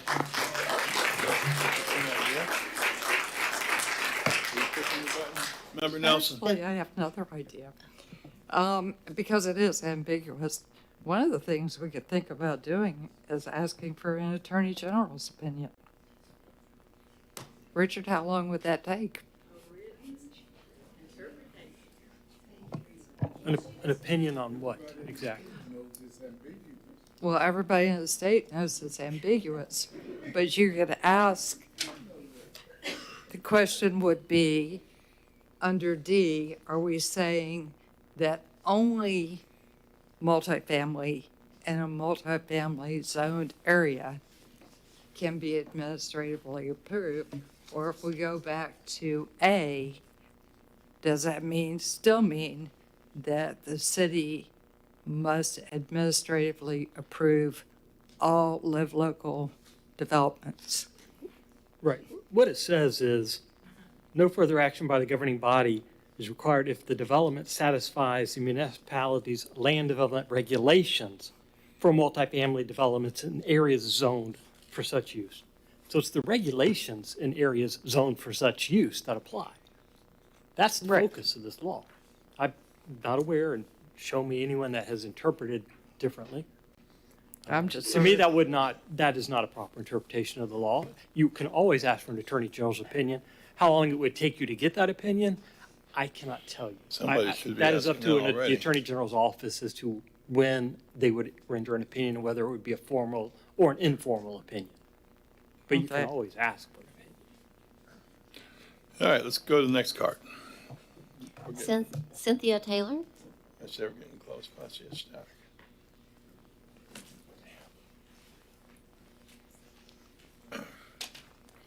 Hi, I'm Cynthia Taylor, and I live on Wendover Way. And I'm going to talk about some items from Exhibit D from the City of Winter Park LLAs. The project should not be allowed to discriminate between low income and all other income areas within the same development. The project must require the same entrance regardless of income level, the same parking, the same amenities, access to the same open spaces areas. We also have this concern: how can we guarantee that what is in the developer's application qualifying for a project continues to follow the statute and ordinance after approval and development? There should be an agreement to an annual audit by a certified public accountant attesting to satisfaction of property income and rental fees. Agreement that violations of their commitments shall be subject to a fine of no less than $100 per day for each violation determined by the annual audit. Agreement that for each day the annual audit is not received after March 1st, fines shall constitute a lien on the property if not paid to the city within 60 days of receipt of the audit. An agreement to reimburse the city for any legal expenses in the enforcement of these provisions. We need some good language to keep the developer's feet to the fire in regards of affordability. As written, there is a complete omission of specific enforcement actions that will be taken to ensure affordability standards are monitored and maintenance over the 30-year horizons of the LLA. Other local governments have included very clearly standards such as inclusion of deed restrictions and enforcement penalties that could easily be included in the City of Titusville ordinance. The City of Winter Park has a very detailed and clearly articulated enforcement criteria in their ordinance, and their ordinance has been submitted to the City of Titusville. Without monitoring and enforcement, the affordability housing benefit can easily erode over time, particularly when paired with the legislature also preempting local government from enacting rent stabilization ordinance. Penalties must be steep for misappropriating taxpayer-funded and supported incentives for affordable housing to prevent abuse of the LLA, as in the Exhibit D. There is no language to ensure equivalent treatment of all dwelling units within the affordable housing project. The developer must demonstrate and commit that all affordable dwelling units and market rate dwelling units will be located within the same structure. All common areas and amenities must be accessible and available to all residents, both affordable and market rate dwelling units. Access to the required affordable dwelling units must be provided through the same principal entrances utilized by all other dwelling units in the development. The size and number of bedrooms in the affordable dwelling units should be proportional to the square footage and number of bedrooms in the market rate dwelling units. For example, the number of bedrooms of 25% of the market rate dwelling units consist of 2 bedrooms, then 25% of the affordable dwelling units shall also have 2 bedrooms. None of this is in the ordinance as we have it today. Thank you. Ron Ball?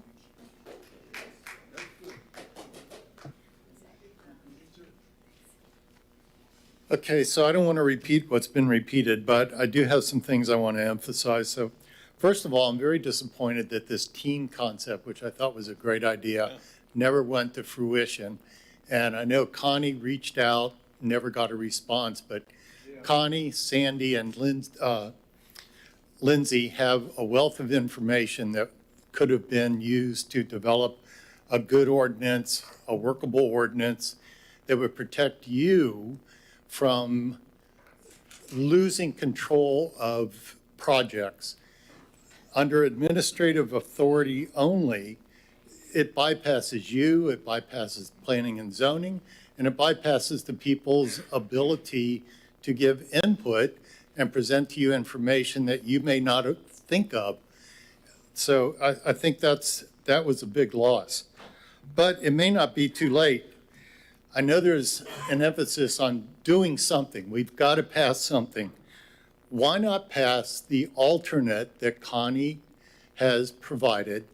And then as things go on, maybe take some of those things out, change those things rather than start from the position of where you have no power and now you're trying to add it in to where you're trying to take control back.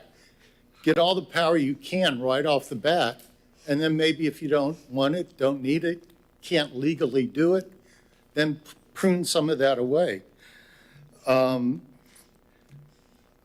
think staff should be more emphasis on preserving your power rather than I'm getting the impression they're attempting to take the power away from you and leave it with themselves, which isn't right. So again, the tier 1, tier 2 idea is a good one. Administratively approve those things that are multifamily and multifamily zoning, and I'm not sure about the language issue, whether it's the regulation or the project. And then tier 2 would be for all other projects where it goes through the normal process of planning and zoning, you guys, public input, et cetera. If you just approve what has been presented by staff, I feel you're going to unnecessarily remove your power and the Planning and Zoning Commission, the City Council, and most importantly, the citizens from any part of the process.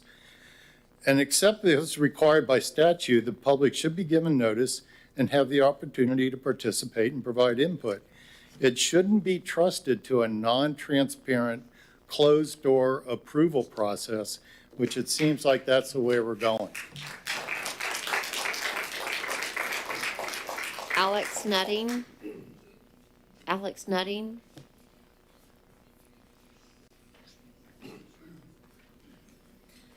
Good evening, Alex Nutting, Wendover Way. During the October 18th Planning and Zoning meeting, the Assistant City Attorney was asked a question about Comprehensive Plan Policy 1.14.6. I'll help you out.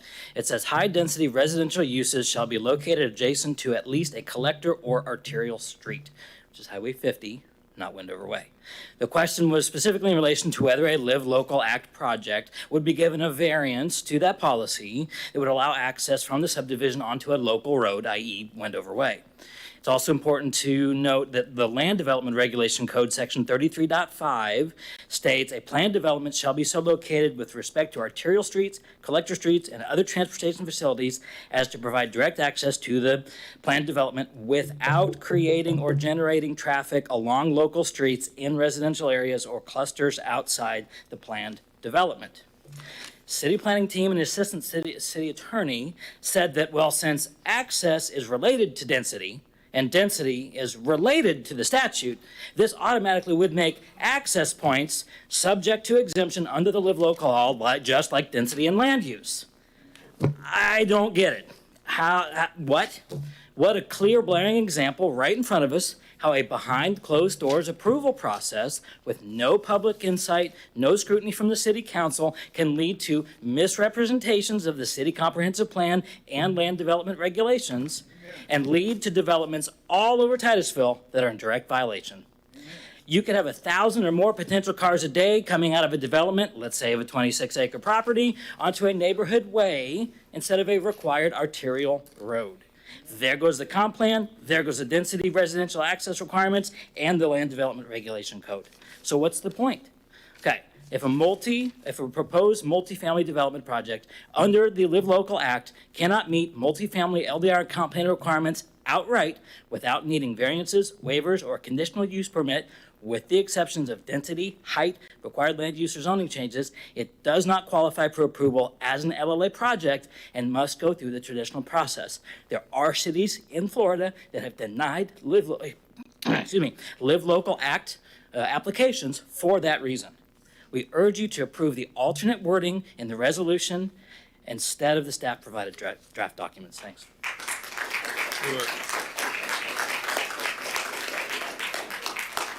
Frank Rowe.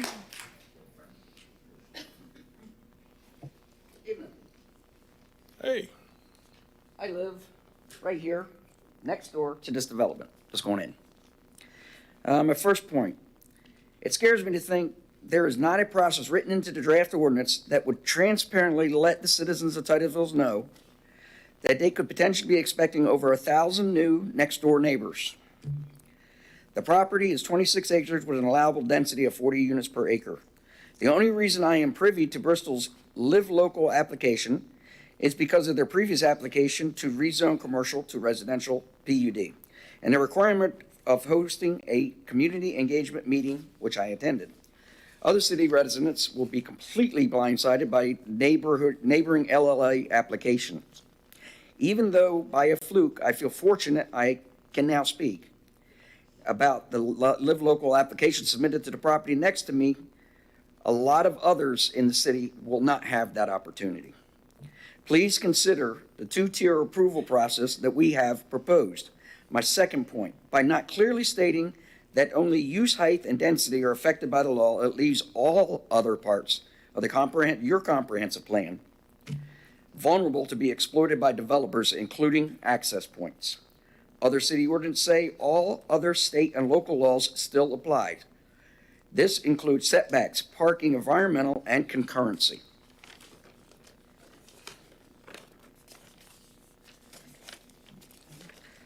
Our question at the October 18th Planning and Zoning meeting asked to the city's planner and assistant city attorney, does Live Local Act negate access point rules?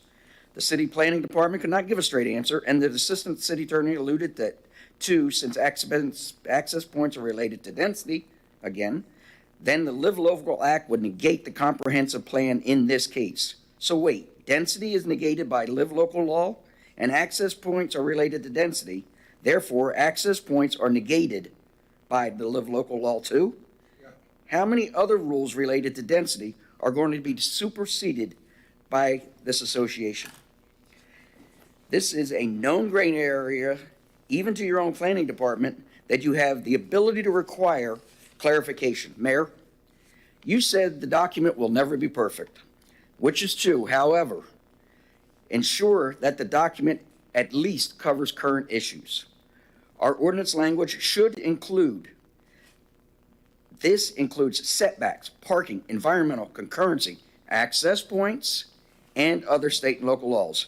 Without clarity, this area is already being exploited by Bristol. The comprehensive plan for both the PUD and high-density residential requires them to have access points onto an arterial collector road. The site plan for their Live Local project already has both of their driveways right next to mine on the Windover.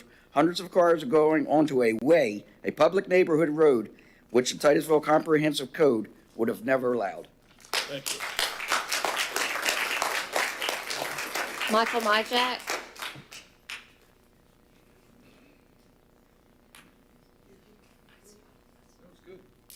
Kind of stole my thunder there. I was watching the P&Z meeting too, Michael Myjack, Alpine Lane. The idea that access is related to density and density is related to the statute, and that automatically makes access points directly subject to Live Local, and that is a gray area. And that's something that we need clear guidance on in this document, because there are others too. Just think about it. You're going to drop in 40 units per acre in what was commercial, but how many school kids are in a commercial zoned area? How many kids go to school that are in an industrial area? All of a sudden, you've got an impact to the rest of the community. And there's no additional impact fees for any of this. Yet, you're going to be responsible for those children. You're going to be responsible for the police service they need. You're going to be responsible for fire and rescue. You're going to be responsible for stormwater, sewer, potable water, all of those concurrency items. And yet you have nothing in here that's CYA, that covers your own butt. That's not right. A clear and blaring example is right before you with Windover Way and this idea of requiring additional density. Projects requiring variances, waivers, and other special exemptions should not qualify for the LLA. Just for that example I just gave you. If a proposed multifamily development project under LLA cannot meet the multifamily LDR requirements by right without needing a variance, waiver, or conditional use permit, except for density, height, as required by land use or zoning change, then it doesn't qualify for an LLA and must go through a traditional permitting process. So there's your out. If you define your comprehensive plan and your land development regulations and your billing for your impact fees accordingly, you'll be able to have some management and control over this. It's not giving away the baby with the bathwater. And this is reinforced by City of Titusville's LDR Development Review Procedure Manual, 16.2.7. Makes a similar distinction between compliance by right as opposed to those that require an additional public hearing process, such as a variance, conditional use permit, etc. In addition, the criteria for issuing a variance under the City of Titusville's LDR 32-2026 would prohibit the issuance of a variance for LLA projects because it requires, among other things, granting a variance request that is denied by the ordinance for other lands, buildings, structures in the same zoning. City of Titusville LDR section 34.226 sub 3, a variance granted to comply with the LLA would in fact convey special privileges to the applicant, including circumventing land use and zoning changes and financial incentives. Ordinance 48-2023 must clearly state that the necessity for a variance precludes approval under the LLA. Thank you. Glenn Bacala. Glenn Bacala. Yes. Did you say Glenn? Yes. Sorry, hard to hear. It's okay. Oh, it's pretty late, so I'm going to be very brief, I promise. There's no appeal rights included in this ordinance for any party, the developer or the impacted citizens. By the way, I'm in the 500-foot zone. There needs to be some appeal rights in the process identified in the ordinance. I believe you'll find the correction on lines 260 to 262 of the package Connie submitted. I get the need. You want to make a vote. You want to get something done. You want to comply with the law. There's a time and a place for everything, but never is it the time to allow a developer to cherry pick the law and omit sections to their advantage to bypass the proper in-place reviews that currently exist. The property in question is not the place to build apartments, as stated by Mr. Glenn Bartosh, and I'm not sure on that pronunciation, the Chief Development Officer of Bristol. In a meeting he had with us in the spring, he stated if he lived where I do, he wouldn't want those apartments there either. When offered to sell him the house, his attorney, Mr. Cole Oliver, who's also the son-in-law of the gentleman who's selling property, jumped in and told him not to answer that question. We urge you to approve our alternate ordinance, resolution, and of course, well, the memorandum's off. We've provided in Exhibit 2 instead of the staff provided draft documents. There's a great brain trust right here. They can get it redone in no time for you. Bet you by the end of the week. Many deficiencies exist in the memorandum. Prior to utilizing it in lieu of an ordinance and publication, please include these changes we presented to you. It's late, that's all. Thank you. Thank you. David Hammond. David, it's H-A-M-A-D. For me, I'm sleeping back there, so I need You got school in the morning. David Hammett, Windover Way. I was going to read this whole thing, but I'm not going to do that. It's really late. I just have a couple points I'd like to make. I was in education for 12 years until I wised up and left a couple years ago. Matter of fact, I worked next to Mayor Diesel here at Titusville High. We saw a lot of crap come down from Tallahassee. Those knuckleheads up there, they just blanket stuff and just dump it on us. And I feel like this is what they've done to us right now. You have power through us, and they're trying to take that power from us through you. My main thing is the access points, because I feel like this property, Bristol property, is going to cause a real issue coming out of that Windover Way entrance and exit. I already see problems with it now. We don't have 400 or 500 cars. So it's not the property, it's where the property is. It's the entrance, the exit, and the entrance. It's the problem with the safety that I'm worried about. And this Live Local Act seems like it's got that ability to go around and, like someone just said, cherry pick what you can put and not put, or what you enforce and not enforce. So I would like to hopefully have your thoughts and prayers that you will, somewhere in this ordinance, follow these rules that we already have, because it seems like the state has given you that power. It's already in your laws. Okay, so that's all I'm really going to say, because I'm tired and I want to go home. But I think they'll do the right thing, and I hope you keep your power so we can keep our power, and we show those knuckleheads who's boss. Thank you. Have a good night. Sloan Roll. She left. Jonathan is DESA.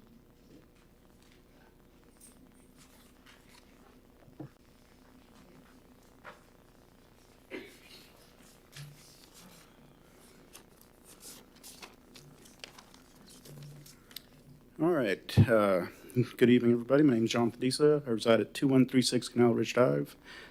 And one of the big concerns you guys have is your legislative, or I guess approval authority, okay?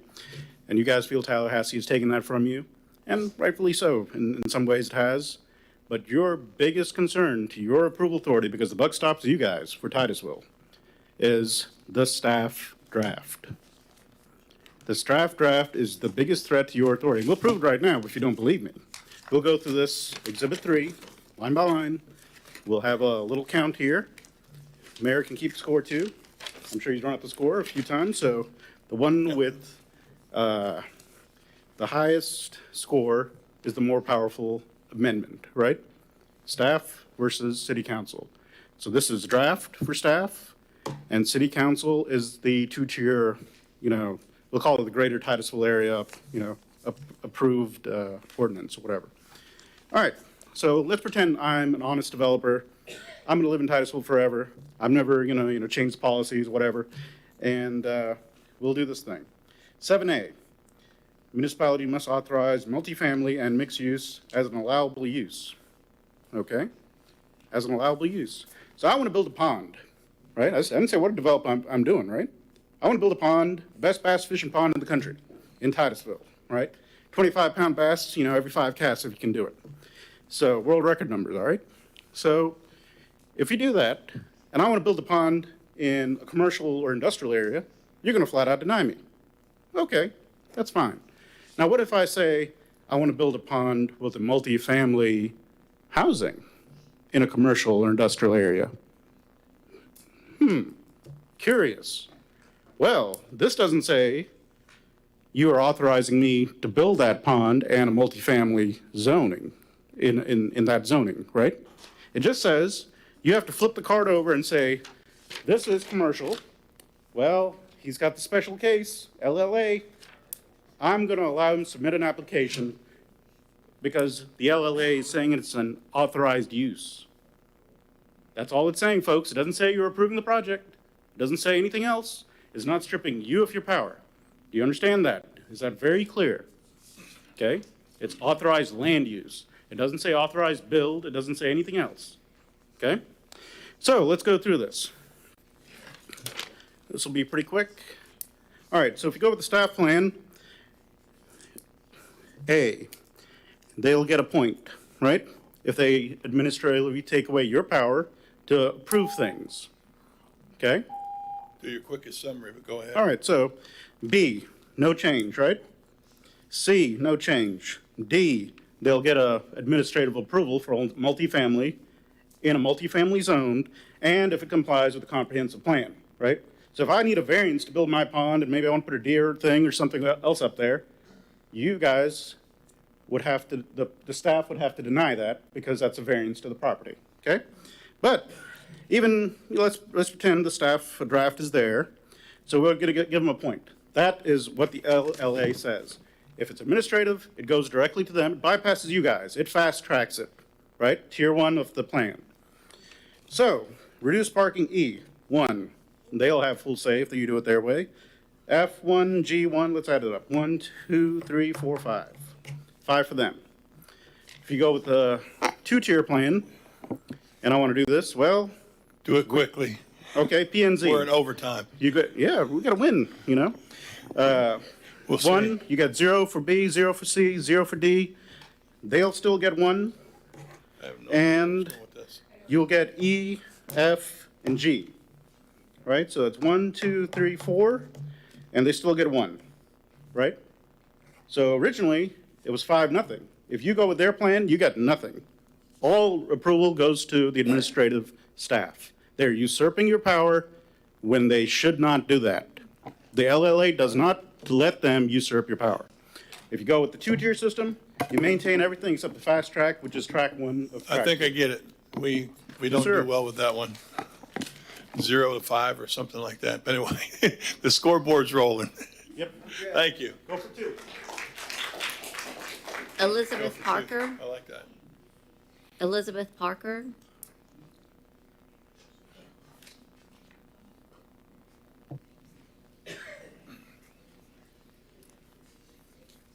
Elizabeth Parker, 3446 Trevino. Hi. Thank you for your patience tonight and for listening to the citizens, and I hope you're hearing us. And I hope you're understanding that this act does not take away your authority, and that we as a city would be foolish to cede our authority for no reason. I have a couple of minor points that I wanted to address that I don't think anybody else has brought up, so I didn't want them to fall through the cracks. I know with regard to the new development that they're currently talking about Bristol, there's been discussion about reducing parking because it's near a major transport hub, except it's not. There are 2 buses that go by Walmart. One goes through the Walmart parking lot, one goes on the other side of State Road 50. There is no hub. Number 2, those routes don't converge, they overlap. Both buses circle Titusville. One goes through the center of Titusville a little bit more and up into Mims, but essentially they circle Titusville. They run once an hour and depart at 7:30 in the morning and then again at 8:30 in the morning, meaning your workforce, which this housing is supposed to be supporting, would have 1 bus opportunity to get to work on time. So parking should not be reduced for this project in the event it is deemed a Live Local Act project. Other points have been addressed pretty well, but I do want to reiterate what everybody else has said, which is we can, as a city, rely on the letter that you have as Exhibit, B, from the State Attorney General, which does state, with regard to the specific terminology, that you, let me see, pardon me, I've lost my place. Our proposed development review process in File 2 that we provided complies with Live Local Act. It's based on the Attorney General's specific terminology and the City Council's already existing authority as identified in our LDRs, Section 3488, to require public hearings and public participation to assess compliance with LDRs and comprehensive plan policies.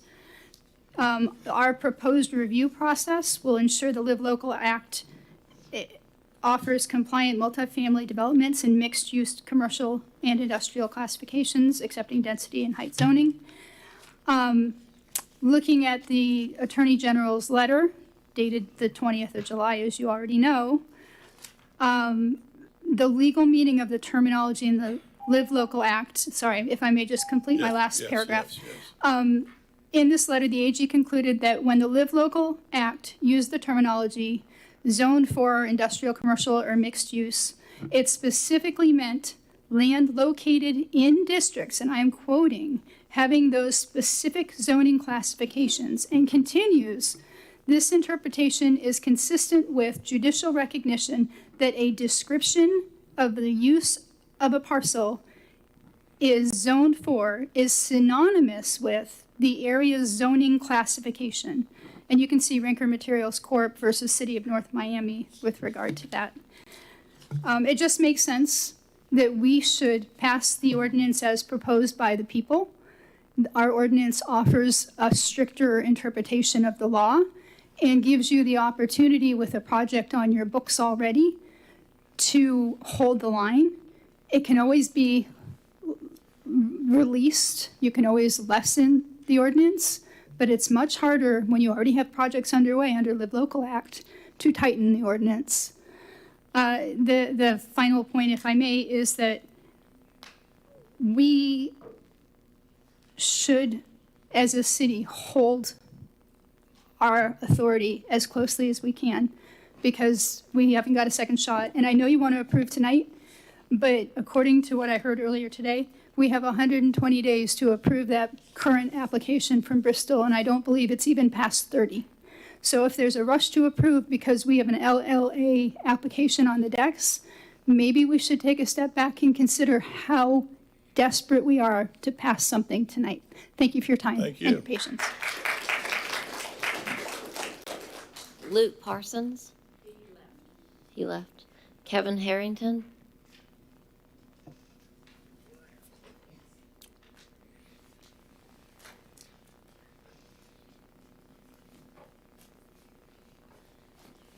Mayor Diesel, esteemed council, we're doing good. I was up 4 a.m. last time I was here. So. I'll make it quick. Let's not do it again. No. We just want to reiterate some of the points we would like to bring home. Projects requiring variances, waivers, and other special exceptions really don't qualify for LLA.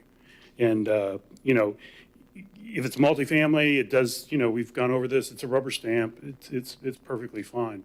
It's when, and it's, and I think it's a mischaracterization to say we're against affordable housing. We do lean against developing, but we know it's inevitable. And what we'd like you guys to do is to maintain as much control and transparency over that process as possible to the benefit of the people you guys are so willing to serve. And I admire you guys for being up here and doing that public service. It's more than I can do. So I appreciate your time and your patience, and try to hang on to the power we got. Thank you. You ought to be pretty tired by now. Yeah. Yeah. Thank you. Linda Crawford? Linda Crawford, 2525 Bobcat Trail in Windover. I'll bottom line this. This is about Exhibit C1, LDR Section 34-8 Sub 8. City Council has the authority to require public hearings and public participation. You have that authority now. We're asking you not to give that up, or not to give up a large portion of your rights by adopting the staff's draft ordinance.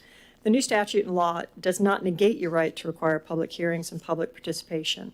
You must assess compliance with land development regulations and comprehensive plan policies for proposed Live Local Act compliant multifamily developments in mixed-use commercial and industrial zoning classifications, except for, of course, the density, height, and zoning we've talked about tonight. This right you have is established in the city's land development regulations. The process we've proposed is in new file number 2, exhibit number 2, section 29-147, title review and approval process. Yes, the Live Local Act preempts zoning, density, and height requirements for development of affordable multifamily rental residential housing in commercial, industrial, and mixed-use zone areas under specific circumstances, if and only if the proposed development is consistent with all multifamily land development regulations and is consistent with the city's comprehensive plan policies. These specific Live Local Act preemptions will create nonconforming uses since zoning height and density will not be subjected to City Council scrutiny, public input, or impacts to substantially affected parties. This law allows for multifamily developments in some land use and zoning districts not currently permitted in the city of Titusville and overrides decades of careful land planning. This may insert multifamily developments in some locations where it is not currently permitted, such as commercial and industrial zoning. This in itself warrants the highest level of scrutiny by the City Council and public for compliance with all comprehensive plan policies and land development regulations for all aspects that the law does not preempt. Please do not allow any vague, overly broad, or incomplete ordinance and resolution language to stand. Broad and vague language, to me, is akin to giving your bookkeeper sign blank checks and expecting them to do right by you, as it removes much-needed oversight. I get that you trust Mr. Parrish not to abuse his position using the Live Local Act, but people come and go. Consider what could happen if an unscrupulous person has this administrative approval decision-making authority under broad and vague language. Please don't give up any more of your authority than the bare minimum the statute requires. Bare minimum. Please approve our alternate ordinance resolution and memorandum provided in Exhibit 2 instead of the staff-provided documents. Thank you. Tony Sheffalo? Tony Sheffalo? Yeah.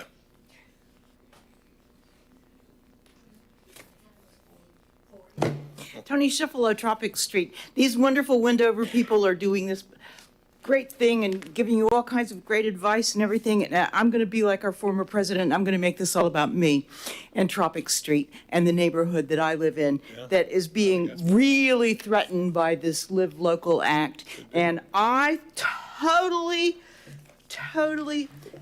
am studying it. Here's my Live Local. And the tsunami that's coming to West Titusville is comprised of the changes to the comp plan and the nightmare vision for tomorrow. And now it's just compounded by the Live Local Act that's going to allow all kinds of infill in the West Titusville area. And so I wanted to point out that one of the things that keeps coming up is that the staff version is so vague in language, and you have spent over $20,000 of my money and over $60,000 worth that I know of city taxpayer money that's been set aside for external legal counsel because you thought that the Speak Up Titusville amendment to the city charter had vague language. And here you're going to sit and consider passing something as important as an ordinance to kind of maintain some kind of integrity of the local government and the local people's desires against the state legislation, which is full of very vague language. Our ordinance is so vague that staff was pointing out to me some questions I had and saying, well, I know it doesn't say it here, but I'm paraphrasing, but these issues will be covered with other parts of the code and regulation. And that's just too vague for me facing up to a 10-story, 40 apartment complex right next to all these single-family homes that are over in West Titusville. So I urge you either to do nothing tonight and go ahead and have these meetings with trying to incorporate more specific language so that we're not worried about vague language. Do nothing or pass the alternative. Thank you.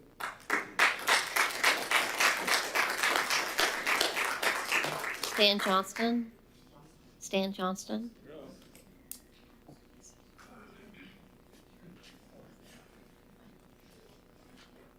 Stan Johnston. I've been, I've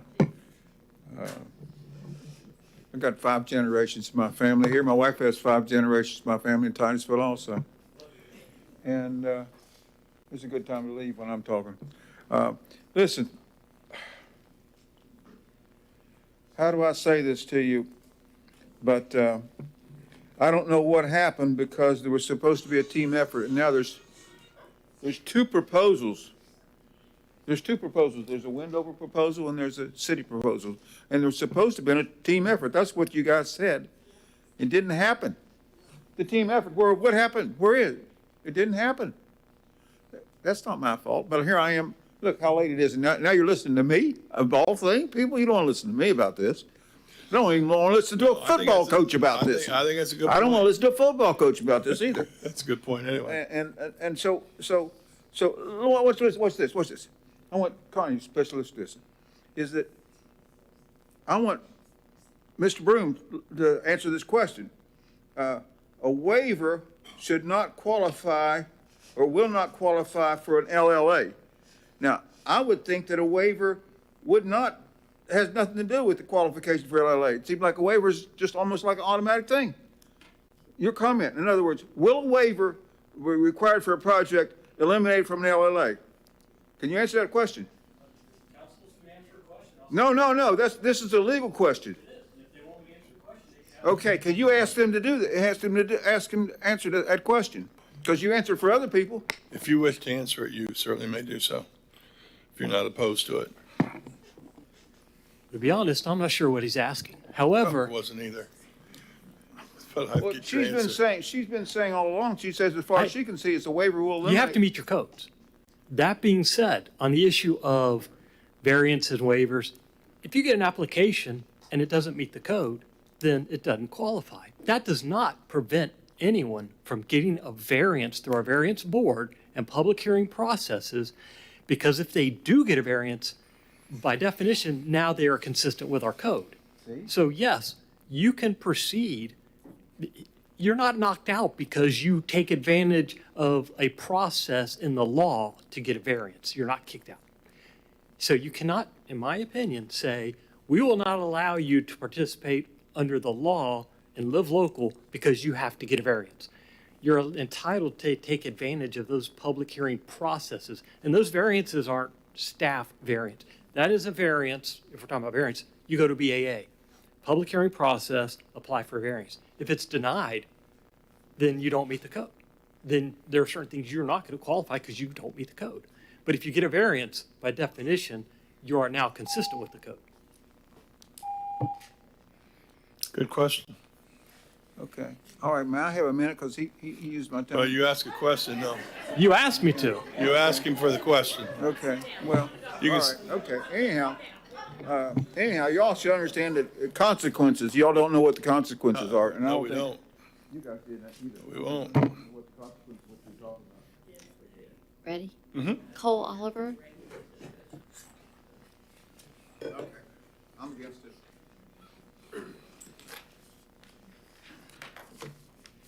Good evening, Cole Oliver, 1901 South Harbor City Boulevard. With respect to the clock, Mayor, I'd ask for a little bit extra time, as Ms. Milton got earlier on, and try to move through this pretty quickly. I don't think it'll take long. First, I agree that the team collaboration needs to continue. Ms. Milton and I did have an extended call, about an hour's worth, the Wednesday before the Thanksgiving break. I received her previous red lines. I talked to staff, both Brad and the city attorney, and tried to work through those. Due to prior conflicts and Thanksgiving break, it was impossible for, at least on my end, to get it done prior to this meeting. Totally happy to continue working with her and trying to get the ordinance in a better place where everyone agrees. That said, I've told her the issues that I agree with, and a lot of those are adopted into the staff's proposed language. I agree. If the staff and the city council believes more teeth need to be there to enforce the affordability components and that it meets 40% throughout the process, that's great. I told her I didn't have any problem with, she was requesting to put a sign up on the property in the ordinance. Don't have a problem with that. This isn't a hidden process. But that said, I told her that I strenuously disagree legally with her interpretation of the statute and how it would apply. I think it would fail in a court of law under the rules of statutory construction, but that's what courts are for. I think that the city adopts the proposed ordinance as she's presented it, or at least that is, I've heard it's been presented. you'd be going against the advice of your own counsel and, my advice, so I'm not your counsel, that it's not a proper interpretation of the statute. So I guess in short on that point, I would say that happy to continue working to try to get the ordinance in better shape should the council choose to delay the ordinance until, some further work can be done on it. A couple other issues that came up tonight, some global issues, and then I'll conclude with two specific issues as to the staff recommendation. First, it's the affordability component that was brought up. The affordability is specifically set forth in the state law. It's 120% of the gross median income. Every year, the state adjusts that depending on the median income of the local MSA. It's published by the state. It's right there to be seen. I believe for a 2-bedroom apartment, or for the city of Titusville, I believe it's around $80,000, maybe $80,000 or $90,000 right now is 120% of the income, which is what the state law defines as affordable. As for the comments as to the city won't be getting any tax revenue for the services, the tax breaks at least on the portions of the project that are not included in the 40% that are set aside would be fully taxed at the full value as a regular apartment complex. Further, that they would be paying their impact fees and utility fees and everything else that goes along with a typical multifamily or multi-use project. Another point, I'd caution you on relying necessarily on other city ordinances that have been passed in the last couple of months in relation to this. Those cities all have their own code of ordinances as they are. And their ordinance they may be drafting maybe because of other areas of their code, it speaks to it. So just a word of caution on that one. I believe the staff has correctly said that any application, and I'm not going to speak specifically to the Bristol application tonight because I don't think that's proper. It's not before this board at this time. What is before the board is the generalized ordinance, and so I'm trying to speak to that. Hold on 1 second. 2 minutes more? Yes. 2 minutes more? Okay, 2 minutes. Mayor, let's you're go. going to need to extend the meeting again. 2 minutes? Sure. Let's go to 12:30. 12:30. All in favor, say yes. Yes. Yes. I mean, we're going to end up going there again anyway. I agree with the point staff made. All the other aspects of the code have to be met. That's what the site plan review process does. Someone submits a site plan, the staff looks at it and says, you meet this, you don't meet this, you meet that, you don't meet this, and it's up to the applicant to try to bring it into compliance with the code. That's the normal process in any of these, whether you're seeking a zoning change or just coming in under right. Every site plan, even a gas station on a parcel zoned for a gas station has to go through the site plan review process, and staff tells the applicant whether they meet the code or not. If they don't meet the code, they either have to seek a variance or they don't go forward. Pretty cut and dry. To a couple of the specific points that I was going to bring up related to the staff version as presented in the agenda. The first is related to section 29145 on the definitions related to what is defined as a mixed-use residential development. As I've said at every hearing we've gone through, I still believe it's ambiguous. And I also believe that you're getting close to the line, if not over it, by creating a new mixed-use definition different than what is already existing in your code. Section 37.1 has the definitions, which include mixed use already set forth in your code. And you already have mixed-use districts, but you're creating another mixed-use district with different standards than any of your other ones. Just comment on that. And then further, how do you define the floor area ratio of some of these non-residential uses that are allowed by the ordinance? For example, a billboard is a permitted use within certain districts. What's the floor area ratio of a billboard? I have no idea, but your code requires it to be on an acre of land. So is it an acre or is it the pedestal point? I don't know. How do you define the floor area ratio of a dog park, a public dog park? They don't have floors often. Is it the overall area, or is it just the shade canopy that has a poured concrete floor? I don't know these things. So I think we should continue to working on that. I've proposed language throughout the process, offering different definitions. And it's okay that it's not included, but I think it still needs to be worked on. And then finally, I have to set the record as to some prior communications with the city. And the Live Local law was passed in March of this year. And specifically in April of this year, request of the city was tracking the language of the statute is how much of the land does the city designate as available for commercial and industrial use? The city responded back 22.9%, inclusive of the Tyco Airport Authority.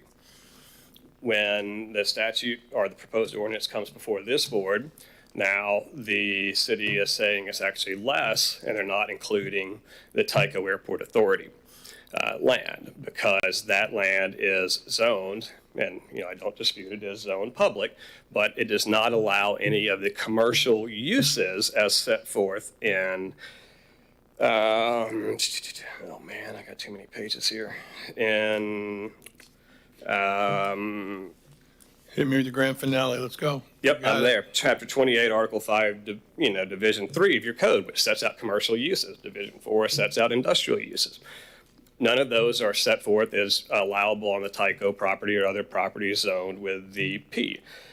The statute specifically says designated for commercial use. Within the state, or the staff is currently not including those zoning districts under the GU designation, general use, or the zoning districts that are mixed use zoning districts. All of those specifically have permitted commercial uses by your use code in them, yet they're not included in your section 29-146 sub C of this ordinance as being included in the calculation of what percentage of the city is available for commercial use. All right, well, we're going to move on from there, but I would say some of your words, including perhaps more discussion, is especially as you continue to say kind of the other side of things. So we'll leave it at that for now. Thank you. Thank you. Next card. Daniel Lewis. Hey, Dan. Hey, Dan. I only say that because he's the one name I can remember. It's my name. Dan Lewis, 3525 Palmer Drive. And there really isn't a lot for me to say. I've been waiting here, but I did learn a lot tonight. And one of the things I learned was that there are a lot of really smart people who live here in Titusville. You guys give yourself a hand. I'll tell you what, it would be a real shame to not pay attention to some of their ideas and incorporate them. At least, and that's my opinion. Because Brad had some good ideas. He's obviously spent a lot of time reading over this code, and his recommendations are, I'm sure, his best idea for you. But Connie spent just as much time. I'm thinking there's probably somewhere in between there that Brad's going to say, I don't really like that, and Connie's not going to like some, but you can come up with a better law, a better ordinance as a result of the cooperation. And if it takes another day or week or 3 weeks, it's not the end of the world. What's the end of the world is passing something really quick that sucks. So that's my opinion anyway. And the other thing I found out tonight, which was an important thing, don't ever be the first guy to sign up on those cards. Thank you. I didn't realize that. That's a good point. You got it at the bottom. Yeah, he got up there. He's at the bottom. Chris Childs.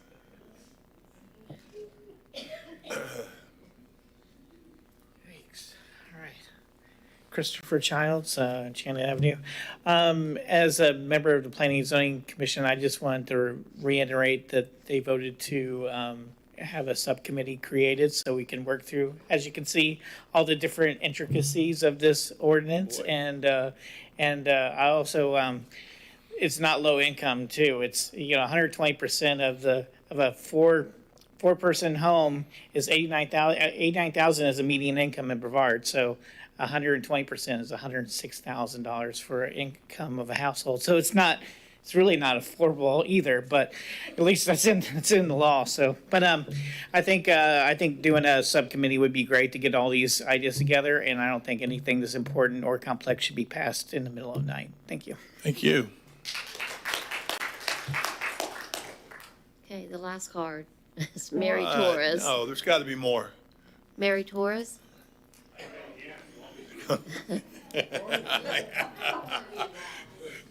You're good.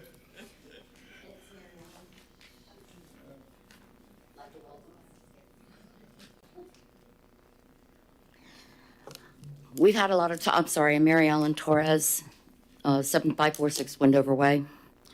We've had a lot of talk. There's been a lot of back and forth. But what we have done without the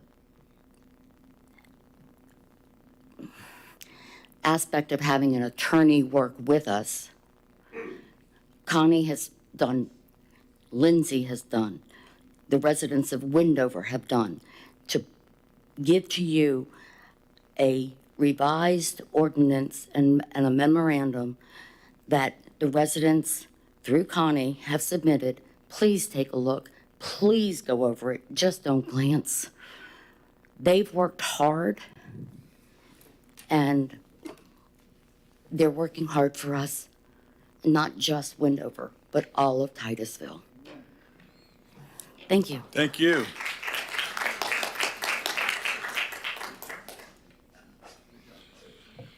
Okay. Member Nelson, Can I start out? you can start out. Can I start out? Okay. The way I look at it is Tallahassee gave us a hot potato, and they really don't care. And they really don't want any kind of oversight. I mean, that's my opinion, is they don't want oversight. They don't want public hearings. They want it to go through and just be smooth sailing and sort of go behind everybody's back. And unfortunately, that's the state law. And in terms of power, we're the peanuts. I don't like it. I know you guys don't like it. It's caused a lot of lawsuits. And like I told you guys last meeting, one of the lawsuits was settled for $650 million. And I'll tell you right now, as city manager, if I said, oh, we owe somebody $650 million, he'd probably have a heart attack. Probably all of us up here would have a heart attack. So we need to be a little cautious. And when our attorney says to us, no, this really doesn't allow for a public hearing, I have to pay attention to it. That being said, I do think the ordinance, I think, Brad, you did a great job. Connie, you did a great job. If I have no problem with continuing it a couple weeks and letting you guys see if you can come up with a compromise. But those are sort of my fears. And I think they're probably pretty well-founded fears. So that's my thought.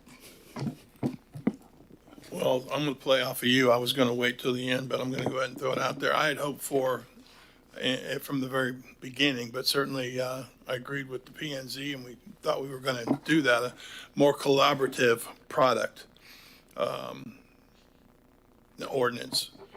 At least two, I heard at least two of the three legs of the stool felt like they didn't have the meetings, didn't have enough meetings, could have gotten together, and it doesn't seem like we perhaps did that. And let me digress back to what you said to begin with. Oh yeah, the state legislature, I got other words I can use, but messed us over. I knew it, we knew it when we saw it. I mean, it was all about, guess what? You guys don't get to stop us now. This is what we're going to do. And you guys don't get to vote on it. You don't even get to see it. And I know we got all these different ways of making it look like we have the power. I heard that a bunch of times. I kept looking at the law, and I'm like, maybe I got the power. I've got the right attorney, I guess. But what I'd like to see, perhaps, and if we were to extend this, I would call that the continuance. We had, I guess, 75 cards in 2 meetings, 6 hours. We've certainly heard, and I think we're mostly on the same page. You guys, even though you have some ways of feeling like and hoping that, no, you still have the power. Well, we'd like to still have the power. But at the same time, what you said was the intent was to take the power away so we don't get in the way. They don't want us to get in the way. And so that's what this is all about. But I still think, especially when Cole said, hey, I'd like to meet more, let's face it, he's over here on this side and in the corner over there, just him and whoever will sit next to him. And then you got all these folks, but it sounds to me like he and Connie were trying to talk, and Thanksgiving probably didn't help anything. I will say that on y'all's behest. I want to say very clearly, Brad, you did a great job. You were in great detail. We could move with yours right now if I had to, and there we go.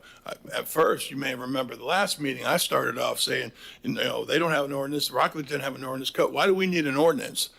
Well, I maybe learned some things from you guys concerning the fact that if we don't have an ordinance, we're going out into the football game with no equipment. That's what, I kind of think that way, but that's kind of how I started seeing it, that you guys are like, well, no, don't do that. Because there is a part of me that's saying, well, heck, we don't need an ordinance. Let's just go with the state law. But we don't protect ourselves very much that way. So I'm going to, and Connie, you did a great job as well. And I know you said that. I just think, and certainly it looks like you're ready to bring it all together. And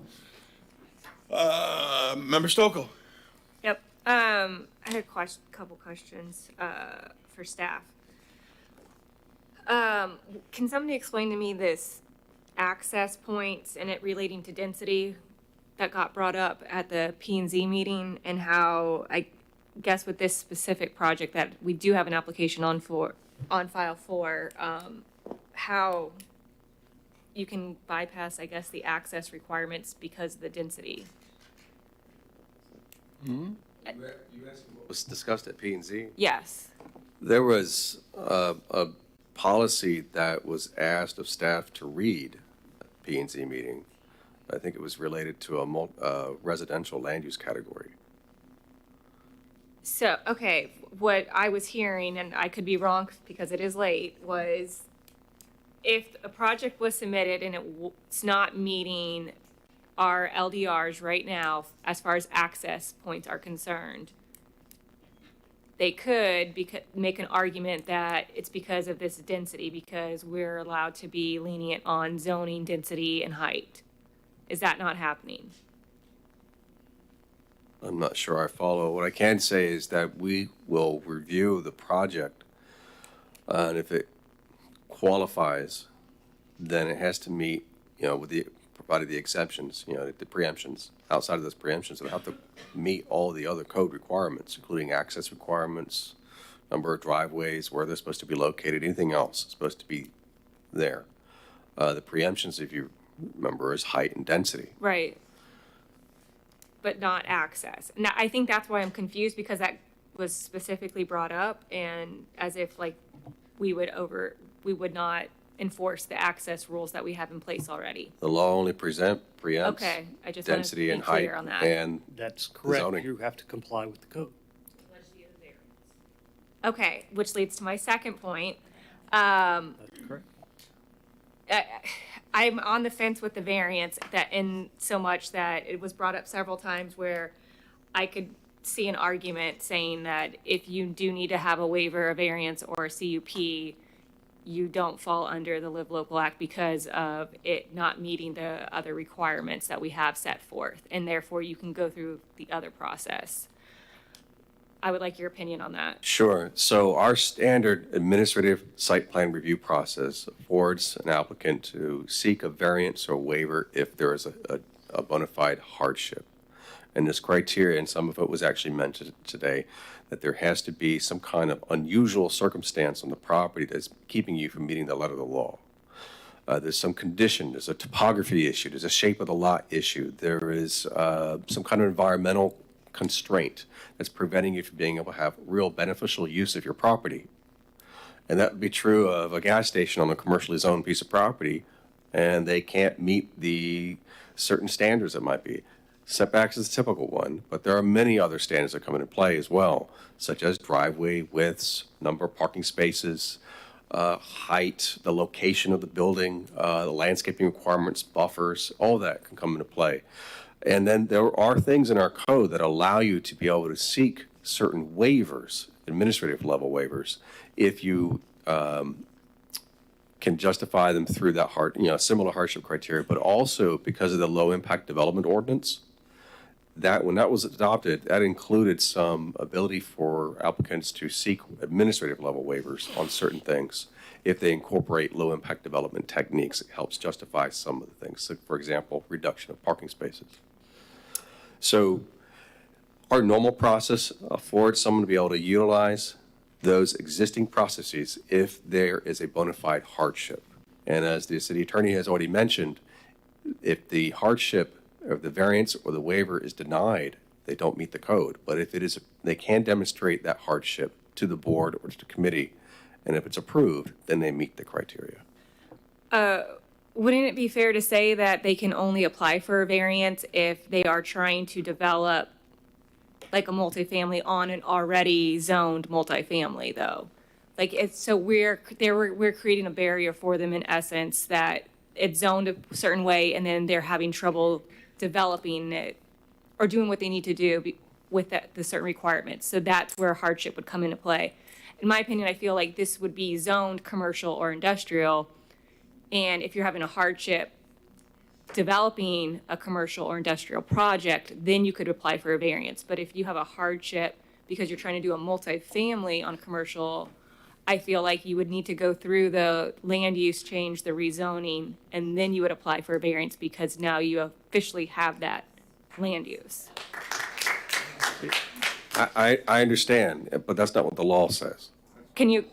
That's the key. That's the key right there. It's just not, that's not how we interpret it. It's not, we've received interpretations from everyone else, from other jurisdictions and other attorneys. The law preempts That's right. height, density, and zoning. So if a project Right. is going to be proposed on a commercially zoned piece of property or an industrially zoned piece of property, and we're looking at an AG opinion that pretty much says that.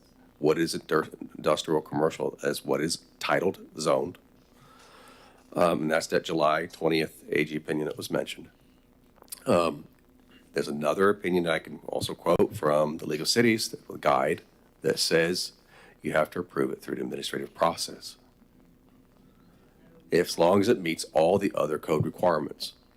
But there's those three preemptions. Right. And that is height, density, and zoning. That's what I'm saying. So if they would not, you have to, I guess, I don't know. I feel like I'm still not convinced of that. I feel like you have to, if you have a hardship for, let's say, an access point or something that's not height, density, or the zoning, then I feel like I don't know what right you would have at that point. Those are the three areas that they are getting their rights for, that we have no say over. But anything else, I feel like we do have a say over. Correct. True. I would just like to see if you're saying that's very clear in the law. I'm not convinced of that part, I guess. Okay. That would be the area that I don't know. I like what you drafted. Do want to be clear on that. The areas that I wanted clarification was on what was brought up with P&Z. I feel the variance is the thing that I feel like I would want to be scratched out. And then the 8B, I did want your opinion on what was presented as far as adding more for the monitoring portion of the $5,000 fine, those things. If we can make it a little bit more strict or have stricter rules, I would be in favor of that. Are you talking about on page 274 of the packet, that paragraph Not in the B? packet, it's what the group presented as far as adding additional language for making sure, it's 8B of the exhibit or file 2. If this is, I have not seen all of this. Okay. They're suggesting a $5,000 fee. I don't know how to justify it. There's nothing in the law that would justify that in my opinion. Again? There's nothing that I'm aware of in the law that would allow you to impose a $5,000 fine associated with this. Your code, Chapter 162 is where we take code enforcement and we have authorization to levy these fines on a daily basis. And that even sets a max for something that's irreparable. But it could be a daily fine of up to a certain level, $250 a day for violations. Someone would have to show me a law that would authorize you to make up a fine of $5,000 a day for not complying with the local. I even spoke to the attorneys in the firm that represent that city, and they could not explain that either. So, Okay. in my opinion, you can't just make up I don't know if that they fine. made That has that. to be I legal feel like they got justification. that from another city. And I don't think think they made you're it up. treading on real thin ice and being able to support not allowing someone to apply for a variance to meet the code in this circumstance. If someone, I agree, if they do not meet the code, they do not qualify. Right. But to say you're not allowed to go before the public board like anyone else to get a variance for a foot setback or any other variance you need, you're automatically disqualified. I would not say that that is right under the law. But you're already developing residential and You industrial can't get a variance for commercial, use. so Let's you be know- clear, you can never get a variance for a use. You get a variance to code criteria associated with your development, Right. okay? Setbacks, parking, Which I get if you're trying to develop.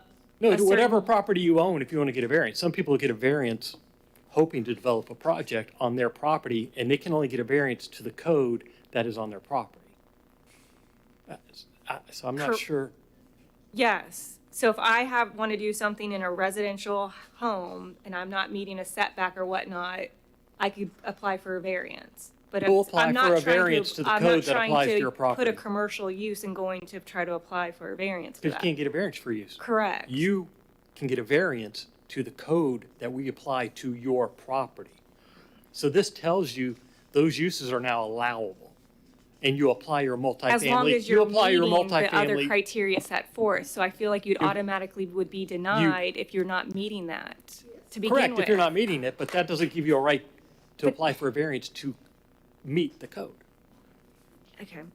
Yeah, that one I'm just still not. So, Member Stokel, I get all the nuts and bolts there, but what are you thinking about tonight? I mean, Yeah. that's where I'm really trying to go with this now. No, and I'm one that I would like to try to get something in place sooner than later. We only have one more meeting before the end of the year, and I agree, I don't want to rush things. At the same time, I feel like if we don't do I feel like that's going to be a difference of opinion. I feel like if we don't do something And sooner my than only later, thing I was, feel like it would end up being worse. I know that my expectation was when we left, and I think Member Nelson talked about how it worked with the tree committee, and then we even said, no, Yeah. don't go to committee, because then you got to go sunshine law, and it gets real tricky. Mhm. Well, then we wanted them to come together and sit down and make it like an official, hey, we're going to be at this time, meet me here, I've been the office. And at least they'd understand where they didn't agree and how they agreed and where we go from there. I don't think we got there. And that's why I feel like that step was missing. Yeah. And so I don't see, and if we were to move forward, I'm going to say we're going to be a continuance and we're not going to have 45 speakers. I think I've heard plenty of that. I would Right. say that what we would do would be get questions from those who are supposed to be on that committee and say, present to us what you have, kind of like the tree committee did. Use that word committee, that you weren't even a committee either. They were a tree group, and I believe Laura Lee was the key down there and presented to us. Yeah. So the point I'm making is I'd like to see that, but I don't want to go into the next meeting and say, oh, we're going to do this again. Right, and I don't need know. another 4 hours to figure out what's going on. I just need to see where the groups come together, and this works, that doesn't work. And I'll make it very clear, Brad, that's got nothing at all. I could take yours right now. It would give us the The armor, I think we need to, and rather than having nothing, we'd have that. That'd be great. Yours would do the same. But there seems like there's just so close in so many ways. And then Cole is actually the one who got me thinking more about that. Is that, yeah, and he even noted, it was difficult for him with Thanksgiving. I don't know that it was a great time to get them to get together. So I'm just saying that would be where I would be. I do not want to come back and say, okay, start over. Everybody put their cards in, 45 more cards, 4 hours later. I don't think we need that. We're that close. I think we would have to have documents ready for the agenda in, what's the deadline, a week?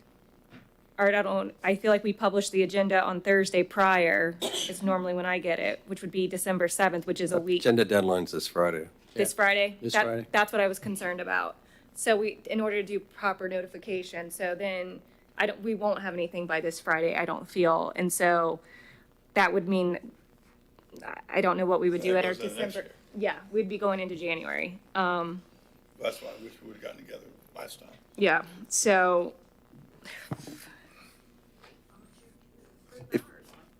Ms. Stolko, if I can Yeah. respond to your question about this information 8B. here. Yeah. A lot of this stuff is, we don't think it's necessary. I'm not sure what the basis is. It's asking for a certified public accounting firm to satisfy the review of this information. We have competent staff to be able to do this. Okay. The $5,000 fee, I don't know what the basis of that is. It talks about a $5,000 violation fee as well. That's above and beyond our normal code enforcement process. So now here we are again, talking about a separate process, how we're treating this project separate than any other project that we review and approve. So there's a fair housing issue with that too now, I would say. So, we can certainly sit down again or receive another version from anybody else and comments. But I can tell you right now, there's a lot that we can't recommend, what we've already told you, that would be going against the intent of the law. We're coming up with special procedures and special regulations that are special just for this particular type of development. We won't be able to support that. We wouldn't recommend it because it would just put the city in jeopardy. And I get that. And you've made yourself clear, did a great job. I do think that there is more of a feeling from our city attorney and our part of it that they're just, and you had said it, they came in with the intent of taking us out of it. And I know we're trying to find a way that, well, no, that's not true. You do have this power still. And there's some, surely there's some, but not what it is on a normal basis. It's not one of those things where they come in with that. Okay, now you go here, you go to P&Z, you go to us. That's not what their intent was. Their intent was to get us out of there so they can go right through and don't have to worry about what we say. But I would like to, again, it's just my feeling, it's what we left with last time, was get together, come back and tell us what you got. And that's kind of what I thought we were going to do today. And really, I didn't even think about all the cards. I thought, okay, we did the cards. Now we're going to do the people got together. They're going to tell us what they came up with. And you kind of did that. But then we went to the cards. I think we've got enough cards, enough hours. I would just like to see, a continuance. And by that, I mean, we don't go through the whole process except to say, what do you got? Pick one. We're going to vote for it. Or hopefully it is one. It's one together. Vice Mayor.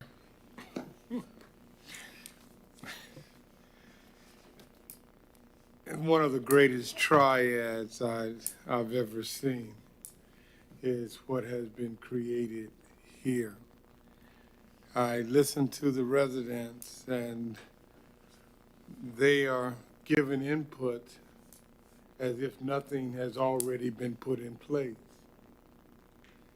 I hear staff saying that I got to make this work and this is the perimeters in which I have to work within. I have the developers saying that, I want to try to work with you, but I got my investment in this ideal as well, and I'm going to do my best to become as much of a winner as I possibly can. So where does that leave us? Does it leave us in a position that we're going to continue to argue, we're going to continue to try to figure out who's got the best footing and come up with nothing. Staff has taken what they have and put it together. They've taken the input from the residents, and everyone is working from their own special interests, with the exception of the staff. I got the developer, his focus is his interest. I got the residents. Your focus is your interest. I got the staff, and the staff is saying, this is what I have to try to make work within the perimeters and make the city stay out of trouble and don't have a whole lot of lawsuits. Because that's not what the attorney wants. And we can sit here and beat this horse as long as we want. I don't know how much time we have left, but we can go to the next. But you're going to come back with some of the same product, because Brad just said that he's not going to, with his professional career on the line, he's not going to put the city in jeopardy. And the city manager and the attorney is not going to let him. So where do you want him to go? I understand that the residents want certain things. They want to, if you had went to the governor before the governor came up with this idea and said, Governor, this is what I want you to do, maybe you could have started there. But the governor did not ask you for your input. The developers have got to say, I got this, I want to do this, I want to do my best. Staff is saying, let's make it work within the perimeters that we have and not breaking the laws or the act that has been sent down to us. That's where we have to go. And whether we go there tonight or next week, you're going to still have the same thing facing you. That's it. It's a triad. The developer is willing to give a little bit. Residents want what they want, but what he's willing to give is not necessarily what you want, because he has his investments in there. Brad, it's got to keep us out of trouble. So if you don't vote on this tonight, we're not going to have anything different from us in the front of us next week. And that's it. And hopefully that if we get in trouble, that we care enough about the city of Titusville to try to fix it. That's where we are. We hope that we can fix it if we get in trouble, because your answer is not perfect, his answer is not perfect, and Brad's resolution that he is proposing to us is not perfect either. Motion that, sir. And that's my input, and that's what you're going to have next week. Or if you wait a month from there, you're going to still have the same thing. Vice Mayor, you going to make that a motion? I make the motion to accept what has been put before us according to ordinance 4823, Florida Live Live Local Act Ordinance and Resolution number 25-2023. Second with discussion. Second with what? Discussion. Oh, they said second with a second. No. I've got a motion and a second, and before we go into discussion, I would say that the reason I had proposed getting together was I don't feel like they got together. And that's what we left with at the last meeting. Mayor, could I have you pull your microphone down? Oh. Thank you. Don't normally have to worry about it. Thank you, sir. Like I said, I feel like we have to, and at one point, as you know, I didn't want any ordinance. It's like, let's just go. Too much paralysis with analysis, and I'm not saying we still don't have that. But it is that kind of deal where you're going to get some paralysis with analysis. But what I was saying to all, but Vice Mayor in particular, was one of the reasons I wanted to come together was that's what we left with last meeting. And I don't, from what I'm hearing, and I can't say I knew it but it doesn't sound like there was a lot of collaboration or meeting or anything like we did with the tree team. And that's what we're playing it off of. The tree team got together and gave us a report, and I mean, they had developers and they had residents and they had, arborists, and they came with something. And I was hoping we'd do that here, and it doesn't sound like we did, so that's why I was still leaning in that way, because that would be my first choice, is to have somebody come out there together, and the last thing we do is say, what do we got? Well, we didn't like this, but we're gonna go with it, and that's how the tree team went. So that's why I was saying that. I wasn't, and I do feel like we gotta have, if we're not going to do that, I do feel like we've gotta have an ordinance just to protect ourselves, because if we don't have anything, the state's gonna rule the roost. And pretty much, let's face it, that's their intent. So, Member Stokel? Yep. Brad, can you just, if we were to remove the variance and waiver, you would not feel comfortable with that? And we revisit it, like, and maybe make a change after? Let me read you something from the League of Cities. So a question was asked. So what process applies to these projects? Answer: municipalities must administratively approve a qualifying development without holding hearings before the governing body or other board if it otherwise complies with all other regulations. If the qualifying development requires a variance, special exception, or other type of approval unrelated to use, height, or density, those separate processes are not preempted and must be followed. This is advice from the Florida League of Cities on how to implement this law. So in other words, what that's saying is you have existing process in place. You have to use that process and treat this particular project fairly. So to take that ability away from them to be able to potentially ask for a variance or waiver due to some kind of unusual hardship would be treating them differently than others. Okay. All right, then, yeah, my motion still stands, and I will continue to, my second still stands, and I will, I'm going to get League of back. Cities tomorrow, so I will be asking questions. Okay. All right, you got the motion in the second? Just to clarify, we're approving ordinance 48 as recommended by staff. Correct. And there's also a resolution in there. And I was going to ask that as well. Is that separate, or? I believe that was included in the same motion. Okay. I thought I heard both. I heard it in the same motion, both the ordinance and resolution. Okay. Okay. Yes, I'm sorry. Yes, Okay. roll call vote, thank you. You're welcome. Member Nelson? Yes. Mayor Diesel? Yes, still hoping for the collaboration, but that's where I was. Vice Mayor Robinson? Yes. Member Stokel? Yes. Passes unanimously, still hoping for the collaboration. So, and again, thank you. That was a heck of an effort. So I got you covered. So, City Manager, we're gonna hold. You did a good job. Yeah, I'm all good with that. And I want to make sure Brad knows with that.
All right, those hanging around, we're going to start in 1 minute. We're going to get back to business in 1 minute.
Get started. I will say that I apologize to those who have been here for hours. And city manager, I will work on, if we have one like that next time, throwing everybody before it. I mean, 12:20, and we're going to get one up here. So I apologize, Miss Megan. I really do. I'm sure there's going to be a time you'll be able to hold me back, but all right, city manager. Yes, sir. We have 3 first readings coming up. This is ordinance, agenda item 10A, ordinance number 56, 2023, amending the service fees for dishonored checks. Ordinance number 56, 2023, an ordinance of the City of Titusville, Florida, amending the Code of Ordinances by amending Section 2161, service fee for dishonored checks, to amend the service fee, providing for incorporation into the code, providing for repeal of conflicting ordinances, providing for severability and an effective date. This is the first reading. The second reading and public hearing is scheduled for the regular city council meeting on 12 December 2023. No actions motion. required. I'm sorry? No actions required. No action required. No motion, no vote. Got to call the cards. One card, Stan Johnston. Stan would not. Yeah. Okay, I just want to say is, just don't make it so expensive for people. They can't afford it. Oh, for real? You know, yeah. Thank you. Yeah, no vote. Okay, city manager. On to 10B, which is ordinance number 57, 2023, the annual update of the 5-year capital improvement schedule for 2024 through 2028 relating to the capital improvement element of the comprehensive plan. Ordinance number 57, 2023, an ordinance of the City of Titusville, Florida, updating the 5-year capital improvement schedule of the comprehensive plan of the City of Titusville for the 2024-2028 horizon relating to the capital improvement element and providing for an effective date. This is the first reading. The second reading and public hearing will be scheduled for the regular city council meeting on 12 December 2023. No actions required. No motion, no vote. Call the cards. Not Tony Sheffalo, I'm sorry. Stan Johnston. Hey, right over here, you can see something, there's a sign, it says, I'll put my glasses on, it says Titusville cover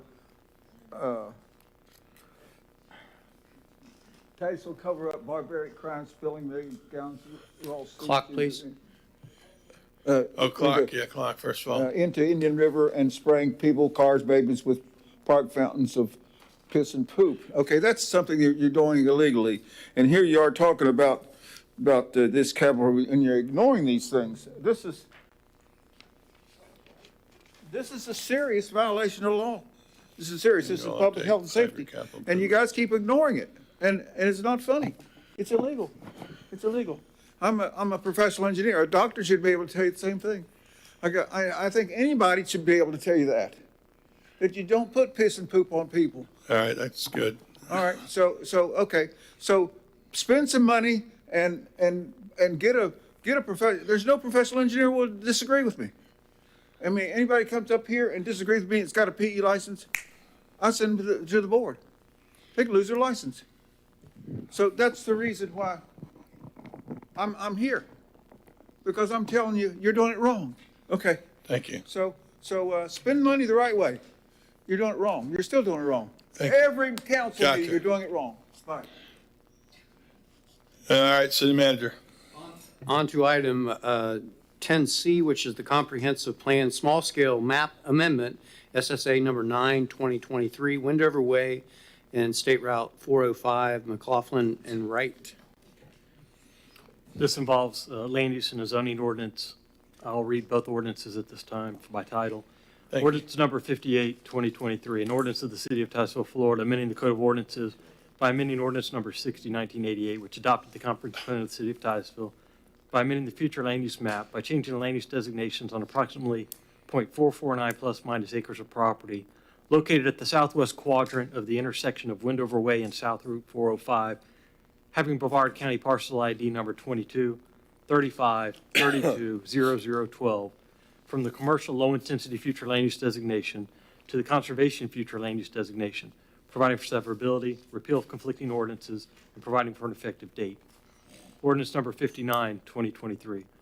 An ordinance of the City of Titusville, Florida, amending ordinance number 5, 1993 of the City of Titusville by amending the zoning map made a part of said ordinances by reference by changing the community commercial CC zoning district to the open space and recreation OR zoning district on approximately 0.449 plus minus acres of property located at the southwest quadrant of the intersection of Windover Way and South Route 405, having Brevard County parcel ID number 22 35 32 0012, providing for severability, repeal of conflicting ordinances, and providing for an effective date. This is your first reading. The second reading and public hearing is scheduled for the regular city council meeting on 12 December 2023. No actions required. Are the cards? Yes, sir, about 5. Good. I was hoping you guys were going to say something. I really was. I'm like, God, please don't tell me they sat here and they're just going to leave. Yeah. What? Linda Crawford. I can speak for Windover. Come on, girls. You gotta, I mean, you've been here 12 hours, for first reading. This is our win. Remember it that is. 4:15 a.m.? Yeah. Look at us all getting All these. That's all. That's all. Look at all of us. That's a win.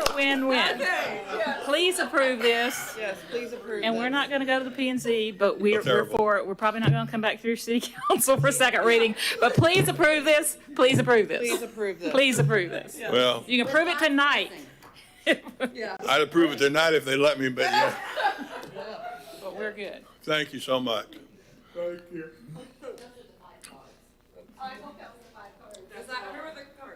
We have Scott Roosh, which was not up there. Okay. And then we have Stan Johnston. Stan passes. Okay, I want y'all, okay, listen, okay. Well, All right, no, listen up. Okay, I couldn't join you girls, because I'm a married man, you understand? Okay, so, and I'm happily married, so. I thought she none was of that mad at stuff. you. I thought she was mad at you. Oh, yeah, well, she's been sleeping with some other guy. You tell us. But these are 3 and 4 year old grandsons, so that's okay. All right, so anyhow, I was just gonna say is that you need to look at your comprehensive plan. I'm not against this, and but I can't do any hugging of these girls. So that's it. Okay, y'all can go ahead and hug. Bye-bye. Thank you. City Manager. On to old business, which is 11A. This is the contract award, design and install monument gateway, various pole-mounted signs. Staff's recommending that you approve the selection committee's final rankings for the design and install monument gateway and various pole-mounted signs, and authorize the staff to conduct negotiations and finalize the contract terms with the top-ranking firms, Don Bell Signs LLC of Port Orange, not to exceed the annual authorized amount of $115,000. Authorize the mayor to execute the contract upon review and approval of the city attorney, city manager, purchasing contracting administrator. Additionally, approve the associated budget amendment and provide staff direction on the concept design. So what we need you to do is pick a sign, pick a style from A, B, or C, and I think I know where we're going, but Member Stokel, I'll let you start. Yeah, to Vice Mayor's point, I think the consistency, I still go with A. It's the same design as we have out And front. you I feel A like and something else. we've had a lot of good feedback regarding it. I think it helps to establish our brand since we've been using this logo. I think it's easy A's to good. read, and that's all I have. Well, I will say I like B and C better, but if staff likes A, and you like A, and Joe likes A, I seem to be I think the C minority. looks fancier, I think, but I that's, do I too. don't care. I mean, that's fine. A looks good to me. Call the card. We have 2 cards. Tony Schifolo. Oh, Tony's gonna get up here and give her I artwork. have a real opinion on this, and Tell since me you it's don't C. let me help you.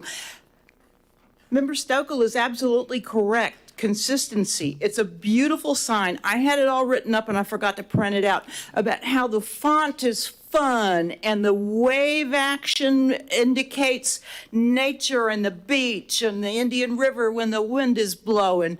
The colors are bright and cheerful.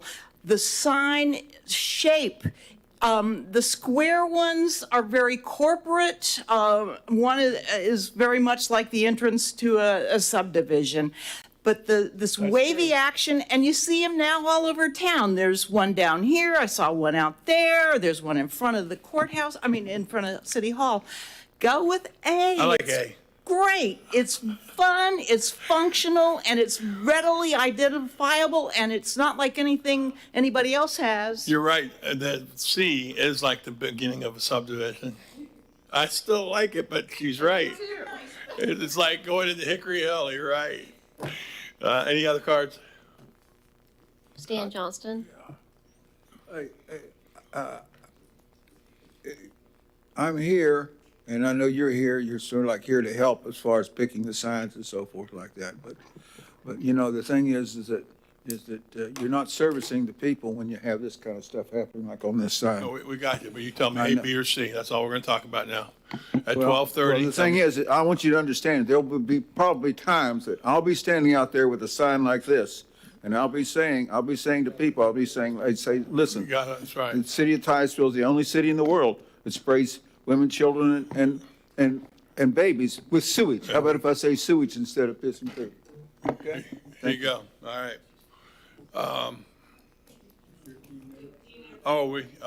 I'm sorry.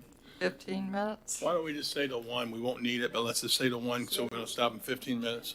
No, because if we say Say, 2, all right, till 1 12:45. a.m., all those in favor? Aye, okay, till 1 a.m., anybody paying attention over there? Oh, we can walk out on them, they won't know it. Okay, so we got the cards, we got the You name. still have to Okay, approve, Make you a have to approve motion, by vote because it is a contract as well. make a motion. Contract and a budget amendment. I move that we approve concept design A regarding our signage for the city of Titusville. Second. He goes, We need. I thought you were going to. you need anything else? City manager, is it okay just to do a yes or no vote? I need the contract approval as well. Right, you need to approve the selection committee's final ranking. Yeah. For design and install monument gateway and various pole monument signs to Don Bell Signs, is that correct? LLC, and authorize the mayor to execute the contract. So you're So going to make the moved. selection and authorize the award of the contract to that firm. And approve the budget amendment. So And moved. budget amendment. Second, all those in favor say yes. Yes. Opposed? Unanimous. Vote A. A. You waited all that time for A. What the? City manager. On to 11B, which is the comprehensive plan amendments to the future land use, transportation, and housing elements and draft land development regulations. On 8 August 2023, City Council directed staff to obtain public input on the draft comprehensive plan amendments and proposed changes to the land development regulations. 3 public meetings were held on 18 September, 28 September, 5 October. More than 100 members of the public participated. On 24 October 2023, the staff presented council a summary of the public input. Staff requests specific direction from City Council to schedule the transmittal hearings for the comprehensive plan amendments and direction, if any, to change it before we transmit. Member Stokel. Yep. I'm fine with moving forward. I would request what I mentioned in the prior meeting regarding the commercial, if that could stay in there. That's my comment. Vice Mayor. Yes, Brad, keep in mind, I know that you've had a lot of town hall gatherings, so to speak, about this. But please, do your best to bring in the live local act and how that's going to play in with the larger picture. Okay, thank you. Nobody else? Call card? 2 cards, Stan Johnston, and then Tony Schifolo. Stan Johnson, as an expert witness, and you've seen this before. In fact, I showed this to you again today.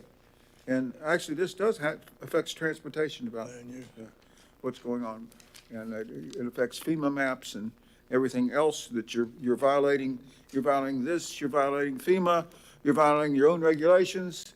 And I even sent you an affidavit, and I mentioned people like Daniel Diesel, Sarah Stokel, Jolynn Nelson, and Scott Larice, and Mayor Johnson at that time. So it's in public records and so forth. And what you do is violate your own laws. There's no excuse for that. I don't think there's much excuse for it. So you're going to make laws and you just ignore them. Okay, that's all. Thank you.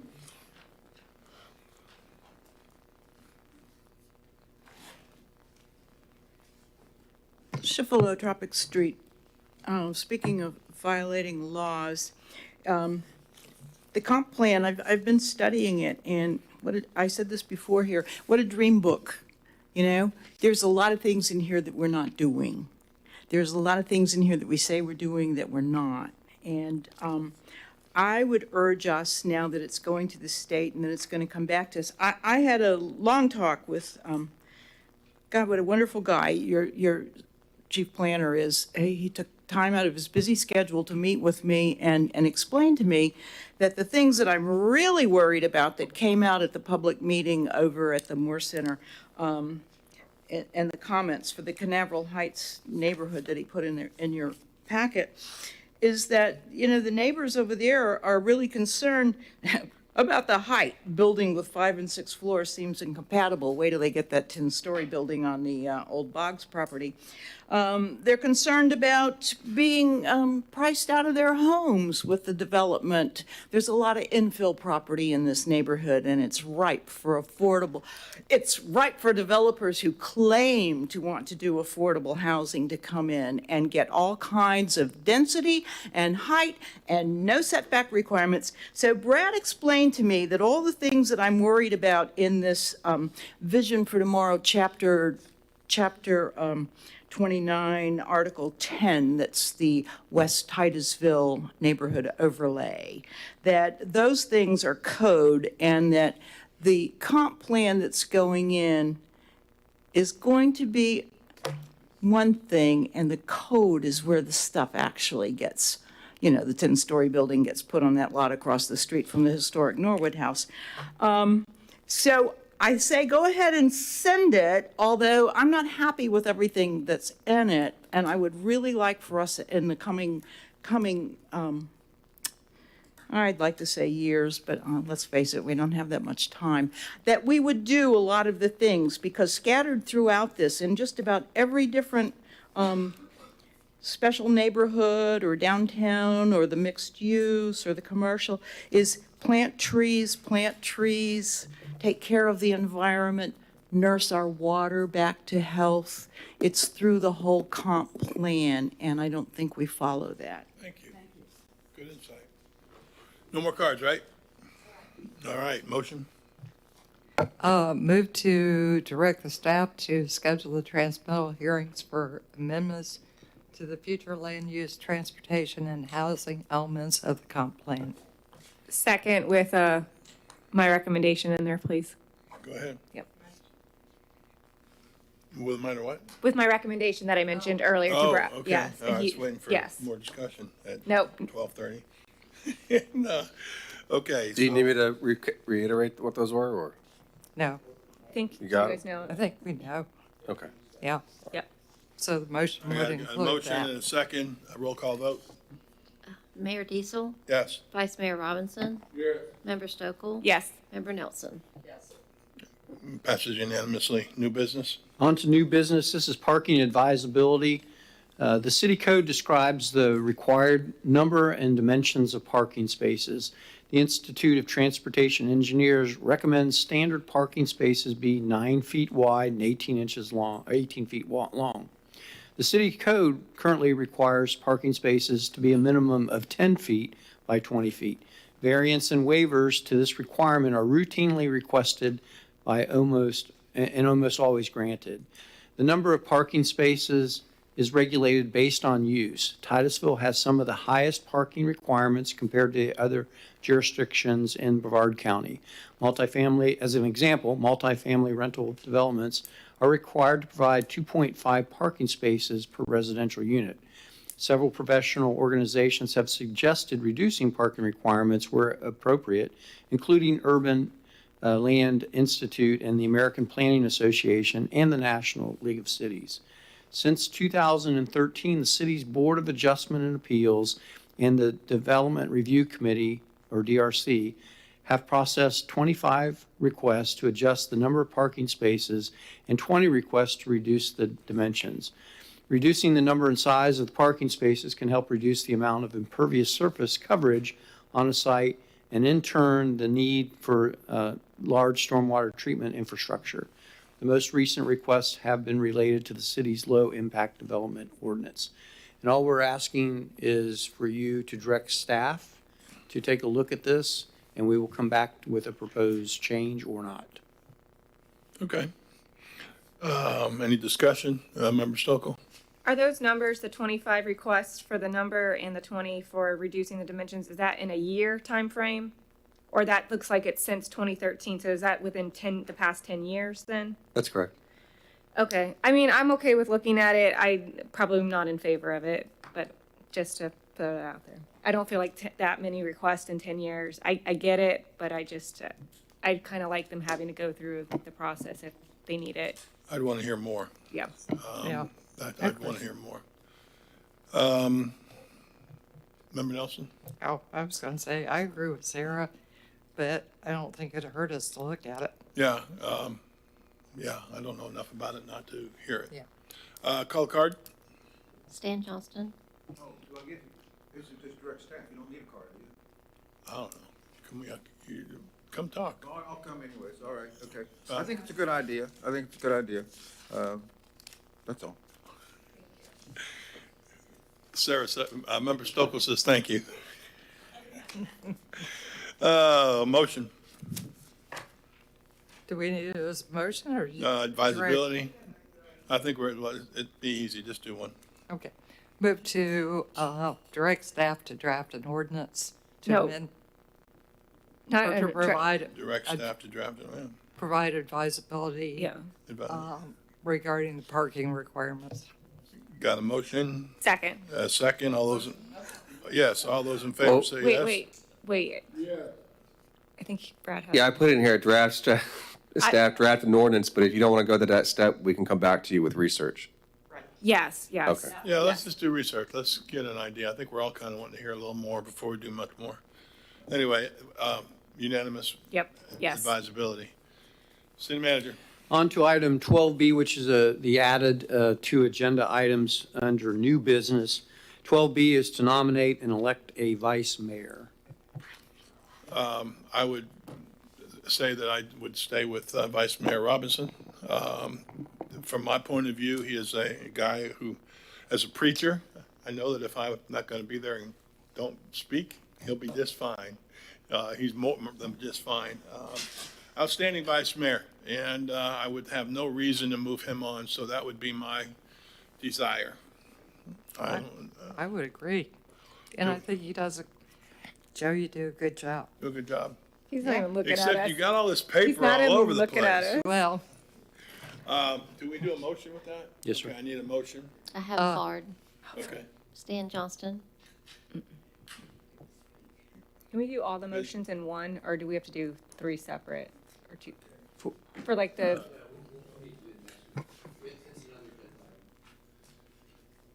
Okay, go ahead. Yeah, I'd vote for Joe too. Go for it. I couldn't hear you. Say again. Go for Joe. Go for Joe? Okay, I couldn't hear you. Okay, I think I had a motion, didn't I? No. No? I'll make that motion. Got a motion from Member Nelson, Second. second from Member Stokoe, third from Member Cole.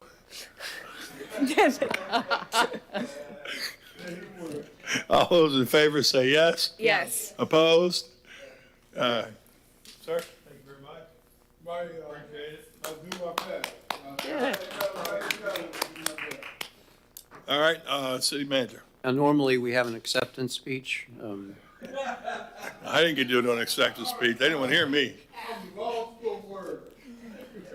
You have 15 minutes, and after that, So next agenda item is item 12C, and again, this is an agenda adjustment. City Council will designate a chair and vice chair of the Titusville Community Redevelopment Agency. I guess you guys need to do that. I guess I need a. so I would say the chair is Mayor Diesel, and the vice chair is Vice Mayor Joe. We'll call that a motion. Do we have a card? Oh, yeah, that's right. Stan. He's going vote for Joe. I want to disagree. I want the chair to be Coach Diesel, the very best coach there is. And Okay, I'll accept. Pastor Joe Robinson, I want him to be the next guy. Whatever that Hey, is. Vice chair? see how much better you act when you dress nice?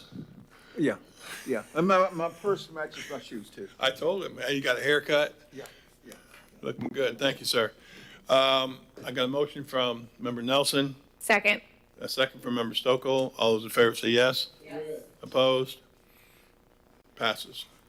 Petitions and requests. Do we do the, where we are on the boards or That's stuff? coming up under my report. Okay. Petitions, requests, they're both spoke. Okay, we're good. Now your report.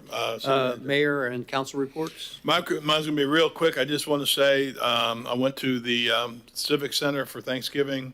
I had Thanksgiving at home, but I went there and helped serve and saw the people. And I told you this already, but YMCA was there as well, the head of them. A lot of churches. We have just a community of people that come together. We probably had 50 volunteers there. And they served over 600 meals takeout and deliver. Over 600 meals takeout and deliver. Scooter Morrison's building, and it looked to me like he was the overseer of it. But there were so many overseers, it was really hard to tell.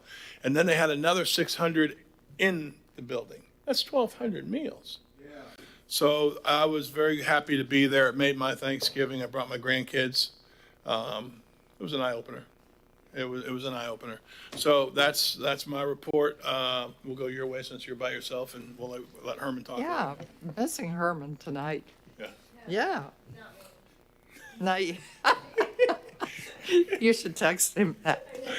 The only thing I will say is apparently next week, the mayor and I are going to be judging the chili cook-off at First Methodist. Yep. We forgot. Let's make Yeah. sure they're still doing it so we don't show up by ourselves. We haven't heard anything in a long time. I mean, I'm just making sure we have Pepto-Bismol, Please, Tums, yeah. whatever. Anyway, yeah, that's good. So. You good? Yeah. Vice Mayor? I think it was Scott, didn't you and I go down to Rockledge since then? Scott, the city manager and I went down with the Space Coast Transportation Organization and listened half a day and talked about all of the updates, all of the things that are going on in our area, and as Sarah stated with that annexation that we did, there's some plans on the books about 405. And we're doing that, but everything is going well. A lot of good reports about what's going on, and we're trying to get more money to Titusville to do some things. That's the only. Other than that, I've been just being my quiet self. A ton of things to go to, really. So, Christmas parade's coming up. That'll happen before we come back. That's right. That's Next Saturday. Next Saturday. Yeah, that'll be cool. Not this Saturday, next Saturday. Yeah, you good, sir? I'm good. For as the only thing that I guess I'll do it at the end. I got a little note in my box. I guess I got my hand slapped. Well, that's right. I'm asking that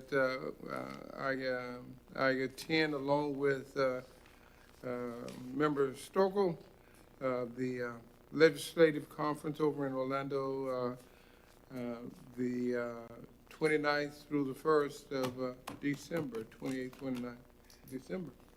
So do we need to approve something for that? Yep, and then I got it. Yeah, and then I have mine. I don't know if we can do ours together. Or do they need to be separate? You're going to the same conference, right? Right, going to the same conference, yeah. That's why I included your name. Yeah. So Okay. what are we approving? For Joe and I to attend there the a lot of money we legislative approve or conference. No, you don't need to approve the amount of money. It's just to authorize them to go on this. Do we need a motion, that kind of thing? Can they do a motion? Because if they can't, I can't, she can, but I can't second it. You can second if you pass the gavel to Joe, Well. I think. All right, go ahead. Yeah, yeah, I feel like. Mayor, you can second. No, I can second. Yep. You just can't make a motion. Wait, don't you need me? We'll second it? Yeah. No, you can second it, Mayor. Go ahead, make a motion, please. Let's make that motion to Sam wants to speak because Sam wants- you're making a I want motion. you to go ahead and make a motion, please. Okay. Oh, thank you. And also, go Tigers, go. Thank you. Send Vice Mayor and Sarah to the conference, or League of Cities conference. Second. All those in favor say yes? Yes. Opposed? Off to the conference. Take a Thank you. stand. Thank you. All right, Member Stokel? No, I'm good. That's all I Outside of have. that, City Manager report. Yes, sir, just a couple dates, and I do have one action item, and it's the City Council outside agency appointments. First off, the reverse Christmas parade was held today, had a great turnout right in front of City Hall with Sheriff Ivy leading the pack and Chief Lau's team. Matt actually was jogging, so that was a real shock to see. Second, as mentioned, the tree lighting ceremony at Parish is on the 7th, which is next Thursday. Always a great event. Now, the city has canceled our tree lighting in lieu of this, so we're kind of tagging on We that. did that. I think you might even had the idea. I thought it was a great idea. Yep. It just makes no sense to try to do them both. This is perfect. Yes, sir. Let me add there real quick. If we go to the state championship game, I won't be at that event for the first time. So the tree lighting at Parish. It's on the I know. 7th I of know. December. Well, there will be if we 7th win of the state December. championship. It starts at 5 and it runs pretty much till dark So you or so. step up and say welcome. Yeah. Thanks. I can say welcome. Well, that's why I never have to worry about it. Might be a different. Yeah, I'm gonna miss being with you and the elf. I know. I love that event. I swear I do. Okay, go ahead, sir. And again, sir, I'd just like to reiterate, we know the great partnership that we have with Parish Hospital, and it's unfortunate that the hospital is under assault by the legislature. So we do appreciate everything that Parish does for our community. I certainly do. Second, 9 December is the Christmas parade. Yep. And the action item that I have is City Council's current appointments to outside agency is provided in your packet. And we provided it at your last meeting. So if you desire any changes to the current appointments, let us know. As you guys. We can do that right now? Yes, sir. And having Mr. Cole gone, I'm sure you can load him up. No. I'm actually Vice Mayor. I couldn't talk to you about it because I think they voted on it, so I decided I couldn't say anything. I would like to swap spots with you and let you be the League of Cities, since you're getting ready to go to the big deal thing. Be the League of Cities representative, and then I can still go like you went, and then be the alternate. But even if you're there, I can still go like you did and sit 3 or 4 tables behind Sarah. Yes.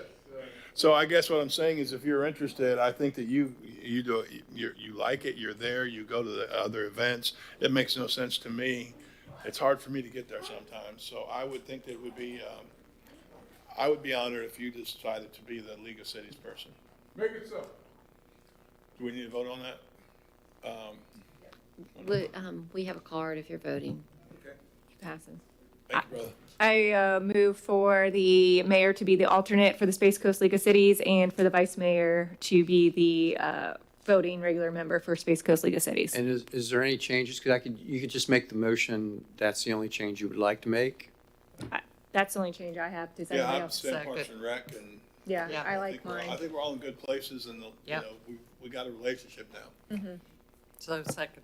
All those in favor say yes. Yes. Opposed? We're all where we need to be. And I would like to add, Member Stokel met with the Chamber of Commerce's Governmental Affairs Committee. I know, Mayor, we've spoken before have, to that group. Unfortunately, it was poorly attended, but Member Stokel did a great job of describing the lobbying agencies and the relationships that you've created with them. So I do appreciate you doing Member that. Stokel, just so you know, I think mine was poorly attended too, so don't feel bad or Hey, anything. mine was in the morning of the Wawa opening when it was pouring rain. Remember that morning? Yeah. Everybody was at Wawa, No, though, it was I'll at tell the you chamber that. thing. Yeah. That's right. We went to Wawa. We were at It Wawa. was pouring. Yes, it was. Bad. Thank you, city manager, for keeping me in check with what I do, because I forget. Listen to the band. That's it. City Attorney, I think we tabled your Did ours item, already. So I believe that's it, sir. That's all. All right, with that, 12:55, your wife's going to wonder where you're at. We are adjourned.